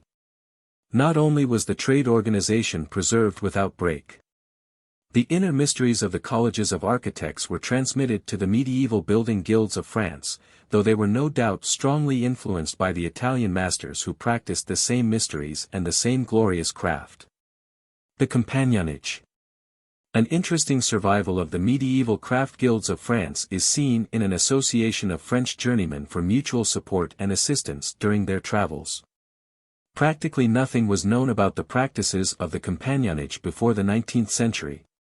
Although a partial revelation of one of the sections composing it, Enfant de Maître Jacques, had been extracted by the doctors of the Sorbonne in 1651, who not unnaturally stigmatized their proceedings as impiety and sacrilege.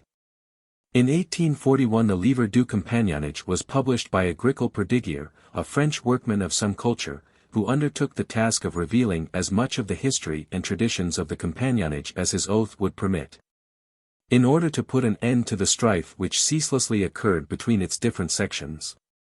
The Compagnonnage consisted of 3 organizations perpetually at war with one another, each of which had an interesting traditional history and claimed a traditional chief.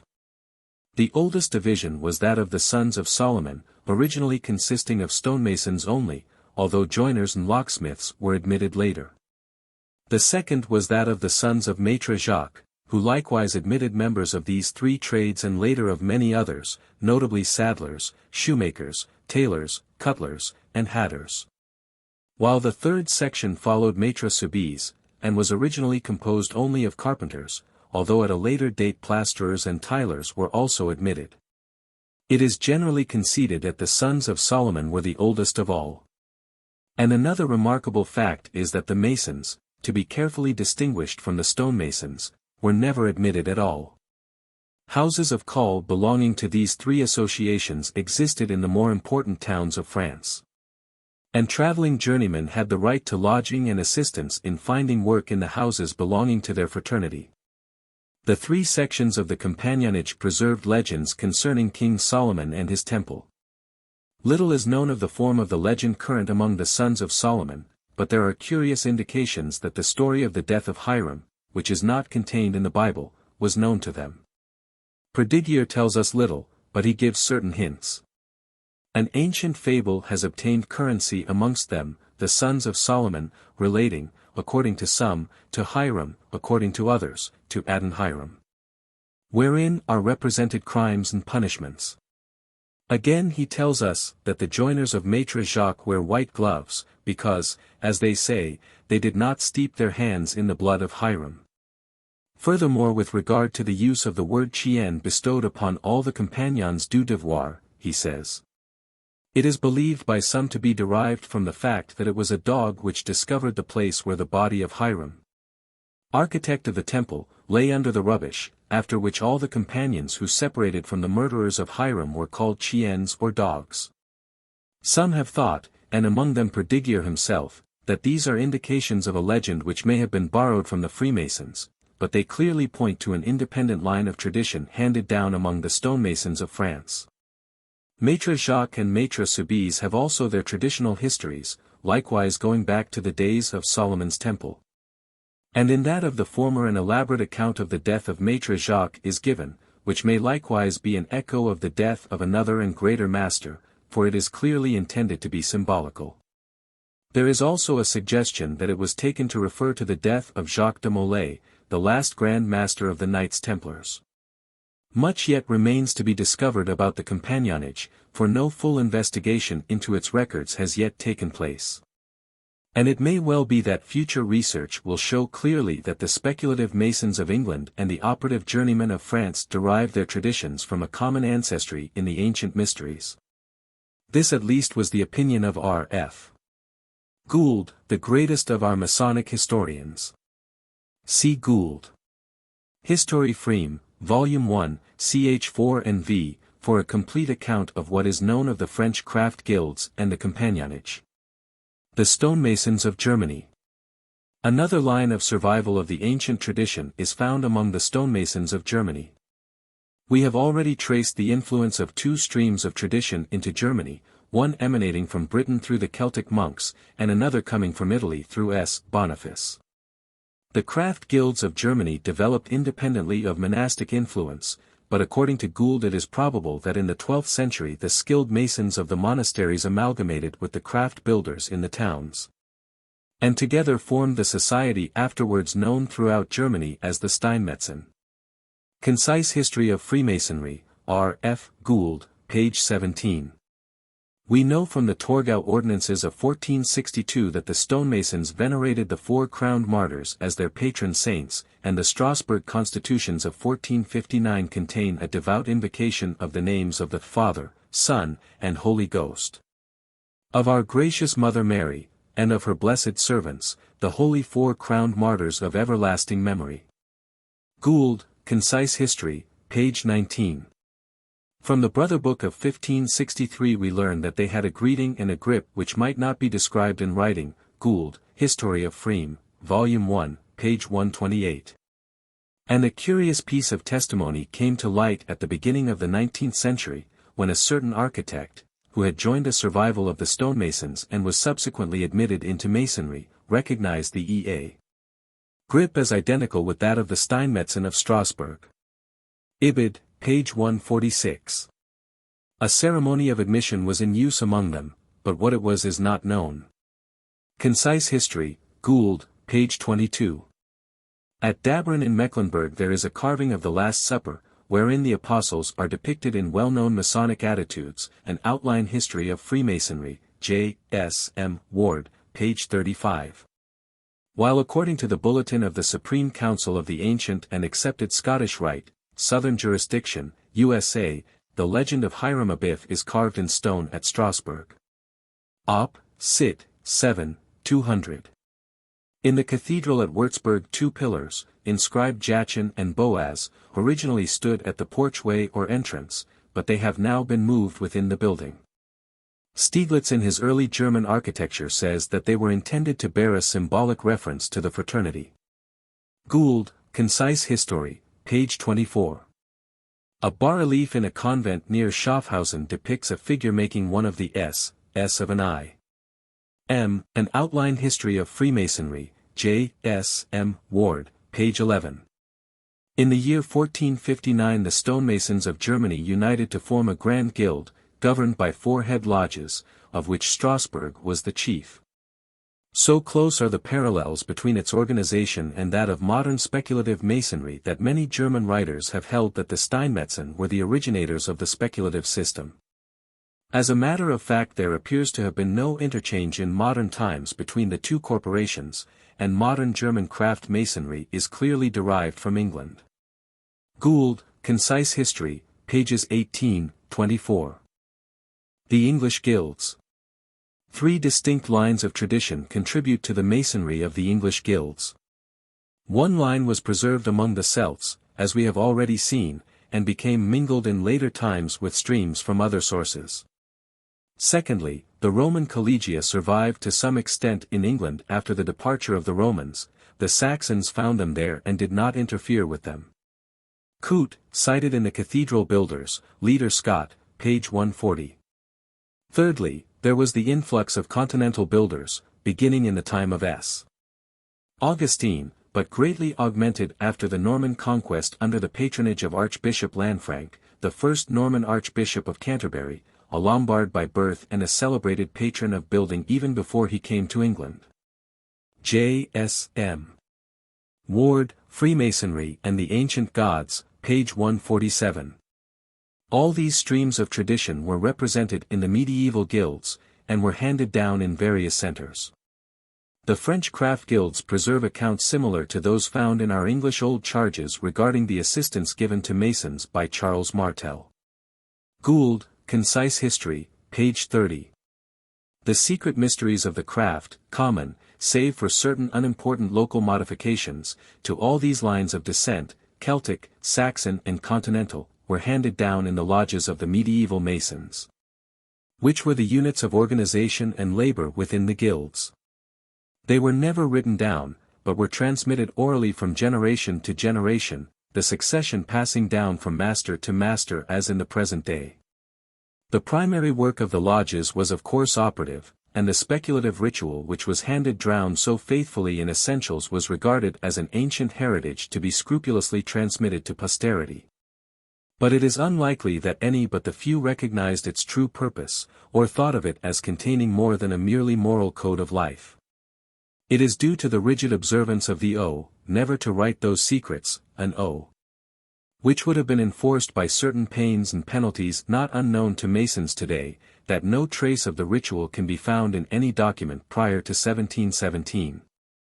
And it is because of this lack of all records that many Masonic scholars believe that it was compiled only at the beginning of the 18th century. Even in the 14th and 15th centuries, when the old charges were written down, no mention is made of the legend of Hiram, for this formed part of the secret ritual and therefore might not be divulged. A figure representing God the Son in the porch of Peterborough Cathedral is depicted as making the FCHS, J. S. M. Ward, Op. Cit. Page 116, showing that this S, at least was known to our old operative brethren. The rise of Gothic architecture. The climax of medieval operative building was reached in the 12th and 13th centuries in the rise and development of Gothic architecture, which was inspired directly by the head of all true Freemasons throughout the world, as part of the plan for the development of the fifth or Teutonic subrace. Many theories have been advanced to account for the rapid development of the new style. Whether the wonderful change of style that in a few years spread over a great part of Western Christendom was due primarily to the discovery of the possibilities of the pointed arch or those of the so-called ogival vaulting is much disputed. Probably it was due to both, and also of course to certain movements, social and political, which were bound to favor immensely any such new enthusiasm. For a new national consciousness was rapidly gaining strength, especially in France, and cities and communes were beginning to vie in erecting vast buildings, first cathedrals and later civic edifices, the architects being now mostly laymen. The founders and donors often municipal bodies and rich citizens, and the workmen not seldom volunteers from the people. The old monastic era of Romanesque suddenly gave way to that of a new, popular, and civic architecture, and in a surprisingly short time much the same had happened as that which we noted after the passing of the fateful year A.D. 1000, when, according to old Raoul Glaber, Christendom cast aside its outworn attire and put on a fresh white robe of new-built churches. Cotterill, History of Art, Volume 1, page 278. We, however, do not need to speculate or theorize as to the causes of the rapid development of the new style, for we have the advantage of knowing that the movement was all the time being definitely steered from behind by the HOATF. And a corps of able assistants under his direction. As I have already said, architecture has a powerful effect upon the consciousness of the people. For it is one of the means chosen by the White Lodge to influence the development of the various nations according to the plan of the great architect of the universe. To understand the significance of the Gothic style, we must consider for a moment an important fact of occult history, that which is technically known to students as the cyclic change of ray. The 7 rays, or types of the divine consciousness and activity, to one or other of which all living things belong, influence the world in turn. And this cyclic change produces the modifications of outlook which are to be noted as century succeeds century. Each race and subrace has its own especial qualities to develop. The 5th root race, to which we ourselves belong, is engaged as a whole in the unfolding of intellect, but each of its subraces has likewise a quality to cultivate. The 4th or Celtic subrace was concerned with the evolution of intellect through the emotions, and so produced the beauty-loving peoples whom we see in Greece and Ireland.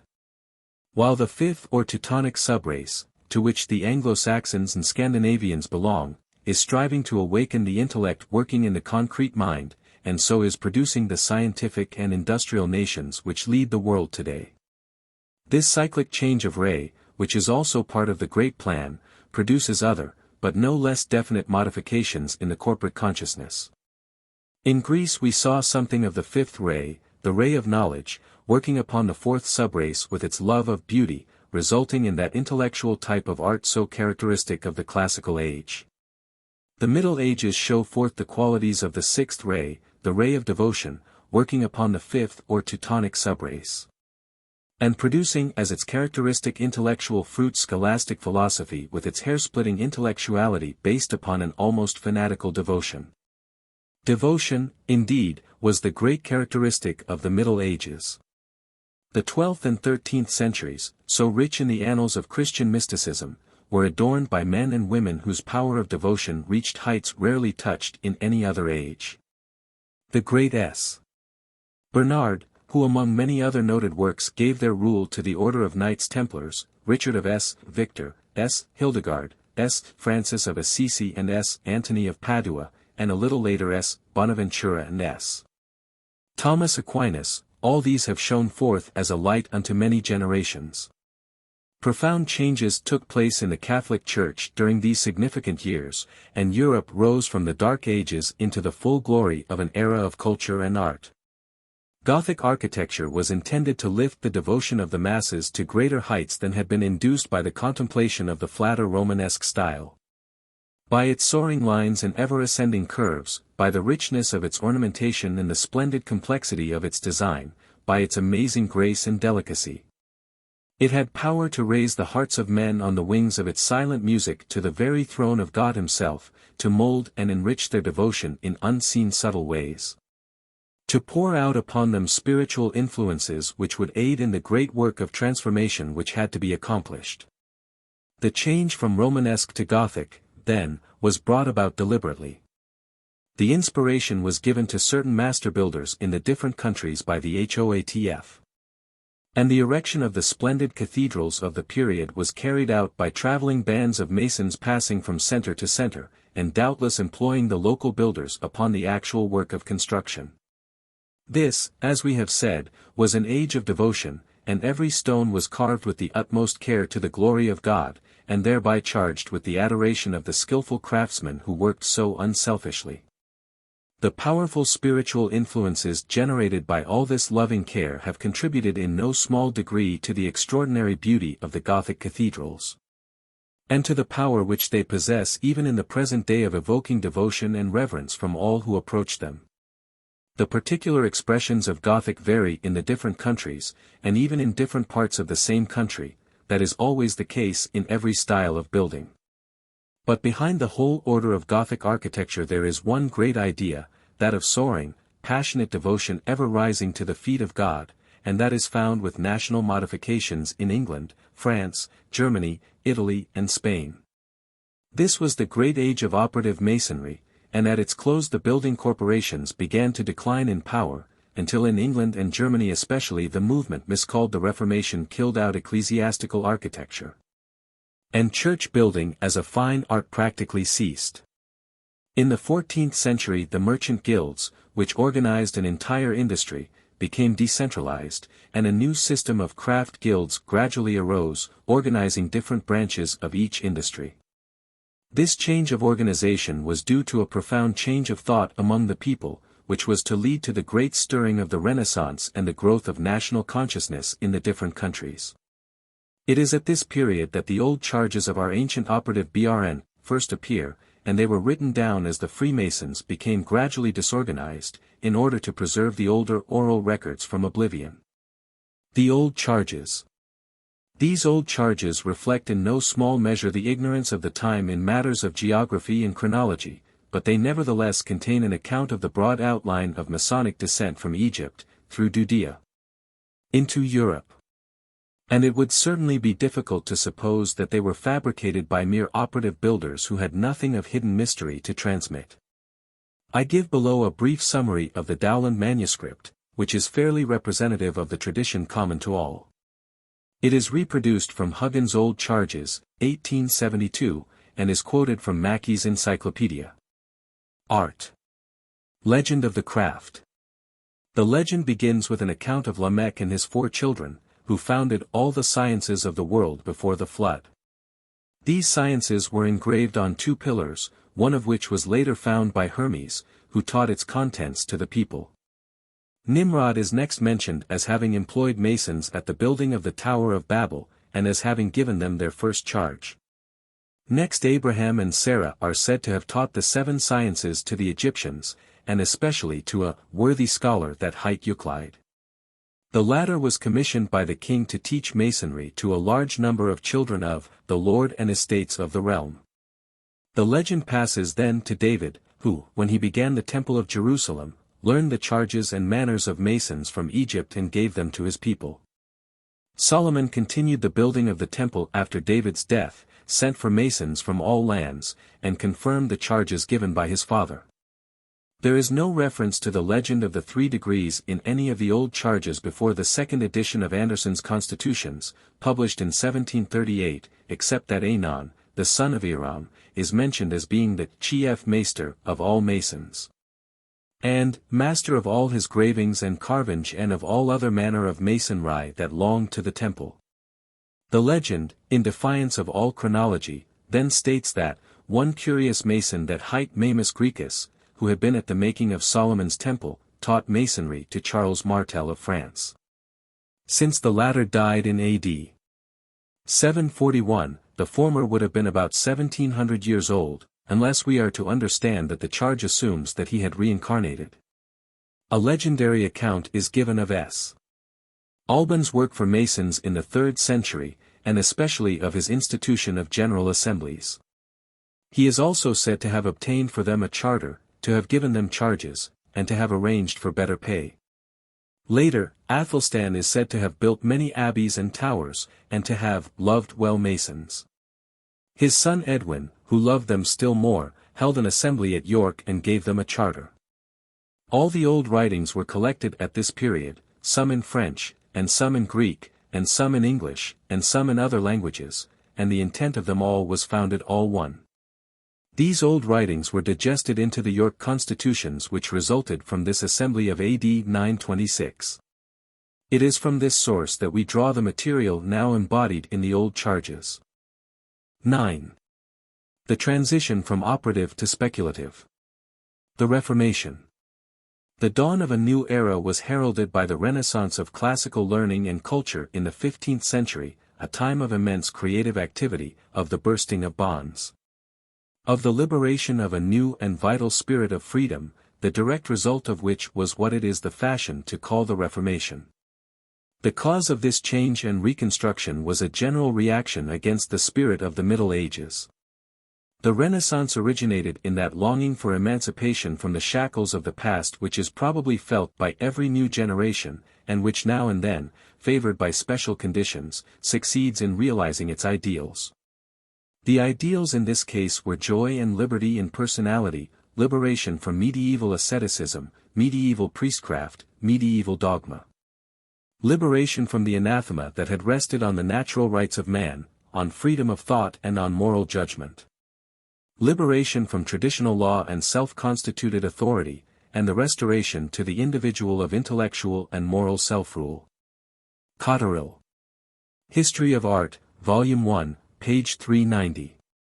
One of the factors which helped to bring about this great revival of learning was the overthrow of the Eastern Empire by the Mohammedans, the capture of Constantinople and the conquest of Greece, driving all who possessed the means to take refuge in Italy. Many scholars came to Italy at this time, bringing with them precious manuscripts of the old Greek writers, and the restoration of classical learning, classical building and classical art is the most notable feature of the Renaissance.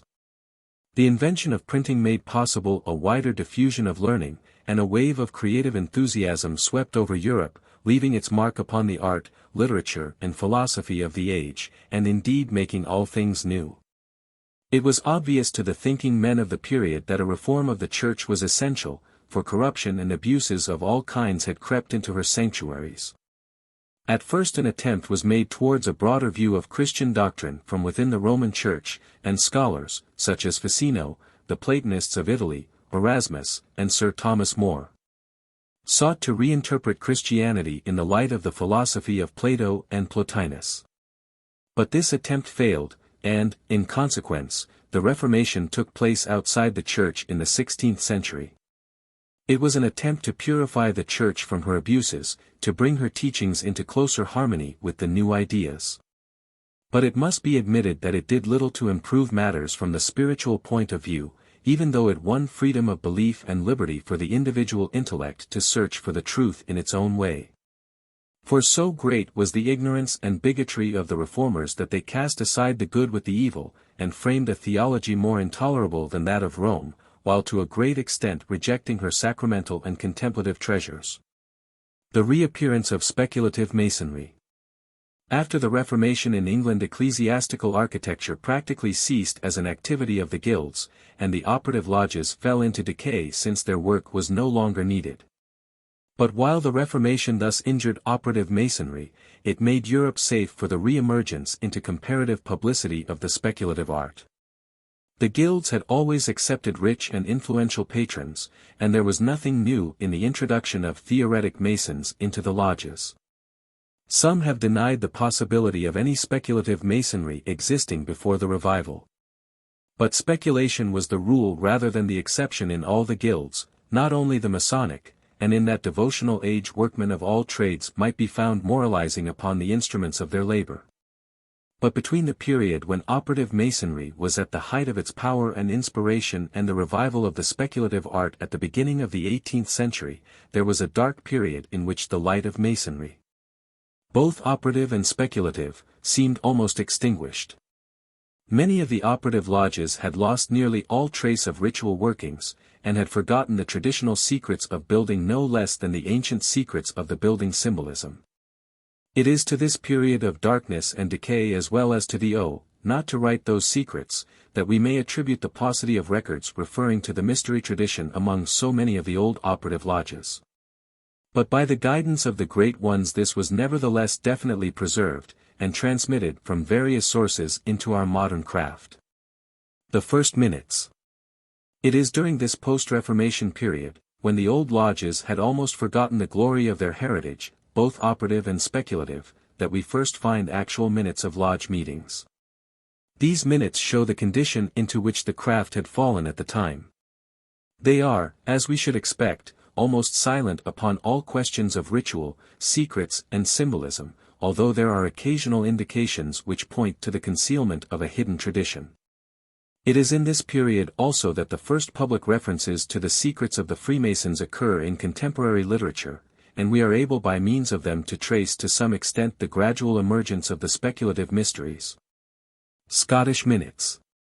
The oldest lodge minute extant at the present time is contained in the records of the Lodge of Edinburgh, Mary's Chapel, No. 1 upon the roll of the Grand Lodge of Scotland, and is dated 1598. We know that it had been the custom from the earliest times for the operative lodges to accept non-operative brethren.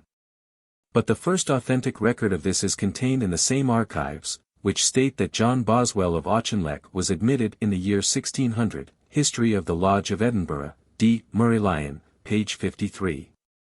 The signature of Boswell, a facsimile of which is given in Murray Lyon's admirable history, is followed by his mark, a cross within a circle, a symbol often used by the BRN. Of the Rosy Cross, and bearing a profound meaning in connection with their mysteries. One of the earliest references to the Rosy Cross in Great Britain occurs in Scotland and in connection with Masonry. For in Henry Adamson's The Muses, Threnody, dated Perth, 1638, we find the words. For what we do presage is riot in gross. For we are brethren of the Rosy Cross. We have the Mason word and second sight. Things for to come we can foretell aright.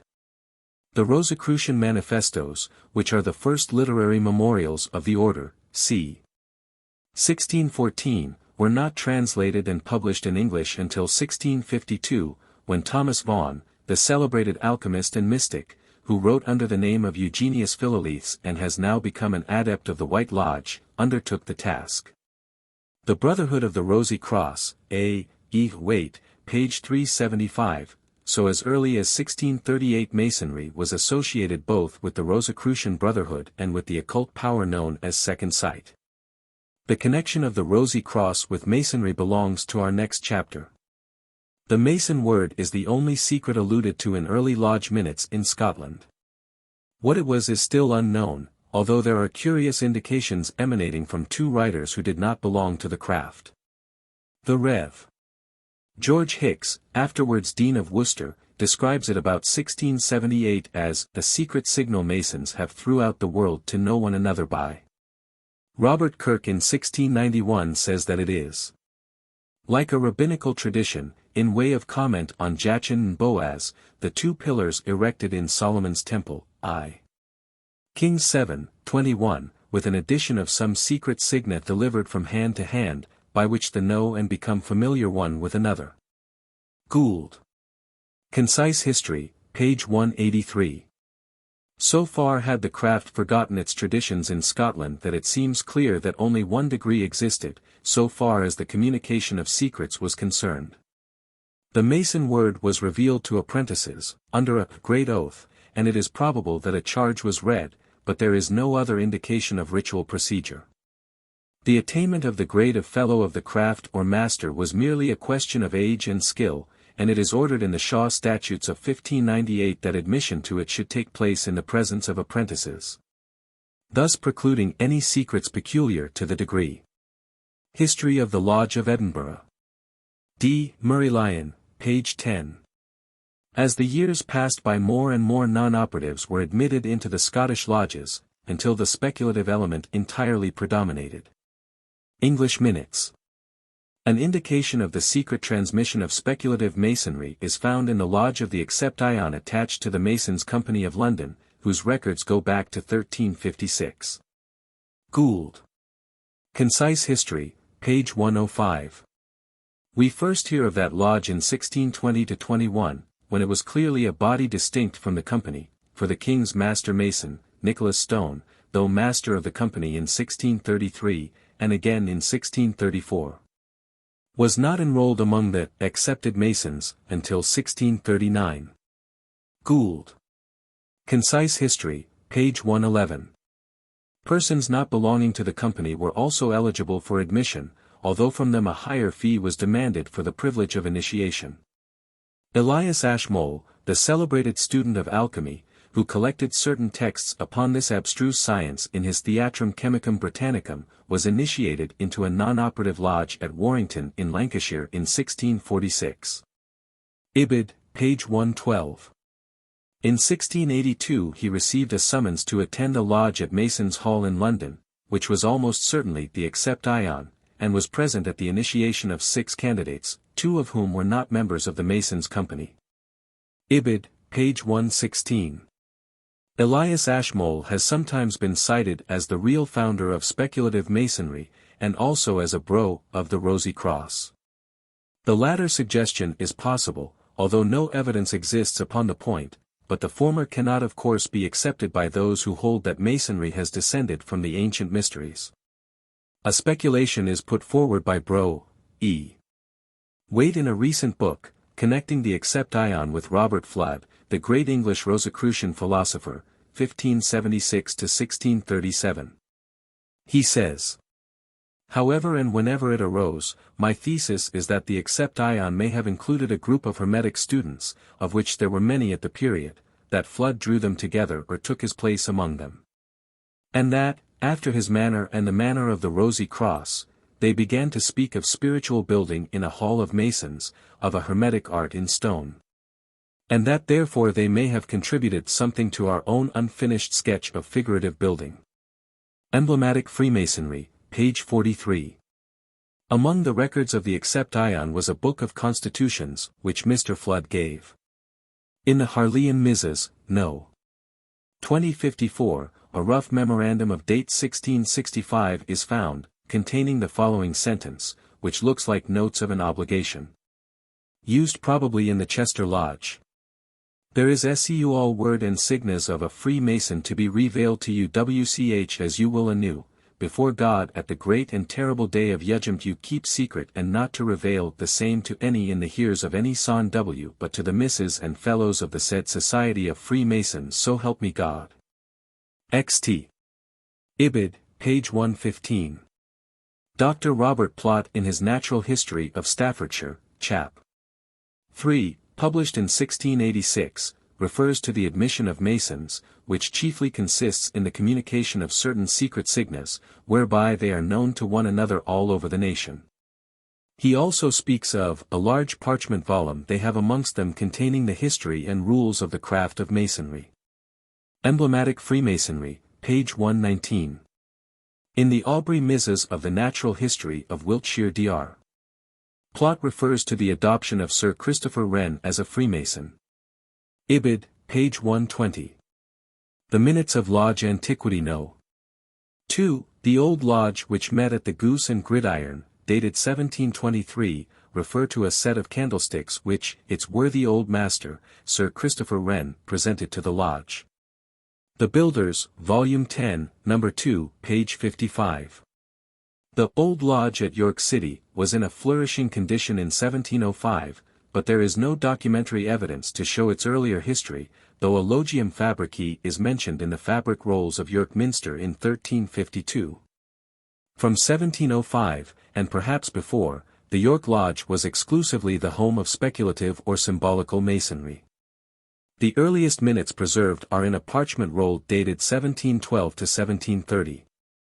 The greater number of meetings are described as private while a few are referred to as general lodges, although candidates were apparently admitted at both. New members were sworn and admitted, the only documentary trace of any ritual working. Gould. Concise History, page 122. As we shall see, the York Lodge proclaimed itself the Grand Lodge of all England, in 1725, 8 years after the foundation of the Grand Lodge of England, and only a few months after the Grand Lodge of Ireland was formed. It lingered somnolently until the closing years of the 18th century, when it seems to have been silently absorbed into the bosom of its rivals. Anderson in his Constitutions of 1738 refers to Grand Lodges which derived from other sources than the Grand Lodge of England, and gives them definite recognition. But the Old Lodge at York City, and the lodges of Scotland, Ireland, France, and Italy, affecting independency, are under their own Grand Masters, though they have the same constitutions, charges, regulations, etc. For substance, with their brethren of England. Gould. Concise History, page 197. This is a significant statement, for lodges, affecting independency, one of which is admittedly old, do not take kindly to innovations from outside their ranks. If any proof is required that Masonry was not the invention of Anderson, we have it here in his own words. Two of Steele's essays in the Tatler in 1709 and 1710 refer to the existence of signs and tokens among the Freemasons. In the minutes of the Old Lodge at York and of Mary's Chapel at Edinburgh there is evidence of the proving of BRN, before they were admitted to the lodge, the latter entry referring to no less a person than Dr. Desaguliers, who in 1721 was found qualified in all points of Masonry by his Scottish BRN, an incident showing identity of secrets between the Scottish and the English lodges. History of the Lodge of Edinburgh. D. Murray Lyon, page 159. The same gradual transition from operative to non-operative membership took place in the English as in the Scottish lodges, and it was this infiltration of educated and cultured men which made possible the momentous events of 1717. Irish Minutes. Irish Masonry presents certain difficulties of research. For it was a point of honor among Irish Masons in the 18th century to destroy all documents, warrants, certificates, lodge registers and minute books, rather than that they should pass into the hands of outsiders. Dr. Chetwode Crawley. A. Q. C. 1669. Dr. Chetwode Crawley states that there was a speculative lodge of the English type at Dunrail in 1710-12, which used methods of initiation not to be distinguished from those perpetuated at the revival. Into this lodge Elizabeth St. Ledger, the famous Lady Mason, was initiated, and it must have worked at least 2 degrees. Dr. Crawley remarks. This last deduction will require a good deal of explaining away on the part of those brethren who hold that, because early Scottish operative lodges suffered the ritual to dwindle into the merest mode of recognition. The early English speculative lodges cannot have worked more than 1 degree. A. Q. C. 855. This period of transition forms the connecting link between the old dispensation and the new. The day of operative Masonry as practiced in the medieval lodges was over. That of speculative Masonry as we know it today had not yet begun. No longer was there need of secrecy, the dread of death and torture no longer compelled the servants of the hidden light to take refuge in the workshops of the builders in stone. Freedom of thought, freedom of speech, freedom of action had at last been won. And as in the twilight that precedes the dawn we may discern the faint mysterious outlines of some lovely landscape hidden beneath the robe of darkness, till, as the light of the rising sun glows stronger and yet stronger, they are clothed with richer color and beauty. So in this age of twilight we may glimpse in the outer world the dim shadows of the hidden mysteries as they emerge from their long night of secrecy and silence into the freedom of the day, and the royal art is seen once more of men. The Grand Lodge of England. The only extant record of the founding of the premier Grand Lodge of the world occurs in the second edition of Dr. Anderson's Constitutions, published in 1738. No minute of Grand Lodge itself has been traced before the year 1723. Gould. Concise History, page 204. The following is part of the account therein given of this important event in the history of craft masonry. After the rebellion was over, A.D. 1716, the few lodges at London thought fit to cement under a Grand Master as the centre of union and harmony, viz., the lodges that met at the Goose and Gridiron Alehouse in St. Paul's Churchyard, at the Crown Alehouse in Parker's Lane, near Drury Lane, at the Apple Tree Tavern in Charles Street, Covent Garden, at the Rummer and Grapes Tavern in Channel Row, Westminster. They and some old brothers met at the said Apple Tree, and having put into the chair the oldest master mason, now the master of a lodge, they constituted themselves a Grand Lodge pro tempore in due form. And forthwith revived the quarterly communication of the officers of lodges, called the Grand Lodge, resolved to hold the annual assembly and feast, and then to choose a Grand Master from among themselves, till they should have the honor of a noble brother at their head. The Grand Lodge was according formed on S. John the Baptist's Day 1717, with Anthony Sayer as the first Grand Master. Gould. Concise History, page 201. Bro. Calvert has demonstrated that the first three lodges were probably composed of operative Masons, and numbered about 15 brethren each, while the fourth lodge had a roll of 70 members and was the Speculative Lodge, to which all the leading men of the craft belonged in the early days, including Payne Anderson and Desaguliers, and a large and influential body of noblemen. A. F. Calvert. The Grand Lodge of England, cited in the Builders, Volume 10, page 84. At first very little seems to have been done, and it does not appear that the original founders of the Grand Lodge had the least idea of starting a world movement. But with the advent of the Duke of Montagu to the Grand Master's chair in 1721, the society rose into fame and success at one bound. The first task was the compilation and digesting of the old Gothic constitutions, which as we have seen had been handed down in the lodges from operative times, and this was done by Anderson in 1721. The constitutions were printed in 1723, and a subsequent and somewhat altered edition in 1738, when the speculative system was firmly established under Grand Lodge auspices. George Payne, the second Grand Master, drafted the regulations. Anderson digested the general subject matter after a new and better manner. Dr. Desaguliers, the third Grand Master, wrote the preface and dedication, and the fourth Grand Master, the Duke of Montagu, ordered the book to be printed after its formal approval by the Grand Lodge. Ibid, page 205. Perhaps the most important feature of these constitutions is the definite removal of all religious barriers to membership in the order. Our ancient operative BRN had, of course, been Christians and Catholics.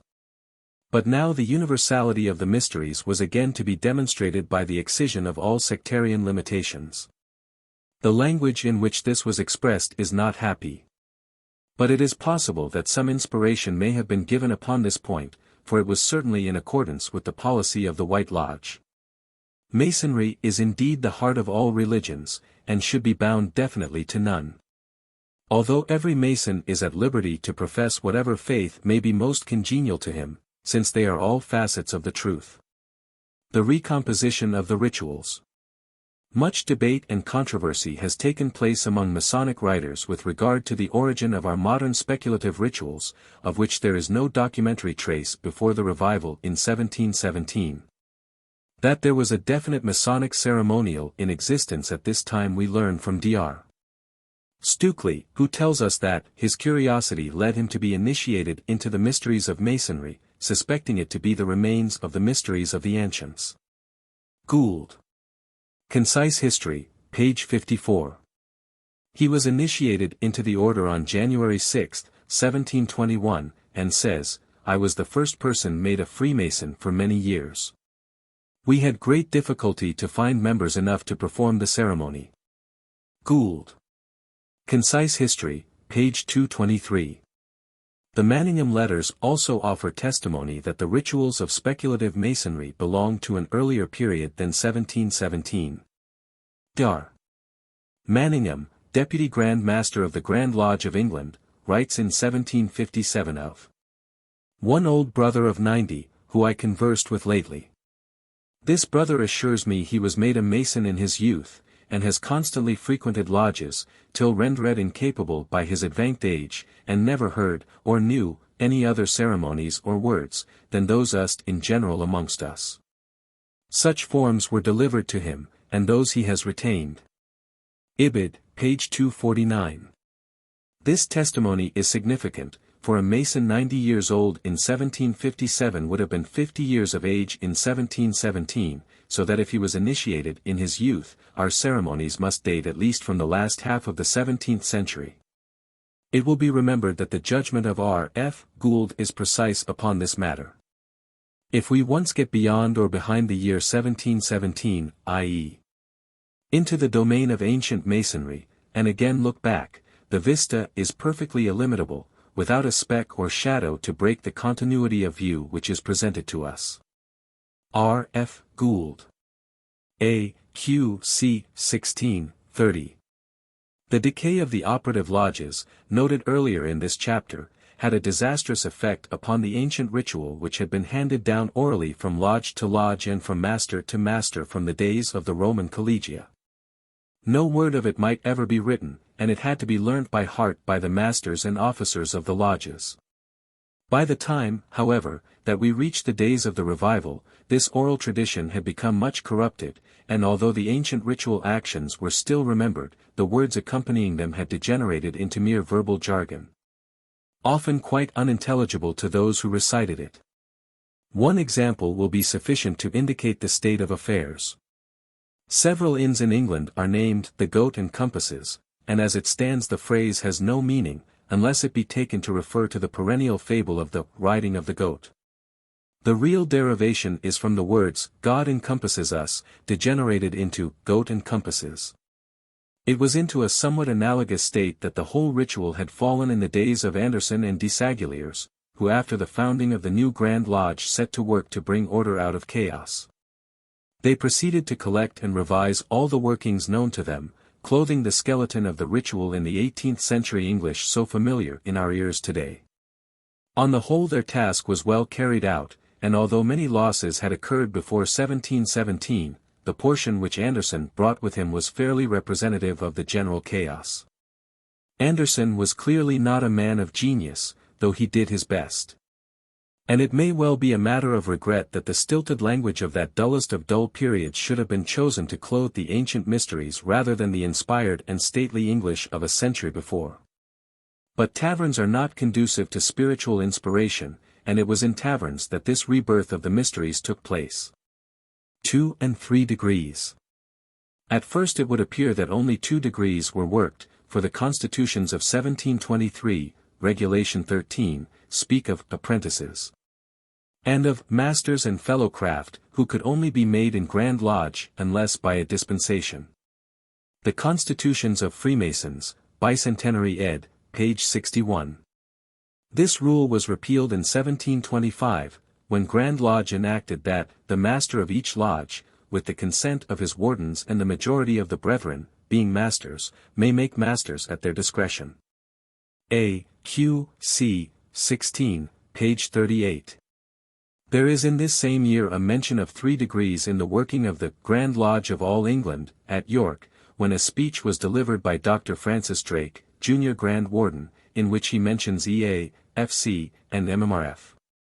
Gould holds that the apprentice part consisted of what we now know as the 1 degree and 2 degrees and that the master's part was our 3 degrees, containing the legend of Hiram.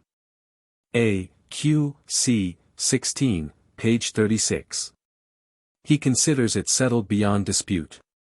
Not only that what we now call the 3rd degree existed before the era of Grand Lodges, but that, having passed through a long decline, its symbols had become corrupted, and their meaning, to a great extent, forgotten, when the step itself, then known as the master's part, is first heard of, i.e., unequivocally referred to, in any print or manuscript to which a date can be assigned, 1723. Gould. Concise History, page 223. It seems probable that the original workings may have been compressed into 2 degrees, and the subsequent division into 3 degrees may well have been a rearrangement of the material in accordance with ancient tradition. Evidence for the working of 3 grades of Masonry occurs as early as 1725 in London in the Transactions of the Philomusicae et Architecturae Societas, in which certain brethren are recorded as regularly past masters, regularly past fellow crafts, and regularly past fellow craft and master, although it is not clearly known exactly what took place. Ibid, page 228. By 1738 the procedure in the lodges seems to have been generally similar to that known among us today. Opposition. That there was at first some distrust and dislike of the new movement, upon the part of older Masons, is certain. In the 2nd edition of the Constitutions, 1738, Anderson tells us that in 1720, at some private lodges, several very valuable manuscripts, for they had nothing yet in print, concerning the fraternity, their lodges, regulations, charges, secrets, and usages, particularly one writ by Mr. Nicholas Stone, the warden of Inigo Jones, were too hastily burnt by some scrupulous brothers, that these papers might not fall into strange hands. A. Q. C. 16, page 33. C. Ante. Page 246. We know that there were other lodges not at first included in the Grand Lodge, and it may well be that certain of the older BRN viewed the new venture with suspicion, and destroyed their records to prevent them from falling into the hands of innovators. There is a suggestion, too, that other traditions were preserved elsewhere in greater fullness, as we shall see in connection with the schism of the ancients. But although the Grand Lodge was inaugurated humbly enough, it soon began to attract attention under the Duke of Montagu, and its success as a movement was immediately established. The succession of I.M.S. The succession of I.M.S. was preserved under the new dispensation, although there is little trace in London of a definite degree in the sense of ritual working. Such a degree was part of the authorized working of the ancients in 1751, though it was not adopted by the moderns until 1810. Gould. Concise History, page 225. The actual power, however, was transmitted by the act of installation which forms the essential part of the sacrament. And we learn from the manner of constituting a new lodge according to the ancient usages of Masons, given in the constitutions of 1723, that after the new master had submitted to the charges of a master, as masters have done in all ages, the Grand Master shall, by certain significant ceremonies and ancient usages, install him. The Constitutions of Freemasons, Bicentenary ed., page 72. The Grand Lodges of York, Ireland and Scotland. But although the impulse towards revival clearly originated in London with the erection of the Grand Lodge of England, the Apple Tree Tavern was not the only temple of the mysteries.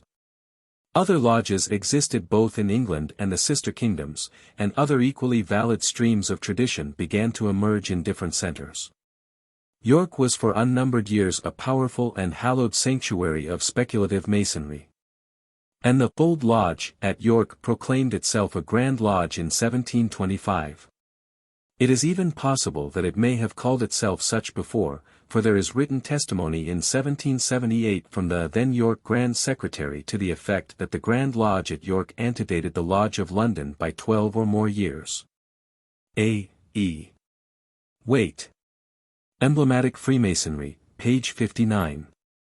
It is clear that ancient York workings existed, and that something of their tradition, passing through Irish and ancient Masonry, is with us today, blended with the traditions inherited from Anderson. York has a glamour about its ancient walls like that which surrounds Co-Winning and the sanctuary which was here dom. To York also we must look for one of the guardian centres of our mysteries. It is clear from a study of Irish Masonry and that of the ancients, which was so closely allied to it, that more was handed down from the past than the 3 blue degrees. For the latter on their own showing are not complete without the symbolism preserved for us in the Holy Royal Arch and other similar degrees, which did not, it would seem, emerge in the south. The first mention of the Holy Royal Arch comes from Youghal in Ireland in 1743, the second emanates from York in 1744. The ancients, though they had nothing to do with the Grand Lodge of all England, at York, nevertheless persistently refer to themselves as York Masons, thus claiming kinship with the York tradition. On the other hand, Murray Lyon shows that the records revealed no traces of ritual procedure or of speculative masonry as we know it today until after the foundation of the Grand Lodge of England in 1717. And that the speculative ritual was derived from England after that event. No evidence exists to show that Lodge Co-Winning, the second lodge in Scotland according to the Shaw Statutes, whose extant minutes go back to 1642, ever worked any degrees other than those belonging to craft masonry, either before or after the formation of the Grand Lodge. A past master of Lodge Canongate Co-Winning draws my attention to a serious mistake which I made in the Hidden Life in Freemasonry, page 119, in describing that historic lodge as founded in 1723. He says, Lodge Canongate Co-Winning No. 2 received a charter from the Mother Lodge at Co-Winning in Ayrshire, now known as Lodge Mother Co-Winning No. 0, dated December 20, 1677, and recorded in the minutes of Kilwinning Lodge on that date.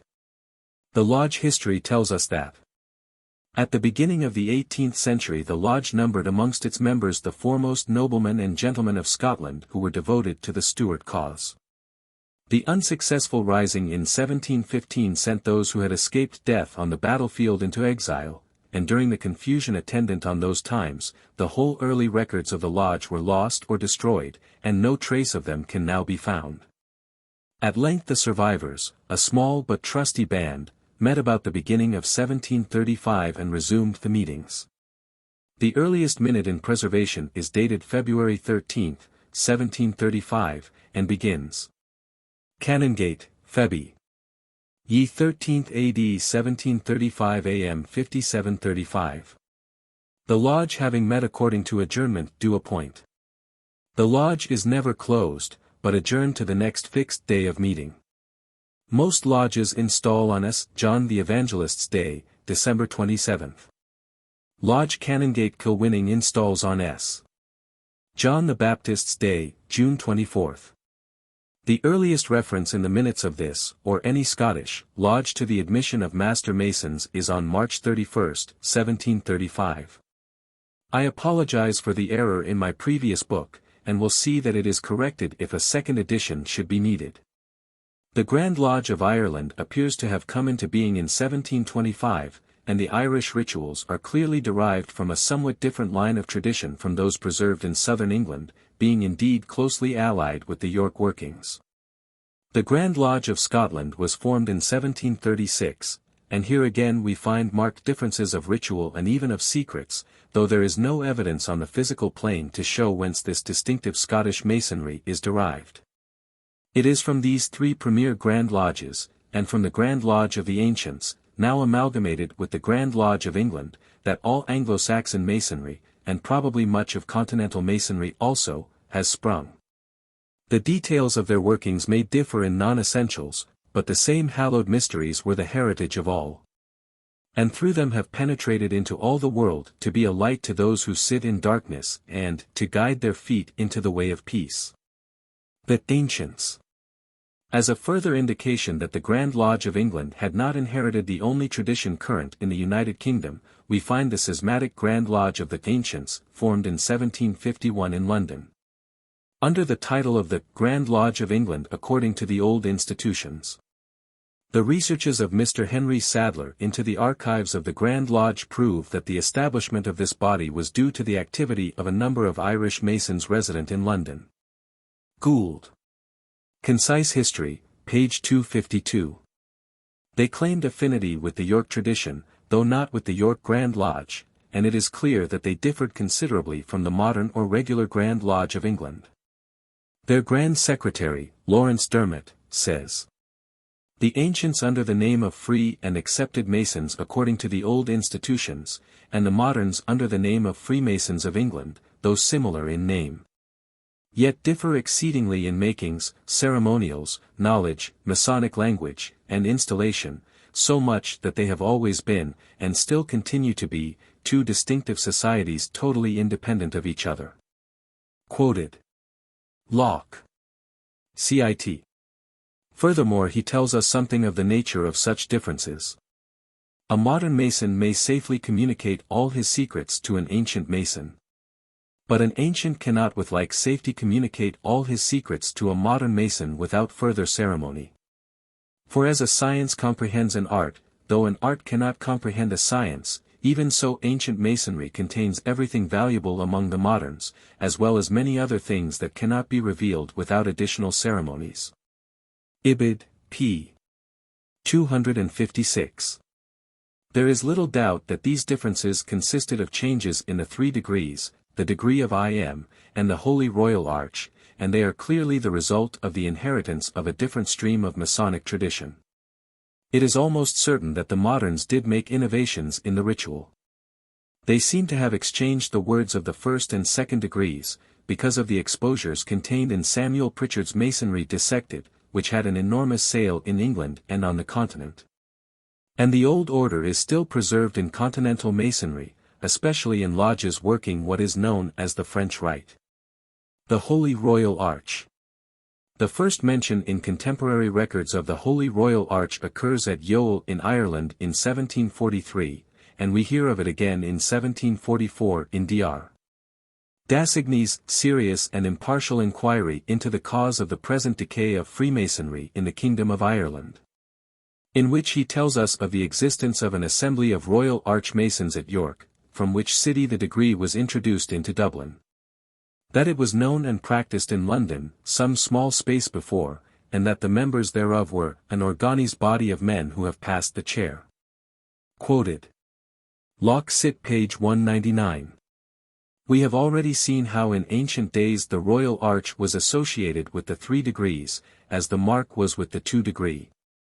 And both these items of ceremonial appear to have been included in that corpus of tradition which reached Anderson in 1707 or thereabouts, and to have been worked in private in certain of the lodges from time immemorial, although they do not seem to have been formally sanctioned by the Grand Lodge.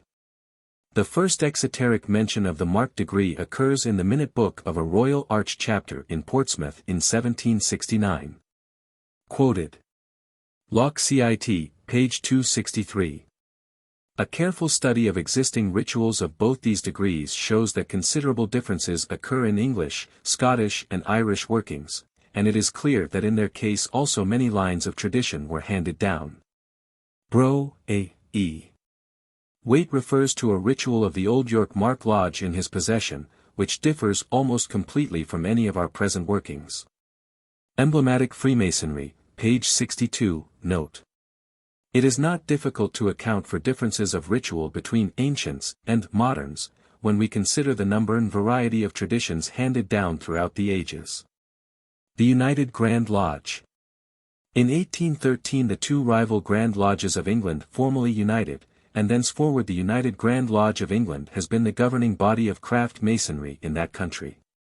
At the union an amalgamation took place between the 2 lines of tradition, and English craft masonry is indebted to Ireland and to York as well as to the Apple Tree Tavern for its methods of working.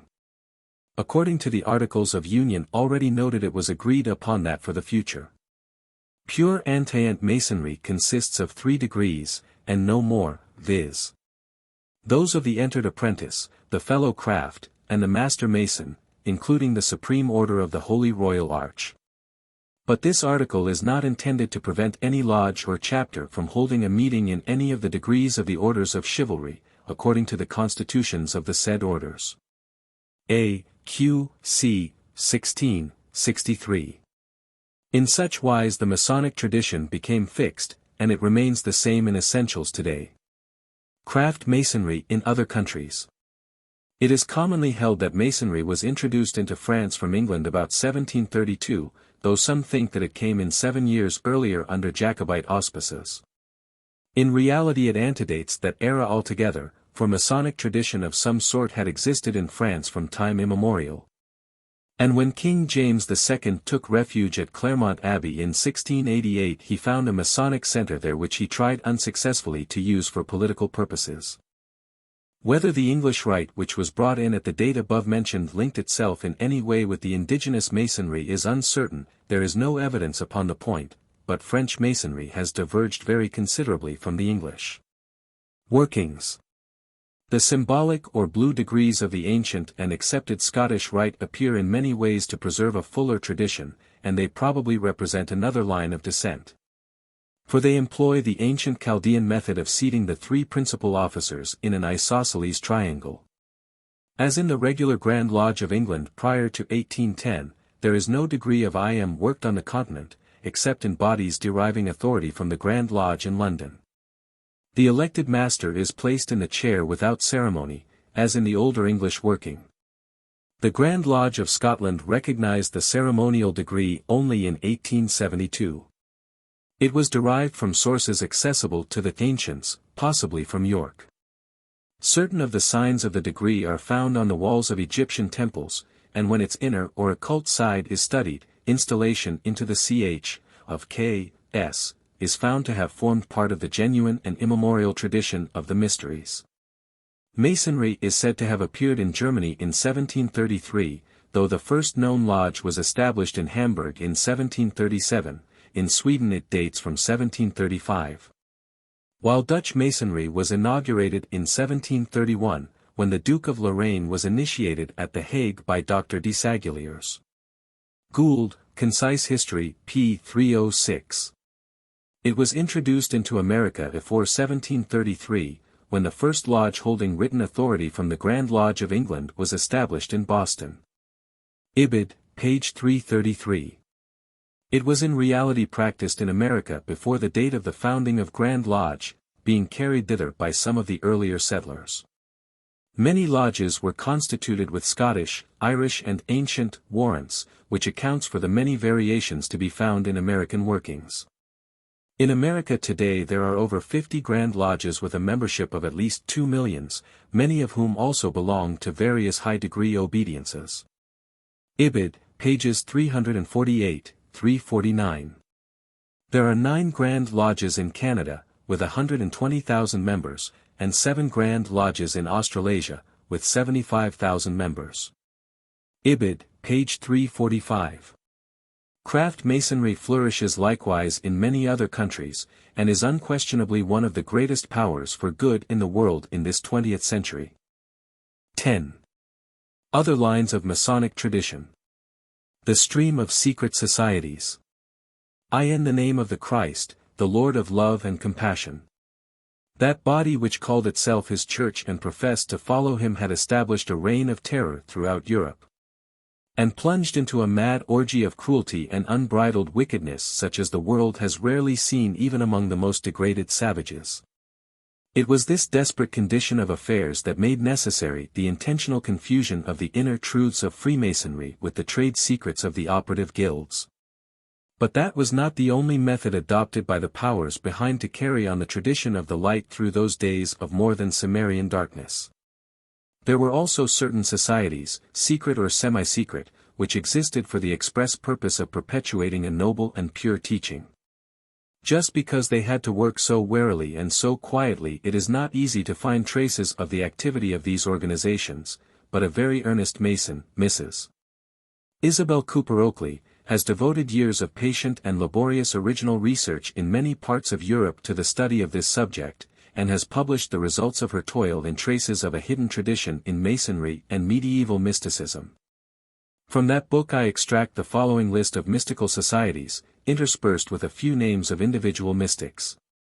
In the 3rd century we find Manes, the widow's son. The link for all of those who believe in the great work done by the Sons of the Widow, and the Magian Brotherhood. In the 4th century the central figure for all occult students is the great Iamblichus, the forerunner of the Rosicrucians. From the 3rd to the 9th century the following organizations and sects appear: Manichaeans, Euchites, Dionysian Artificers, Ophites, Nestorians, Eutychians, and the Magistri Commacini, of whom we may read in Llorente's History of the Inquisition, and in Professor Herzerio's I Maestri Commacini. This author says, "In this darkness which extended over all Italy, only one small lamp remained alight, making a bright spark in the vast Italian necropolis. It was from the Magistri Commacini. Their names are unknown, their individual works unspecialized, but the breath of their spirit may be felt all through those centuries, and their name collectively is Legion. We may safely say that of all the works of art between 800 and 1000 AD, the greater and better part are due to that brotherhood, always faithful and often secret, of the Magistri Commacini. In the 10th century we find still the Manichaeans and the Euchites, also the Paulicians and the Bogomiles. 11th century, the Cathari and Patarini, condemned by the Roman Church, both derived from the Manichaeans, the Paulicians with the same tradition, also persecuted, the Knights of Rhodes and of Malta, scholastic mystics. 12th century, the Albigenses appear, probably derived from Manichaeans who settled in Albi, the Knights Templars, publicly known, the Cathari, widely spread in Italy, the Hermetists. 13th century, the Brotherhood of the Winkelers. The Apostolikers, the Beghards and the Beginnin, the brothers and sisters of the Free Spirit, the Lollards, the Albigenses, crushed out by the Catholic Church, the Troubadours. 14th century, the Hesychasts, the precursors of the Quietists. The Friends of God, German mysticism, led by Nicholas of Ball, Johann Tauler, Christian Rosenkreuz, the Great Templar Persecution, the Fraticelli. 15th century, the Fratres Lucas at Florence, also the Platonic Academy. The Alchemical Society, Society of the Trowel, the Templars, the Bohemian Brothers, or Unitas Fraterum, the Rosicrucians. 16th century, the Rosicrucians became widely known, the Order of Christ, derived from the Templars. Cornelius Agrippa of Nettesheim, in connection with a secret association, Saint Teresa, John of the Cross, Philippe Paracelsus, the Fire Philosophers, Militia Crucifera Evangelica, under Simon Stud Ion, the Mysteries of the Hermetic Masters. 17th century, the Rosicrucians, the Templars, the Asiatische Brüder, Academia di Secreti, at the home of John Baptista Porta, the Quietists, founded by Michael de Molinos, and the whole group of Spanish mystics. 18th century, the Fratres Lucas, or the Knights of Light, the Rosicrucians, the Knights and Brothers Initiate of St. John the Evangelist from Asia, or the Asiatische Brüder, the Martinists. The Theosophical Society, founded in London, 1767, by Benedict Chastaneer, a mystic Mason, the Quietists, the Knights Templars, some Masonic bodies. The various sects and bodies here detailed should not be understood as belonging exclusively to the century under which they appear in the above classification. All that this list is intended to convey is that such sects were more markedly prominent during the century in which they are placed. Op. Cit, pages 27-9. Yet again Mrs. Cooper Oakley writes with deep appreciation of the work done by the troubadours. From the death of Manes, A.D. 276, there was an intimate alliance, even a fusion, with some of the leading Gnostic sects, and thence do we derive the intermingling of the two richest streams of Oriental wisdom, the one, directly through Persia from India. The other, traversing that marvelous Egyptian period, enriched by the wisdom of the great Hermetic teachers, flowed into Syria and Arabia. And thence with added force, garnered from the new divine powers made manifest in the profound mystery of the blessed Jesus, into Europe, through northern Africa, finding a home in Spain, where it took deep root. From this stock sprang into full flower that richness of speech and song for which the troubadours will live forever, Manichaeans who sang and chanted the esoteric wisdom they dared not speak. Next we see them dispersed in sects, taking local names, separated in name only, but using the same secret language, having the same signs. Thus, everywhere they journeyed, and no matter by what name they were called, each knew the other as a widow's son, bound together on a mystic quest, knitted, by virtue of a secret science, into one community. With them came from the East a chivalric ideal, and they chanted of love and sang of heaven, but the love was a divine love, and their heaven was the wisdom and peace of those who sought the higher life. Ibid, page 124. I have taken two long extracts from Mrs. Oakley's book, because it is the only one of which I know which treats in any detail of these little-known sects. Among them two stand out as better known or at any rate more fully discussed than the others, and both of them have to a considerable extent influenced our modern Masonic rituals, especially those of the higher degrees. These two are the Knights Templars and the Brethren of the Rosy Cross. The Knights Templars. The Order of the Knights Templars, called also the Poor Knights of Christ and of the Temple of Solomon, was founded in 1118 by Hugues de Payens, Hugo de Paganis, a knight of Burgundy, and Godefroy d'Este. Omer, a knight of northern France, in order to protect the pilgrims who flocked to the Holy Land after the First Crusade. Baldwin I, king of Jerusalem, allotted to those two knights and 6 others who joined with them quarters near the site of Solomon's temple, whence their name Templars was derived. 9 years later Hugues de Payens visited Europe with the object of placing the new order upon a more secure foundation and of gaining recognition and a rule from the Pope. He secured the enthusiastic support of S. Bernard, the great abbot of Clairvaux, and in 1128 a rule, which was drawn up for them by S. Bernard himself, was approved for the Knights Templars by the Council of Troyes. It was not, however, until 1163 that Pope Alexander III issued the charter of the order, and its organization was fully established. The Order of the Temple in the days of its glory consisted of various grades. The Knights, Fratres Milites, formed its most important section, at least from the military point of view. At their reception they were pledged to observe the three evangelical counsels of poverty, chastity and obedience, the reception of a Templar. Bro. E. J. Castle, K. C. in A. Q. C. Volume 15, page 163. Like the members of all other religious orders throughout the Church. The knights, who were often of high birth, were each entitled to 3 horses, a squire and 2 tents. Married men were also received, but only on condition of bequeathing 1/2 of their property to the order. No women were admitted. Besides these there was also a body of clergy, fratres capellani, bishops, priests and deacons, who were under the same vows as the knights, and by special dispensation owed obedience to no superior, ecclesiastical or civil, except the Grand Master of the Temple and the Pope. It was laid down that the confessions of brethren of the order should only be heard by these special clergy, and thus their secrets were guarded inviolate. There were also 2 classes of serving brothers, those bearing arms, fratres serviens armigeri, and the menials and craftsmen, fratres serviens famulae and officii. At the head of the whole organization stood the Grand Master. Next in rank came the Seneschal of the Temple, and the Marshal, the supreme authority in military affairs, and the order was administered in provinces under a number of commanders. After the fall of the Latin kingdom, the headquarters of the order were moved from Jerusalem to Cyprus, and Paris became the chief Templar center in Europe. The influence wielded by the Templars grew rapidly. They fought gallantly in the various crusades, and also became the great international financiers and bankers of the age, thereby amassing vast riches. It is reckoned that before the middle of the 13th century they possessed 9,000 manors in Europe alone. The Paris Temple was the center of the world's money market, and their influence and wealth in England also were very great. In the later part of that century they are said to have drawn a revenue amounting to nearly 2,500,000 in our money, more than that of any European kingdom or state of that time.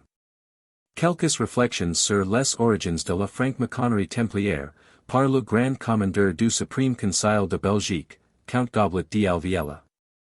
Bruxelles, 1904, page 8.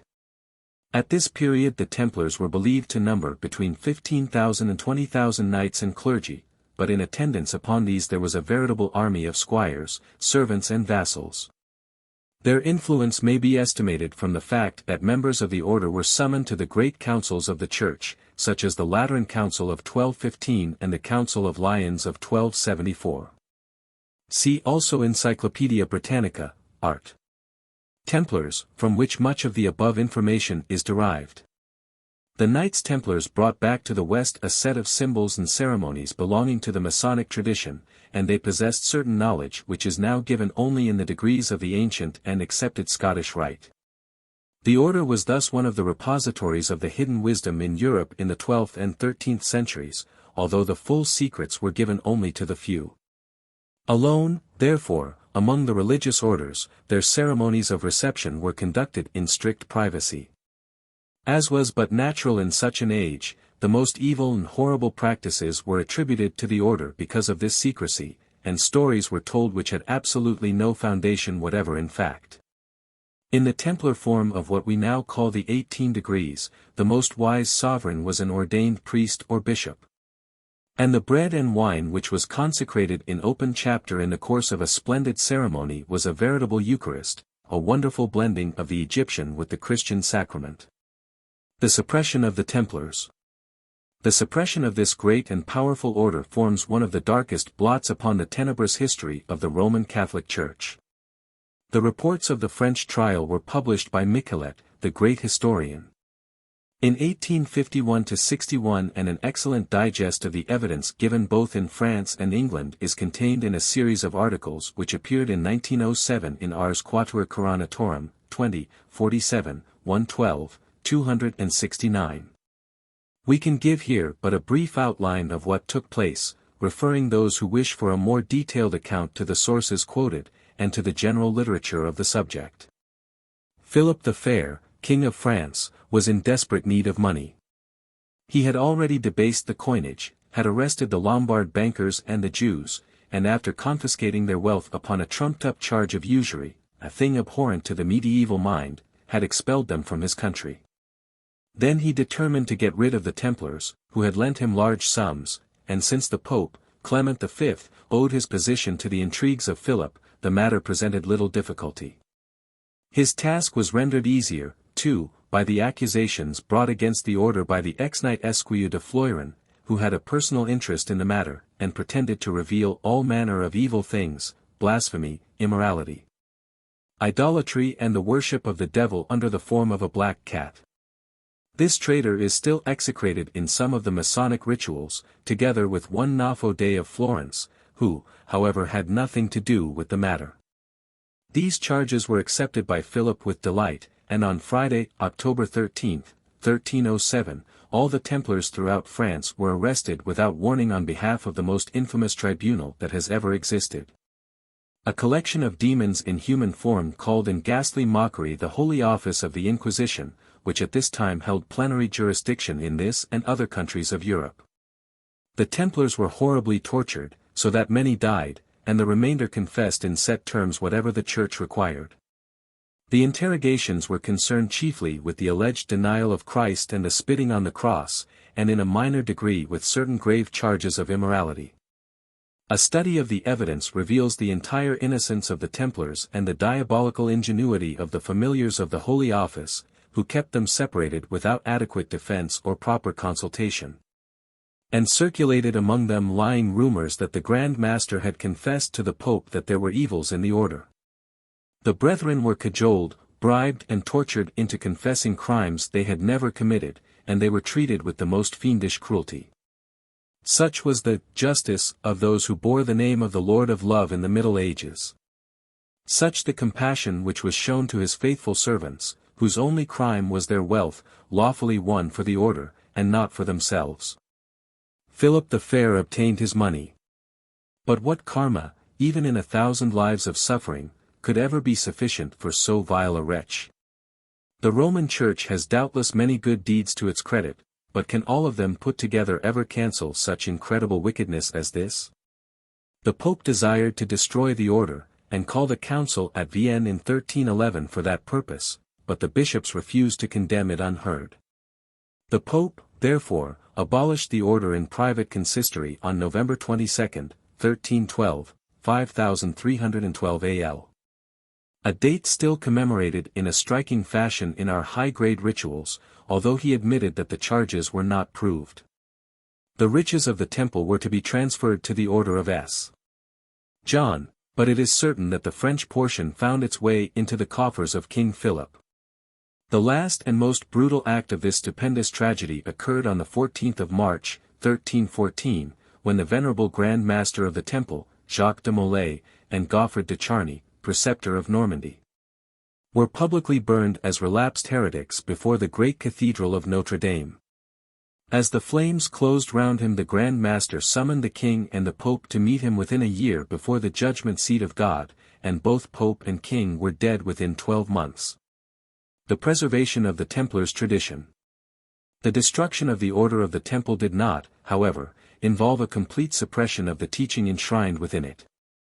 Certain of the French Knights Templars took refuge with their brethren of the Temple in Scotland, and in that country their traditions became mingled to some extent with the ancient Celtic rites of Hirdom, thus forming one of the sources from which the Scottish Rite was later to be evolved. Traditions of vengeance upon the execrable king and pope and the traitor passed down throughout the ages, and were interwoven with the Egyptian tradition corresponding to our Black Masonry, culminating in what we now call the 30 degrees. It is not difficult to see how such confusion might arise, especially among those who did not fully understand the inner meaning of the Egyptian teaching, and how a particular and temporary idea of vengeance might be blended with the philosophical doctrine of the meaning of evil and retribution and its place in the divine plan. It is these traditions of vengeance, however little understood, that form the basis of our 30 degrees ritual, although in modern days the tendency has been to soften the harsh outlines as far as possible, to expunge all ideas of physical revenge, and even, as in the French rites, to delete all reference to the Templars and their wrongs. Other streams said to be from the Order of the Temple are claimed as genuine by their modern representatives, but without sufficient reason. The French Order du Temple alleged a direct succession from Jacques de Molay, and produced in support thereof the celebrated Charter of l'Arminius, which is usually considered a forgery. In any case, the Order du Temple had no connection with modern Masonry. The strict observance, though it claimed to perpetuate Templar lines of thought, never, I believe, held its rituals to be of ancient origin, for these clearly belonged to the 18th century. The modern military and religious order of Knights Templars does not claim direct descent, though it may well embody certain genuine traditions. Its ritual is beautiful, and it appears to have been one of those rites which have been taken up by the HOATF and used. The real rites of the Templars have not survived, though it would no doubt be possible to reconstruct them, and certain traditions about them have passed down and become incorporated into various modern degrees. The Royal Order of Scotland. The most important of the bodies inheriting part of the Templar tradition is the Royal Order of Scotland, though it is in reality the result of the interaction of several lines of Masonic descent. As I have said on page 124, the doctrines which the Knights Templars brought with them from France when their order was suppressed in their native country were intermingled with those of more than one of the existing Scottish rites. Those who founded it, or at least developed its teaching, appear to have been thoroughly eclectic, for in addition to the two sources above indicated they seem to have assimilated a certain amount of material from the Culdees. And also from the Jewish tradition, though using the symbology of the Second Temple. Ramsay quotes in connection with it the Jewish legend of the sword and trowel, and it is with the sword in one hand and the trowel in the other that the BRN of the Royal Order still take their oath. I have already referred to its curious old rhymed ritual, which bears internal evidence of antiquity, and teaches the search for a lost word which is eventually found in Christ. The order consists of 2 degrees, the first that of HRDM or Hirdam, and the second of RSYCRS or the Rosy Cross. The degree of HRDM is divided into 2 parts, the passage of the bridge, and the admission to the cabinet of wisdom. It has certain resemblances to some of the degrees of the ancient and accepted Scottish Rite. Its form has been very grossly corrupted to make it agree with the most extravagant form of modern Protestantism, with references to the blood of Jesus, to the Lamb and the Book, etc. The quest for the word is analogous to that undertaken in the Rose Croix, though the degrees are quite different.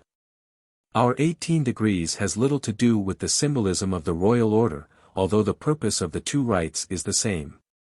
The 46 degrees of the Rite of Mizraim, Sovereign Prince Rose-Croix of Kilwinning and of Hirdam, has a close resemblance to the ritual of the Royal Order, bearing some of the signs and much of the essential meaning. Of all those bodies which may be thought of as developing into what afterwards became higher degrees, this Royal Order of Scotland was the first to formulate itself definitely, though little is heard of it in the outer world. And it may be taken as the primary type of the Scots degrees. The Brothers of the Rosy Cross. The mysterious Order of the Rosy Cross still remains something of a problem to the student. The glamour of the Rosicrucian philosophy has not yet passed away, and an enormous mass of controversial literature has gathered about the order, many students affirming that it never existed at all. And that its famous manifestos were but an elaborate hoax played upon Europe by a few unscrupulous jesters. Others say that the society did exist, but that it was no more than an obscure Lutheran sect which thus cleverly advertised its opinions. Others, again, think that it was a genuine school of wisdom, in which the deeper knowledge of life's secrets was given to the few who were prepared by long discipline to receive it. The literature of Rosicrucianism. The Order of the Rosy Cross was first made known to Europe by the publication in 1614 of the Fama Fraternitatis of the Meritorious Order of the Rosy Cross, addressed to the learned in general and the governors of Europe. This was, according to medieval custom, bound up with another treatise, A Universal Reformation of the Whole Wide World, by order of the god Apollo, is published by the 7 sages of Greece, and some other literati. Some have thought this latter to be a Rosicrucian pamphlet, but in reality it is a translation from the Reguagli di Parnasso of Boccalini, and probably, as Michael Meyer held, had no connection with the order at all. Wait. The Real History of the Rosicrucians, page 35. The Fama Fraternitatis contains a description of the traditional life of Christian Rosenkreuz, b. A.D. 1378, the founding of the Order of the Rosy Cross, and his death and burial. This is followed by a highly symbolical account of the discovery of the tomb of C.R.C. by B.R.N. of the Third Order and row of succession. And finally the resolution of the head of the order that it should now be proclaimed to the Western world is narrated, and an invitation issued, in 5 languages, to the learned of Europe to join the fraternity. It closes with the statement that, although at this time we make no mention either of our names or meetings, yet nevertheless everyone's opinion shall assuredly come to our hands, in what language soever it be, nor any body shall fail. Whoso gives but his name, to speak with some of us, either by word of mouth, or else, if there be some left, in writing. Fama Fraternitatis, quoted op. cit., page 83. This extraordinary document was followed in 1615 by another striking pamphlet, the Confessio Fraternitas R.C. ad eruditos Europae, which was bound up in a Latin work entitled, Secretioris Philosophiae Consideratio Brevio a Filippo a Gabella, Philosophiae Studioso, Conscripta. In the Confessio, which is divided into 14 chapters, we have a guarded account of the aims of the society, the knowledge of nature's secrets contained within its different grades, the dawn of a new age of regeneration, and a consequent appeal to all those who had the welfare of mankind at heart, and who cared nothing for the folly and selfishness of the ungodly and accursed gold-making mentioned in the Fama, to join the order and partake of its privileges. We affirm that we have by no means made common property of our arcana, albeit they resound in 5 languages within the ears of the vulgar, both because, as we well know, they will not move gross wits, and because the worth of those who shall be accepted into our fraternity will not be measured by their curiosity, but by the rule and pattern of our revelations. 1,000 times the unworthy may clamor, 1,000 times may present themselves, yet God hath commanded our ears that they should hear none of them, and hath so compassed us about with his clouds that unto us, his servants, no violence can be done. Wherefore now no longer are we beheld by human eyes, unless they have received strength borrowed from the eagle. Confessio Fraternitatis, quoted op. cit., page 90.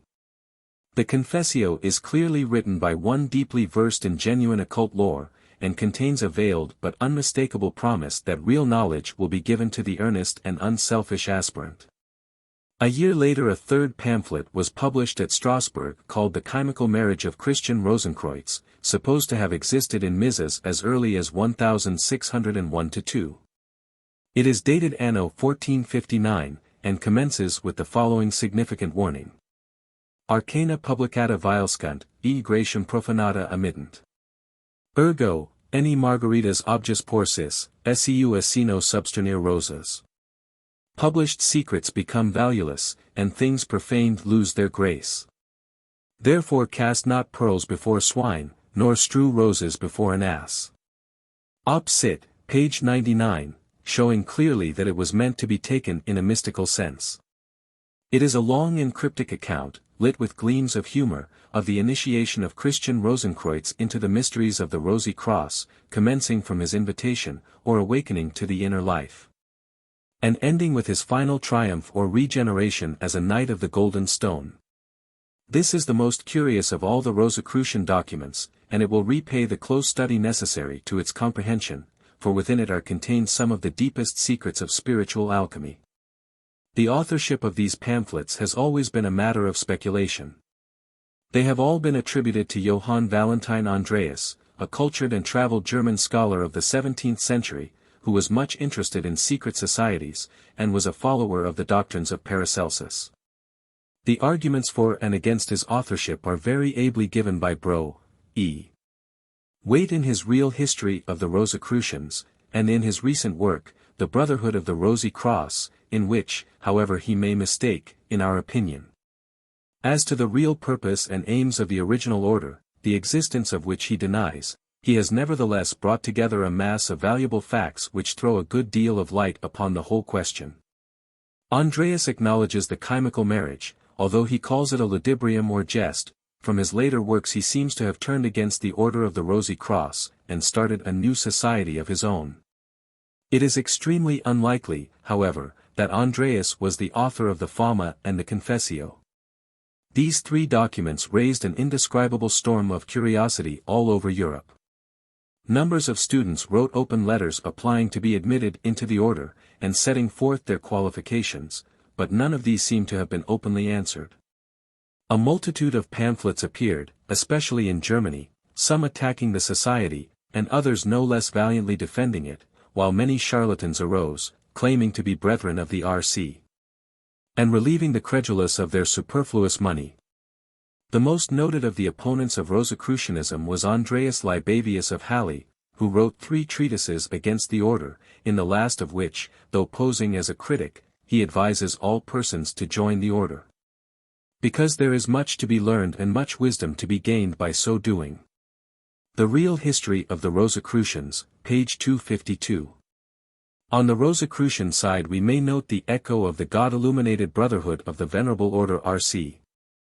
published in 1615, and supposed to have been written by Julius Sperber of Anhalt, in which he asserts that the Rosicrucians possessed deep wisdom, although only a few had been accounted worthy to partake of it. The Echo claimed to embody absolute proof that the statements of Fama and Confessio were possible and true, that the facts had been commonly familiar to certain God-fearing people for more than 19 years. And that they were on record in secret writings. The Brotherhood of the Rosy Cross, page 254. Another pamphlet published in 1617, the Fraternitatis Rosatae Crucis Confessio Recepta, declares that it requires much study and careful research, as well as personal sacrifice, to become the possessor of transcendental secrets. The Real History of the Rosicrucians, page 256. But the literature of the Rosy Cross was by no means confined to pamphlets. A system of philosophy was put before Europe through their mediation, a philosophy which bears a striking resemblance to that of the theurgic Neoplatonism of the 3rd and 4th centuries of our era. Many great names are associated with the order. Among them was Michael Meyer, who died in 1622, after writing the Silentium Post Clamors, 1617, the Symbola Aurea Mensi, 1617, and the Themis Aurea, 1618, all of which expound and defend Rosicrucian and alchemical philosophy. Thomas Vaughan, although not an actual member of the society, was in close sympathy with its tenets, and translated into English the Fama Fraternitatis and the Confessio. There were Robert Flood, a great English Rosicrucian philosopher, author of the Tractatus Apologeticus, the Tractatus Theologo-Philosophicus, and other works. Sincerus Renatus, or Sigmund Richter, who published in 1710 the curious work, The Perfect and True Preparation of the Philosophical Stone, according to the secret of the Brotherhoods of the Golden and Rosy Cross, with which is included the rules of the above-mentioned order for the initiation of new members. And, lastly, the author of the Secret Symbols of the Rosicrucians of the 16th and 17th centuries, a rare book containing a number of occult engravings which enshrine much inner teaching. The Traditional History of the Rosicrucians. The traditional history of Christian Rosenkreutz is contained in the Fama Fraternitatis, but it obviously cannot be accepted literally as it stands. It is clearly intended to bear an allegorical and mystical meaning, like all the traditional histories in the mystic schools. And, although certain historical facts may well be woven into its structure, they can only be subordinate to the living truth its author has sought to convey. Origen clearly states the principle always used in the mysteries in his De Principiis. Where the word found that things done according to the history could be adapted to these mystical senses, he made use of them, concealing from the multitude the deeper meaning.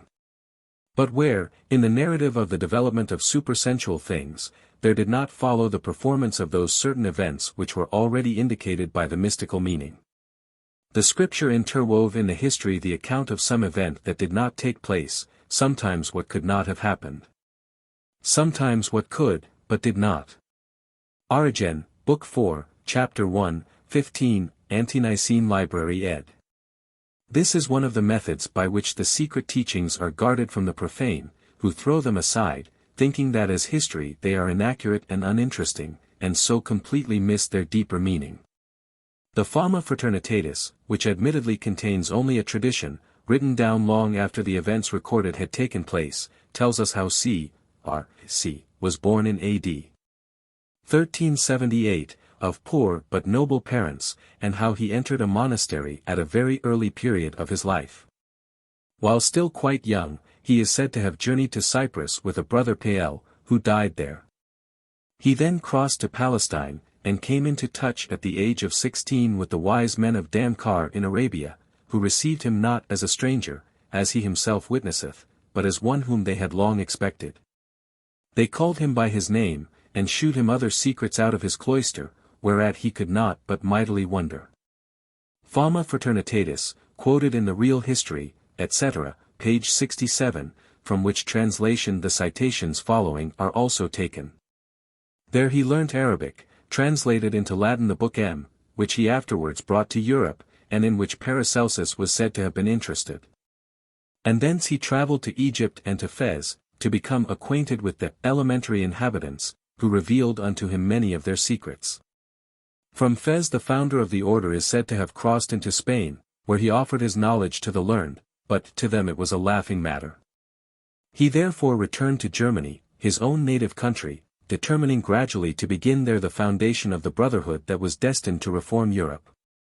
He chose 3 brethren out of his own monastery to be the first Rosicrucians. And later increased the number to 8, binding them by certain definite rules. The brethren then went forth to the world, leaving only 2 of their number to remain with the head of the order. In due time, Christian Rosenkreutz died, and was buried very secretly in the tomb prepared for him, his resting place remaining unknown even to members of the fraternity. At a later period, a seeming accident revealed the door of the tomb, upon which was written in great letters, Post CXX Annos Petibo, after 120 years I will come forth.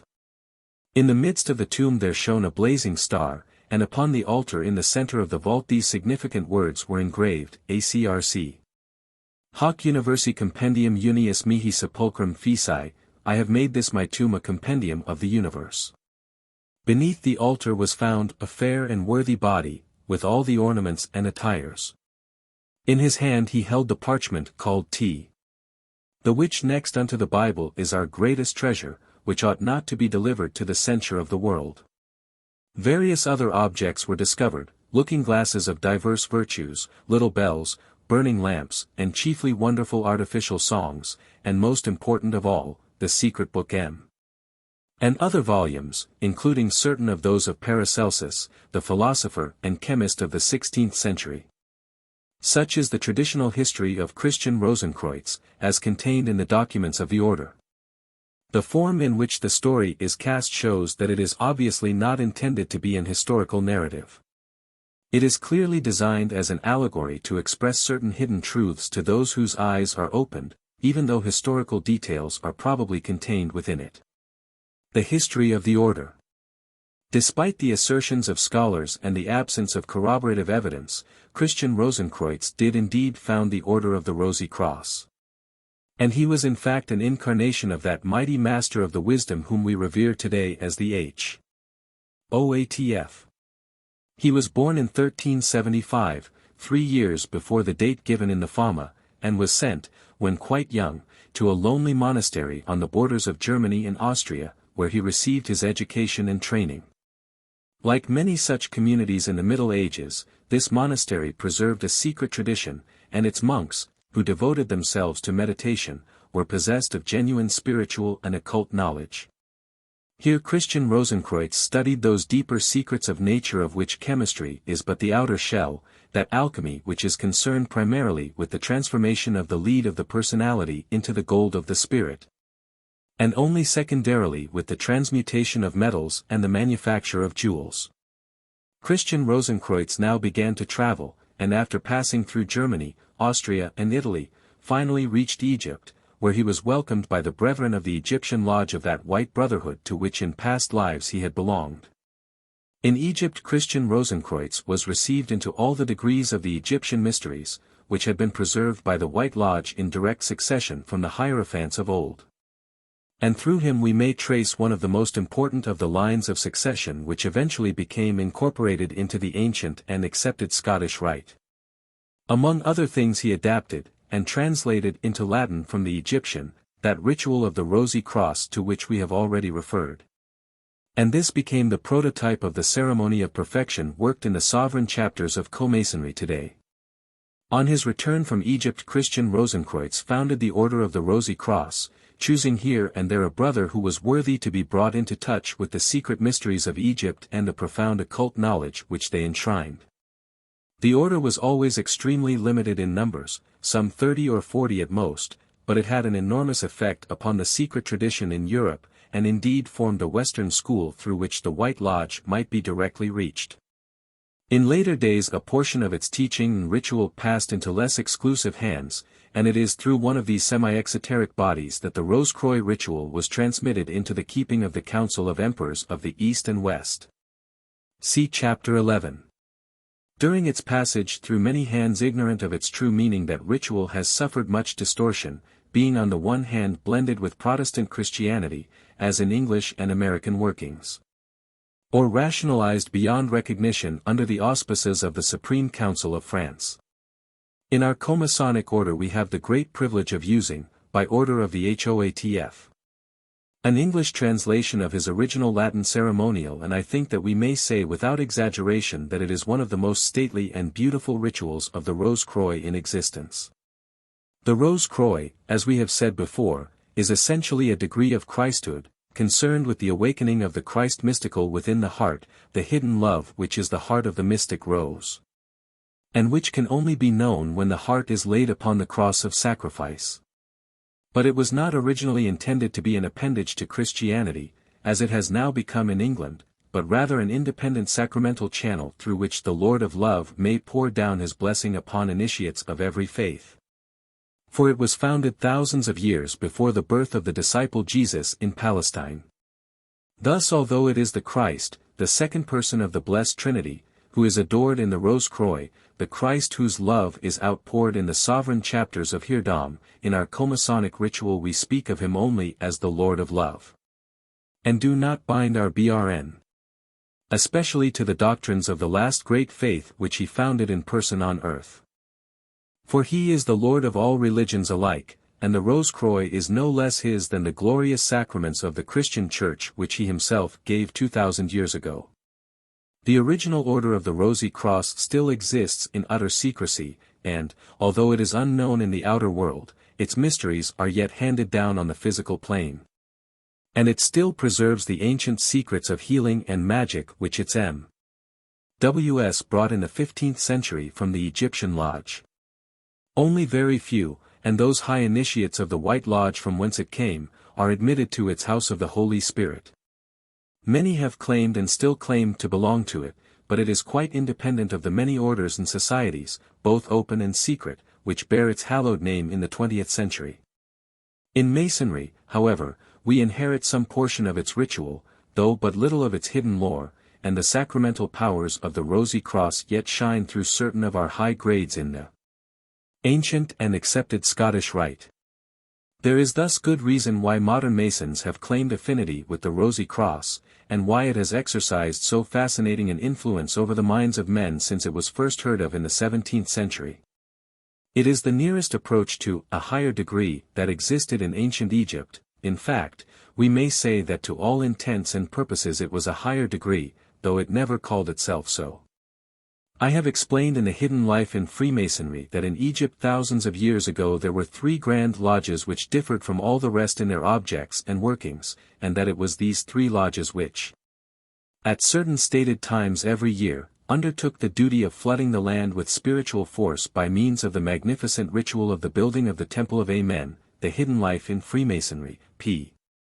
290, when the BRN were performing that holy duty they showed their solidarity with ordinary Masonry by opening in the 1 degree and raising the lodge as quickly as possible to the 3 degrees before commencing their wonderful work. On the comparatively rare occasions when they had to admit a candidate carefully selected from one of the craft lodges, they did not open in blue Masonry at all, but plunged straight into this ceremony of the Rose-Croix. The ritual had to be modified somewhat in the 18th century to bring it into harmony with the system of higher degrees which it had then been thought well to adopt. The list and explanation of those degrees were added, and also the reference to Jerusalem.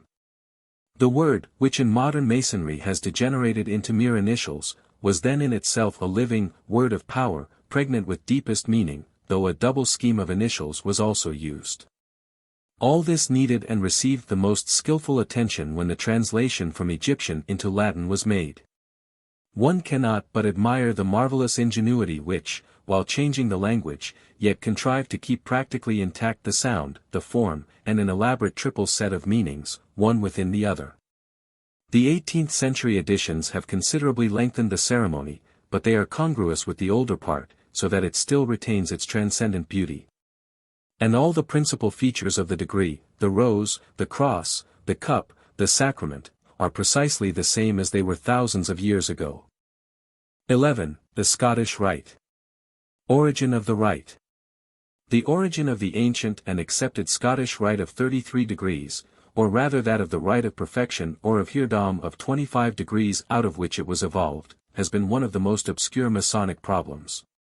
Practically nothing is known about it by scholars, since no authentic contemporary evidence is preserved in available documents or publications. This silence need cause but little wonder to the student who has followed us so far, for, like many other activities both in politics and religion, the high-grade Masonry of the early 18th century was intended to be kept secret. And the secrecy was preserved by committing nothing to writing and leaving no trace on the physical plane. I cannot expect that my statements will be accepted by Masonic scholars who pin their faith to documents alone, but I shall nevertheless give a brief account of what actually took place, supplying corroborative evidence whenever possible from reliable historians, so far as their works are available to me. This book is written in Australia, far away from the chief centers of Masonic life and learning, and I have consequently had to depend largely upon the resources of my own library. If I had access to a larger selection of Masonic volumes, I should no doubt be able to find other fragments of valuable testimony. The Jacobite movement. There has been a persistent tradition among continental writers upon Masonry that the Jacobites had much to do with the development of the higher degrees of the 18th century, and, as Bro. R.R. Gould points out, color is lent to this view by the fact that the earliest names mentioned in connection with Freemasonry in France are those of well-known adherents of the Stuarts.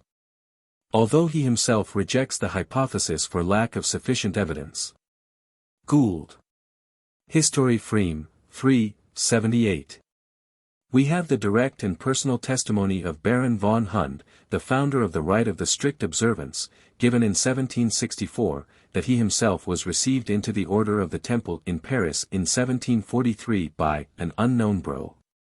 The Knight of the Red Feather, in the presence of Lord Kilmarnock, at that time Grand Master of the Grand Lodge of Scotland, and Master of Lodge Kilwinning on his election to that high office in 1742. Ibid, page 53. And that he was subsequently introduced as a distinguished brother of the order to Charles Edward Stuart, the young pretender. Ibid, page 101. From papers found after his death it is clear that von Hund regarded the Knight of the Red Feather as Prince Charles himself. The life of von Hund shows him to have been a man of stainless honor who had made great sacrifices for the cause which he had at heart. And although it has been said that in 1777 Prince Charles denied to an emissary of the strict observance, Ibid, page 110, that he had ever been a Freemason, such an official dementi is not unknown even today in political circles, and perhaps we need not attach great importance to it. The Scottish adherents of King James II, who followed him into exile after the landing of the Prince of Orange in 1688, brought to the English court at S. Germain's, which had been placed at the disposal of the king by Louis XIV, those ancient rites of Heirdom and Kilwinning, intermingled with the Templar tradition, to which we have already referred.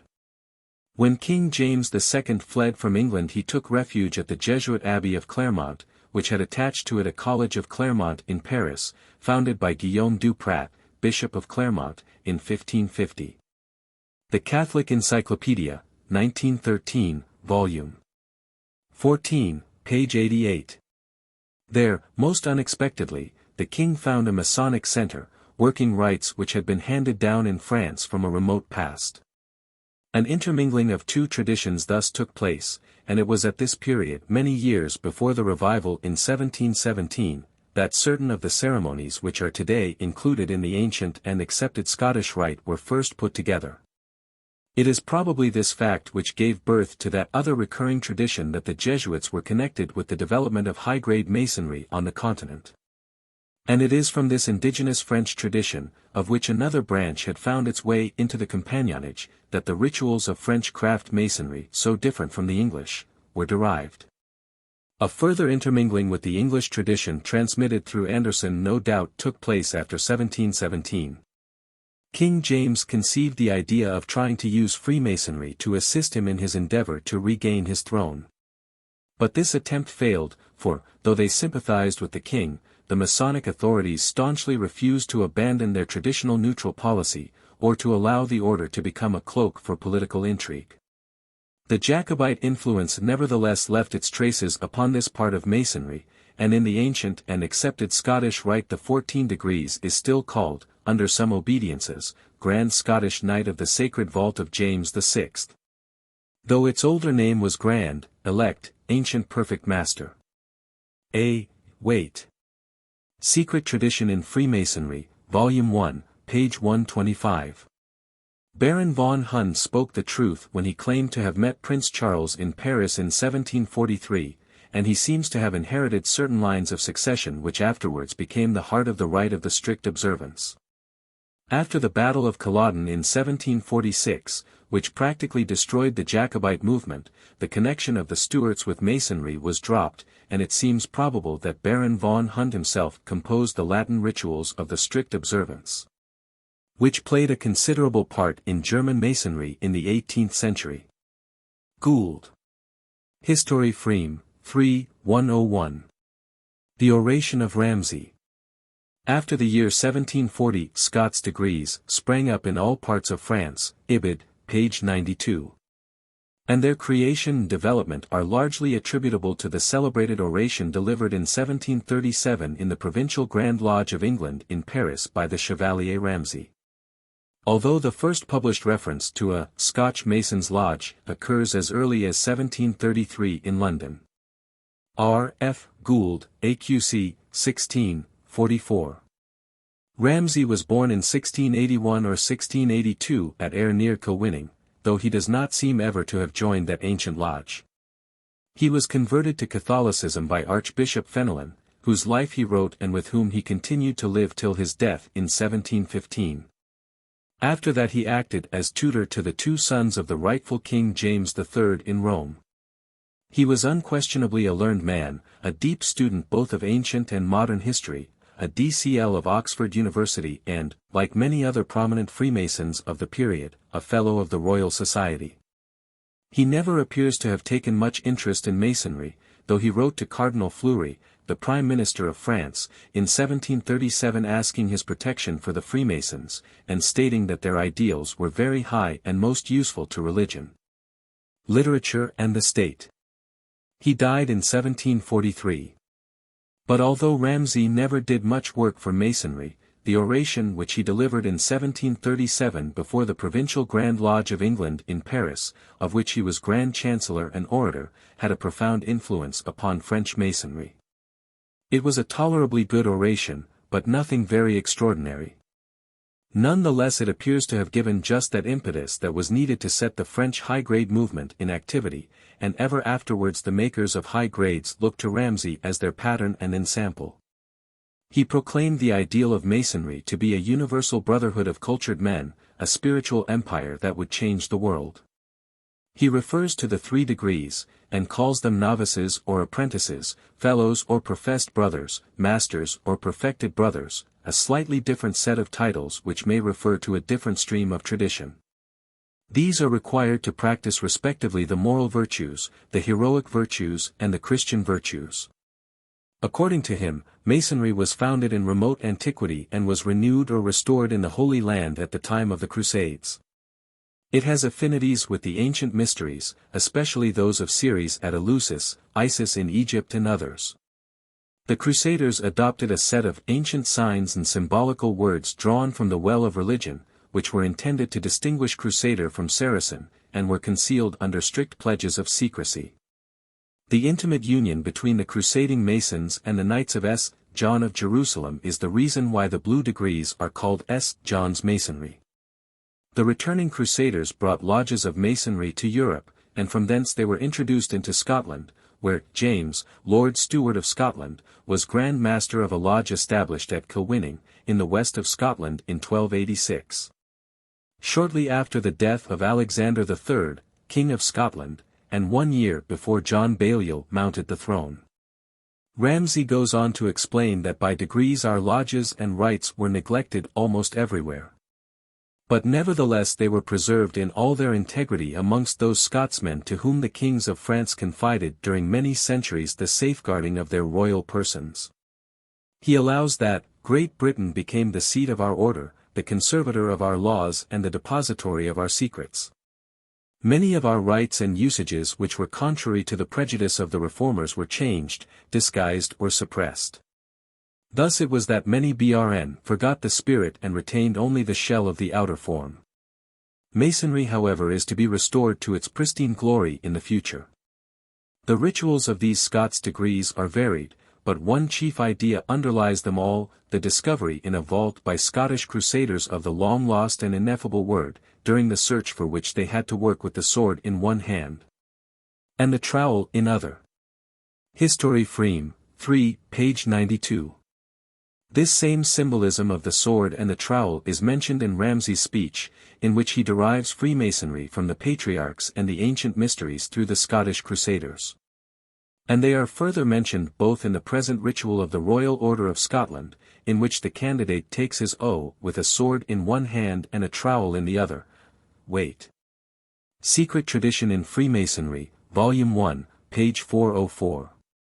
And in a quotation from that ritual occurring as early as 1736 in print at Newcastle. A. Q. C. 15, 186. We hear of 2 Scottish degrees being received by Baron C. Scheffer, the first Grand Master of Sweden, in 1737, Gould. Concise History, page 300.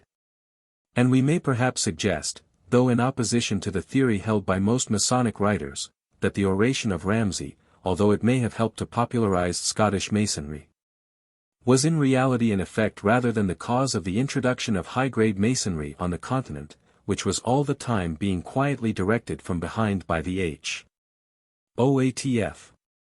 The Scots masters claimed extraordinary privileges in the French craft lodges, and these were formally recognized by the Grand Lodge of France in 1755.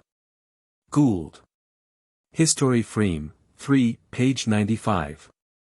They wore distinctive clothing, remained covered in a master's lodge, claimed the right to confer the craft degrees with or without a ceremony, and eventually the Scots Lodge actually appointed the W.M. of the corresponding craft lodge without consulting the BRN over whom he was to rule. They further usurped the privilege of the Grand Lodge and issued warrants of constitution. One of the most important of these is the Mir Logécasses of Marseilles, said to have been constituted in 1751, which worked a number of degrees not belonging to what afterwards became the Scottish Rite, but later incorporated, at least as far as their titles are concerned, in the Rite of Memphis of 96 degrees. These Scots lodges, or still more, the Royal Order of Scotland from which they arose, formed the first public manifestation of the movement for creating high degrees which reached such a fervor of activity in the latter half of the 18th century. The Chapter of Claremont. Our main channel of descent lies behind the Scots lodges, and first appears indubitably in the outer world in the Chapter of Claremont, commonly thought to have been founded by the Chevalier de Bonneville in 1754, Ibid. Page 94, but in reality a continuation of that same order of the Temple into which Baron von Hund was received in 1743, which was derived from the Scottish courtiers exiled at St. Germain's and from the College of Claremont. According to Thorey, who, however, wrote 60 years after the event, this chapter was based on the 3 degrees of Blue Masonry, the Scots or S. Andrew's degree, and worked 3 higher grades, 5, Knight of the Eagle or Select Master. 6, Illustrious Knight or Templar. 7, Sublime Illustrious Knight. In the later form in which it emerges in 1754, both Jacobite and Jesuit connections had been dropped, and the succession, together with certain ceremonial degrees, probably including a form of the Kadosh, had passed into the hands of distinguished French noblemen, courtiers, military officers, and the elite of the professions. Ibid, page 95. It was in this chapter of Clermont and in the Council of the Emperors of the East and West, into which it was transformed in 1758, that the colossal work of casting the ancient traditions into a ceremonial rite was to a great extent performed. And it is in these two bodies, which were yet one body, that the immediate origin of our ancient and accepted Scottish Rite is to be found. The Council of Emperors. The Council of Emperors was composed largely of men of noble birth and high culture who were also deep students of the secret science, learned in various traditions of the wisdom which had been handed down along so many lines in the past. They had inherited not only the Clermont rites and the Scottish lines of Kilwinning and of Hirdom, but other traditions derived directly from both Templar and Rosicrucian sources, together with the powers of the Egyptian rite to which we have previously referred. They were men of wide knowledge, but also apparently of overweening pride, like so many of the nobles of the ancient regime. And the drawing together of this body of noblemen was one of the attempts made by the emissaries of the White Lodge to prepare them for the great changes which should have been accomplished, had not their pride been so great. Without the horrors of the French Revolution, a definite commission appears to have been given to them by the HOATF, the Master the Comte de S. Germain himself, to mold all these various traditions, which he had caused them to inherit, into a rite which should express to some extent the power for good of the Egyptian succession in a form suited to a more modern age. These orders they proceeded to carry out as faithfully as possible, and the result of their labors was the Rite of Perfection or of Hirdom of 25 degrees, all of which are still contained in our modern ancient and accepted Scottish Rite. The Council of Emperors received much inspiration from the HOATF. Although not necessarily on the physical plane, and it must have been far easier to influence such a body of men than the frequenters of those Georgian taverns which were the first temples of the English mysteries after the Great Revival in 1717. But, as with many other attempts to synthesize a number of traditions by a committee of revision, the Council of Emperors was hampered in its work by the necessity of including less important materials which had come into the hands of certain of its members. The result is seen in the inclusion of several almost meaningless intermediate degrees, which still belong to the Scottish Rite, but are seldom or never worked among us.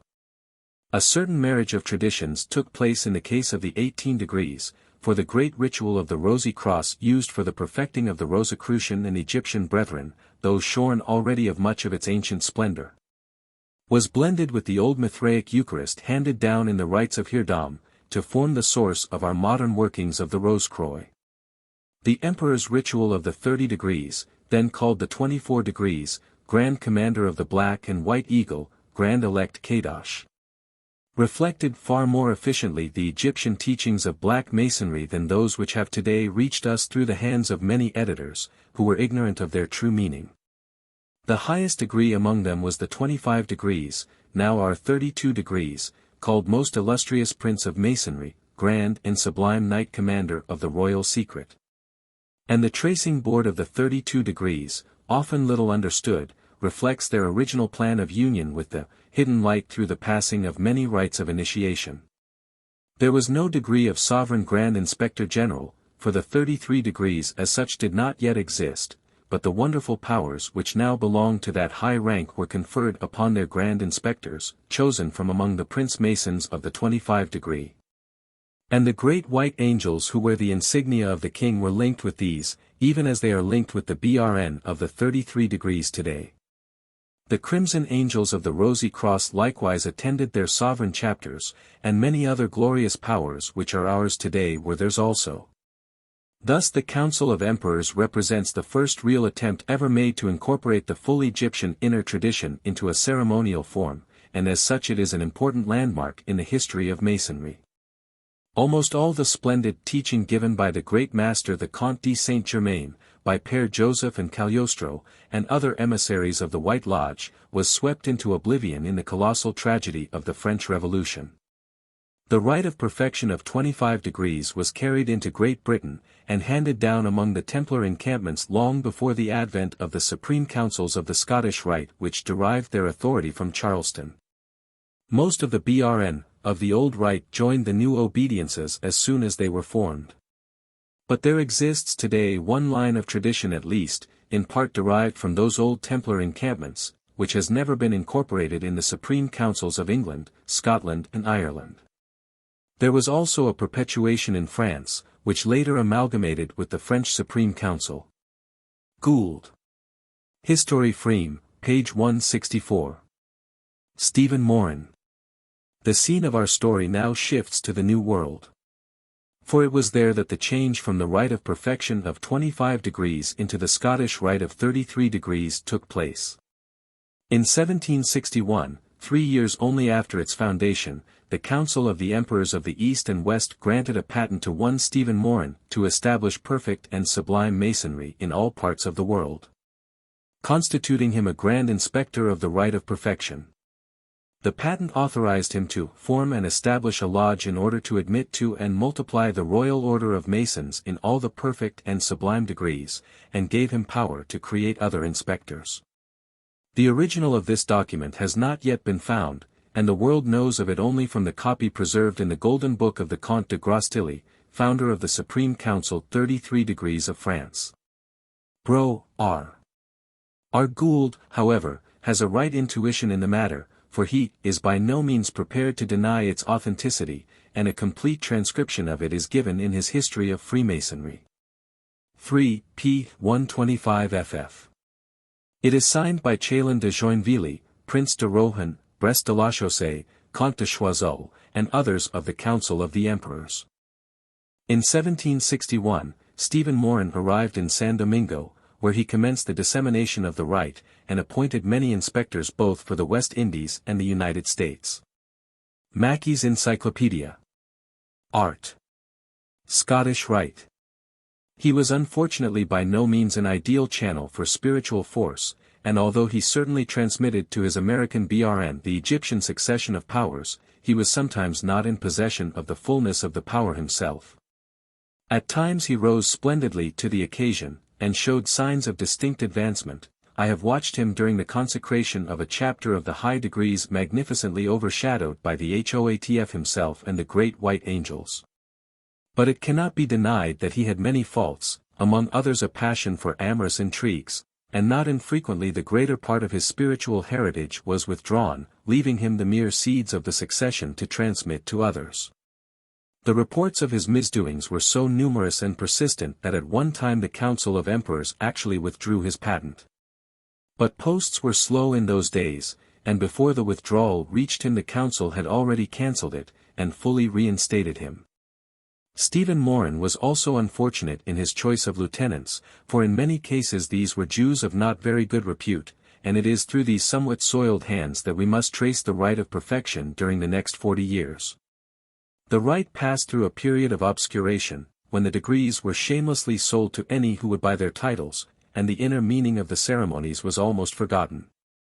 But although the splendid occult knowledge of the emperors was lost and the rites became shorn of most of their power, the seeds of the succession still passed down, until a higher class of egos was guided into the Rite and a new era began. The Rite was established at Charleston in 1783 by Isaac de Costa, who was created Deputy Inspector of South Carolina by Moses Hayes. It will be seen that a succession is definitely claimed by the authorities of the Rite. Frederick the Great. It was during this period of obscuration that the curious myth of Frederick the Great arose among the Jews, probably in order to enhance the commercial value of the degrees. And it was apparently really believed that the King of Prussia was the supreme head of the Rite, for in the minutes of the Grand Lodge of Perfection in Albany, New York, founded in 1767, the lodge is required, on September 3, 1770, to prepare its report for transmission to Berlin. We find also in 1785, 1 year before the king's death, a letter addressed to Frederick by a certain Solomon Bush, Deputy Grand Inspector of North America, asking for recognition of a lodge which he had consecrated. Note historique sur le Rite ANC, EDACC, par le Sauve, Gr. Count Goblet d'Alviella, page 7.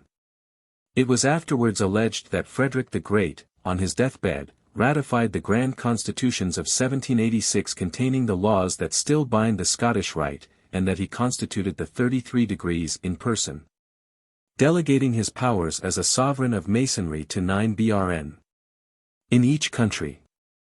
The original Grand Constitutions were in French, but in 1834 a Latin version of them alleged to have been signed by Frederick himself was accepted as genuine by the Supreme Council of France.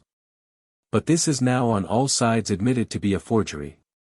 The truth is that Frederick took no active part in the Rite of Perfection, that he neither ratified the constitutions nor created the 33 degree. And indeed today the majority even of the Supreme Councils are prepared to waive the claim that they derive their authority from Frederick the Great, whose interest in Masonry, at any rate in later years, was but of the slightest. The Grand Constitutions nevertheless remain the law of the Rite in all Supreme Councils deriving lawfully from Charleston, and Albert Pike believed them to be genuine. As it is certain that Frederick had nothing to do with the Rite, I fear we must regretfully conclude that both the fourth and the fifth documents in de Grostilly's Golden Book, the alleged constitutions of 1762 and the Grand Constitutions of 1786, were forgeries. It would seem that they were sent over from Europe, perhaps in response to a demand from the Jewish interest, and the fact that Dr. Dalcho's father was an officer in the Prussian army who had served with great distinction under Frederick the Great may well have disposed the doctor the more readily to accept these remarkable documents. The Charleston Transformation. The second great transformation of the high degrees, though it was on a far smaller scale than the first, took place at Charleston before 1801.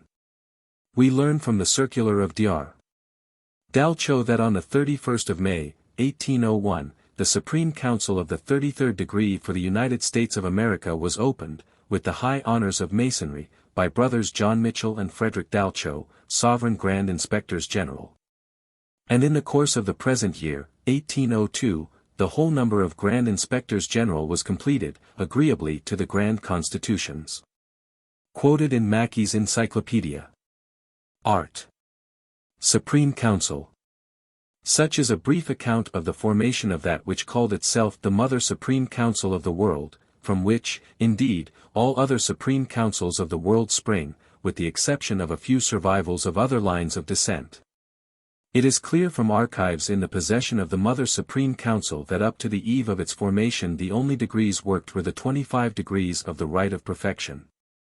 The formation of the new rite was inspired and directed by the HOATF himself, and the extra 8 degrees which then appeared were but rearrangements of the old 25 degrees of the Rite of Perfection. Now that more advanced egos had come into possession of the degrees, a fuller manifestation of the power behind was permitted. And since then the Scottish Rite, though its rituals have been altered in various countries and in various interests, has become the most important and splendid of all Masonic obediences. The spread of the Scottish Rite. We may here refer back to the third document in the Golden Book, the patent granted to de Grostilly by the new Supreme Council 33 degrees in Charleston in 1802, only a few months after its formation, which certifies that he has been tested in all the degrees of the Rite and authorizes him to erect lodges, chapters, councils and consistories in both hemispheres, creating him Sovereign Grand Commander of a Supreme Council for the Antilles for life. It is signed by Dalcho, de la Hogue and others, who all describe themselves as Kadosh, Prince of the Royal Secret, SOV. Gr. Inspector 33 degrees. The Scottish Rite was introduced by the Comte de Grostilly into France, 1804. From France it passed into Italy, 1805, Spain, 1811, and Belgium, 1817. In 1824 the Supreme Council for Ireland was formed with jurisdiction over the official degrees of White Masonry only, because of the previous existence of chapters and lodges of Rose Croix and Kadosh belonging to the old Rite of Perfection. The Supreme Council of England and Wales was formed in 1845, and that of Scotland a year later. In America in 1812 a working jeweler named Joseph Cerno established in Boston what he called the Sovereign Grand Consistory of the United States. Cerno possessed the necessary succession, and so was able to pass on the actual powers. But as he had no mandate from the Council of Emperors, the Charleston Supreme Council denounced his proceedings as irregular, and themselves appointed a Supreme Council for the northern jurisdiction a year later. Supreme Councils deriving from Cerno still exist, though they are not recognized by bodies holding the Charleston succession. Both lines, however, are valid. The Rite has spread into almost all countries of the world, and does an incalculable amount of good to thousands upon thousands of BRN, even though but few derive from it the full possibilities of spiritual advancement which lie behind it. But to be brought, however unconsciously, into touch with so holy an influence must unquestionably uplift and bless even the least sensitive, and some touch of its hidden glory is conferred upon all. 12. The Co-Masonic Order. The restoration of an ancient landmark. The Co-Masonic Order is distinguished from the rest of the Masonic world by the admission of women to Masonry on equal terms with men. In this it is introducing no innovation into the body of Masonry, but rather restoring one of the ancient landmarks which was forgotten during the confusion of the mysteries with the operative Masonry of the Middle Ages. In both Egypt and Greece, as we have seen, women were admitted to the mysteries, and were able to penetrate into the inmost sanctuaries as well as men. The officials of the masculine craft are for the most part against their admission today. They have been most strongly impressed, and quite rightly so, with the paramount importance of keeping the rituals and customs unchanged, but they quite wrongly regard the admission of women as a serious departure from ancient usage. Co-Masons are equally urgent in their respect for the traditions, but in this matter they prefer to follow the older custom, which has also the added merit of being logical and fair. Since reincarnation is a fact, there is no difference between the ego or soul of a man and that of a woman. And we do not see any reason why in a particular birth, because he happens in the course of his evolution to occupy a woman's body, that ego should be deprived of the advantages of initiation into the sacred mysteries of Masonry. The succession of Co-Masonry. The Co-Masonic Order derives its succession of sovereign Grand Inspectors General of the 33 degrees from certain BRN, belonging to the Supreme Council of France, founded by the Comte de Gros-Tilly in 1804. In his booklet, Universal Co-Freemasonry, What is it? The very illustrious Bro. J. I. Wedgwood, 33 degrees gives the following account of its foundation, which he derives from the official minutes of the Supreme Council published in Dr. Georges Martin's Études de la Franc-Maçonnerie Mixte et de son Organisation, and from Transaction No. 1 of the Dharma Lodge, Benares. Our own Order of Universal Co-Freemasonry, or, to give it its French title, L'Ordre Maçonnique Mixte International, is the first Masonic body which has aimed at establishing a worldwide order to which women should be admitted on equal terms with men. Its career began in the year 1882. There existed a body styling itself La Grande Loge Symbolique Écossaise de France. It consisted of various craft lodges which had broken loose from the Supreme Council in France and constituted themselves into a Grand Lodge. It was only anticipating what the other craft lodges under the Supreme Council did in 1894–97, when they organized themselves into the now existing Grand Lodge of France, and absorbed into themselves, with one exception, the lodges of La Grande Loge Symbolique Écossaise de France. This latter body, with which we are concerned, almost at once received recognition from the Grand Orient of France. The principle which this particular schism espoused was that of the autonomy of craft lodges, summed up in the phrase Le Macon Libre dans la Loge Libre, a principle sound enough in the main, but, it may at once be confessed, obviously not capable of application outside certain wide limits. Still, it has always received much recognition in France, ever since French Masonry broke away from the parent English stem. One of the lodges holding from this body was called Les Libres Penseurs, and met at Pec, a little place in the department of Seine-et-Oise. This lodge, belonging to a then recognized Masonic obedience, decided to initiate a woman, a certain Lee. Maria de Reisms, a well-known authoress and lecturer, noted for her service to humanitarian and feminist movements. They did so, in the presence of a large assembly, on January 14, 1882. The Right Worshipful Master, Bro. Hubron, 18 degrees, justified their experiment as having the welfare and highest interests of humanity at heart, and as being a perfectly logical application of the principle of a free Mason in a free lodge. The lodge was of course suspended for putting the family motto into practice. For some time Sister Maria de Reisms did nothing in the way of extending to others the Masonic privileges she had received. Eventually she yielded to the persuasions of friends, and notably of Dr. Georges Martin. This latter gentleman was a member of the Lodge Les Libres Penseurs when de Reisms was initiated. He gave her his staunch support and the benefit of his wide Masonic experience throughout her Masonic career.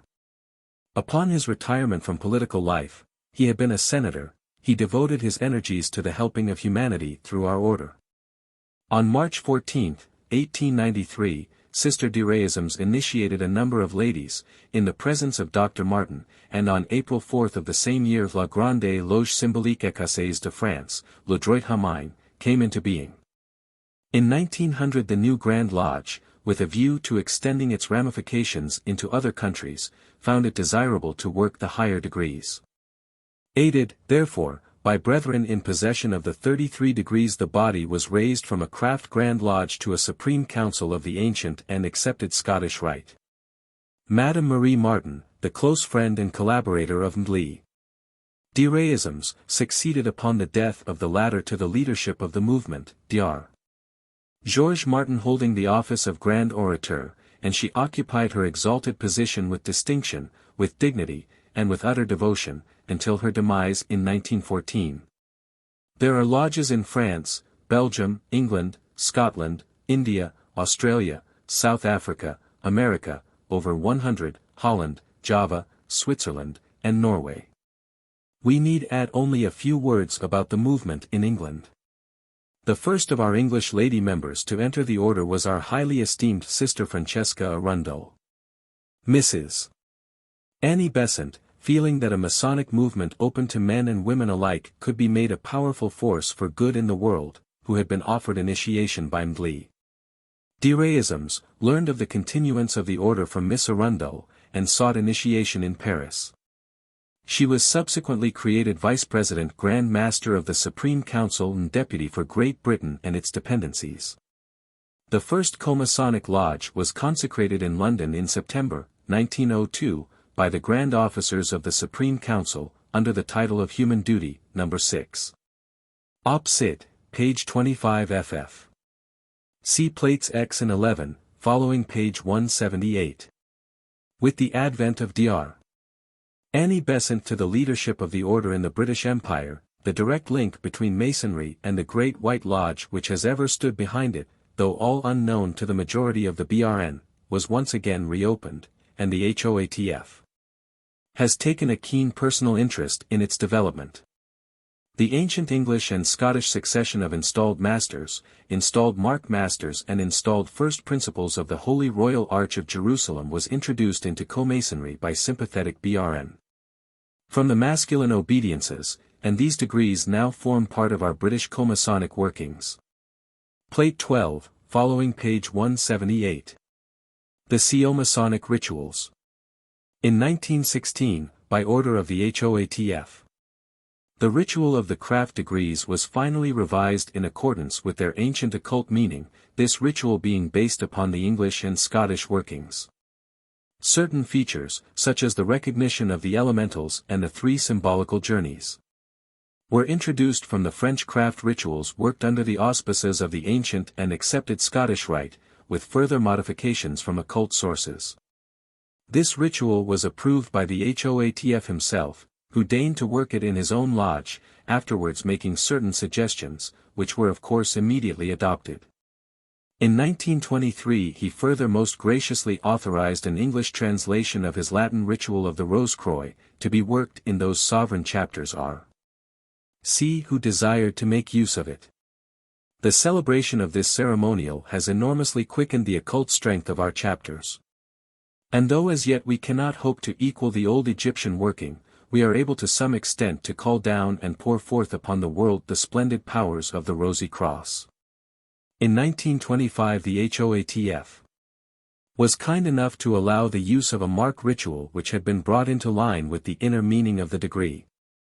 And in the same year he directed that a ritual of the Holy Royal Arch should be prepared, embodying certain suggestions which he himself had deigned to make. Thus step by step the whole working is being revised in accordance with the ancient knowledge, and the way to the restoration of the mysteries is being prepared. The future of Masonry.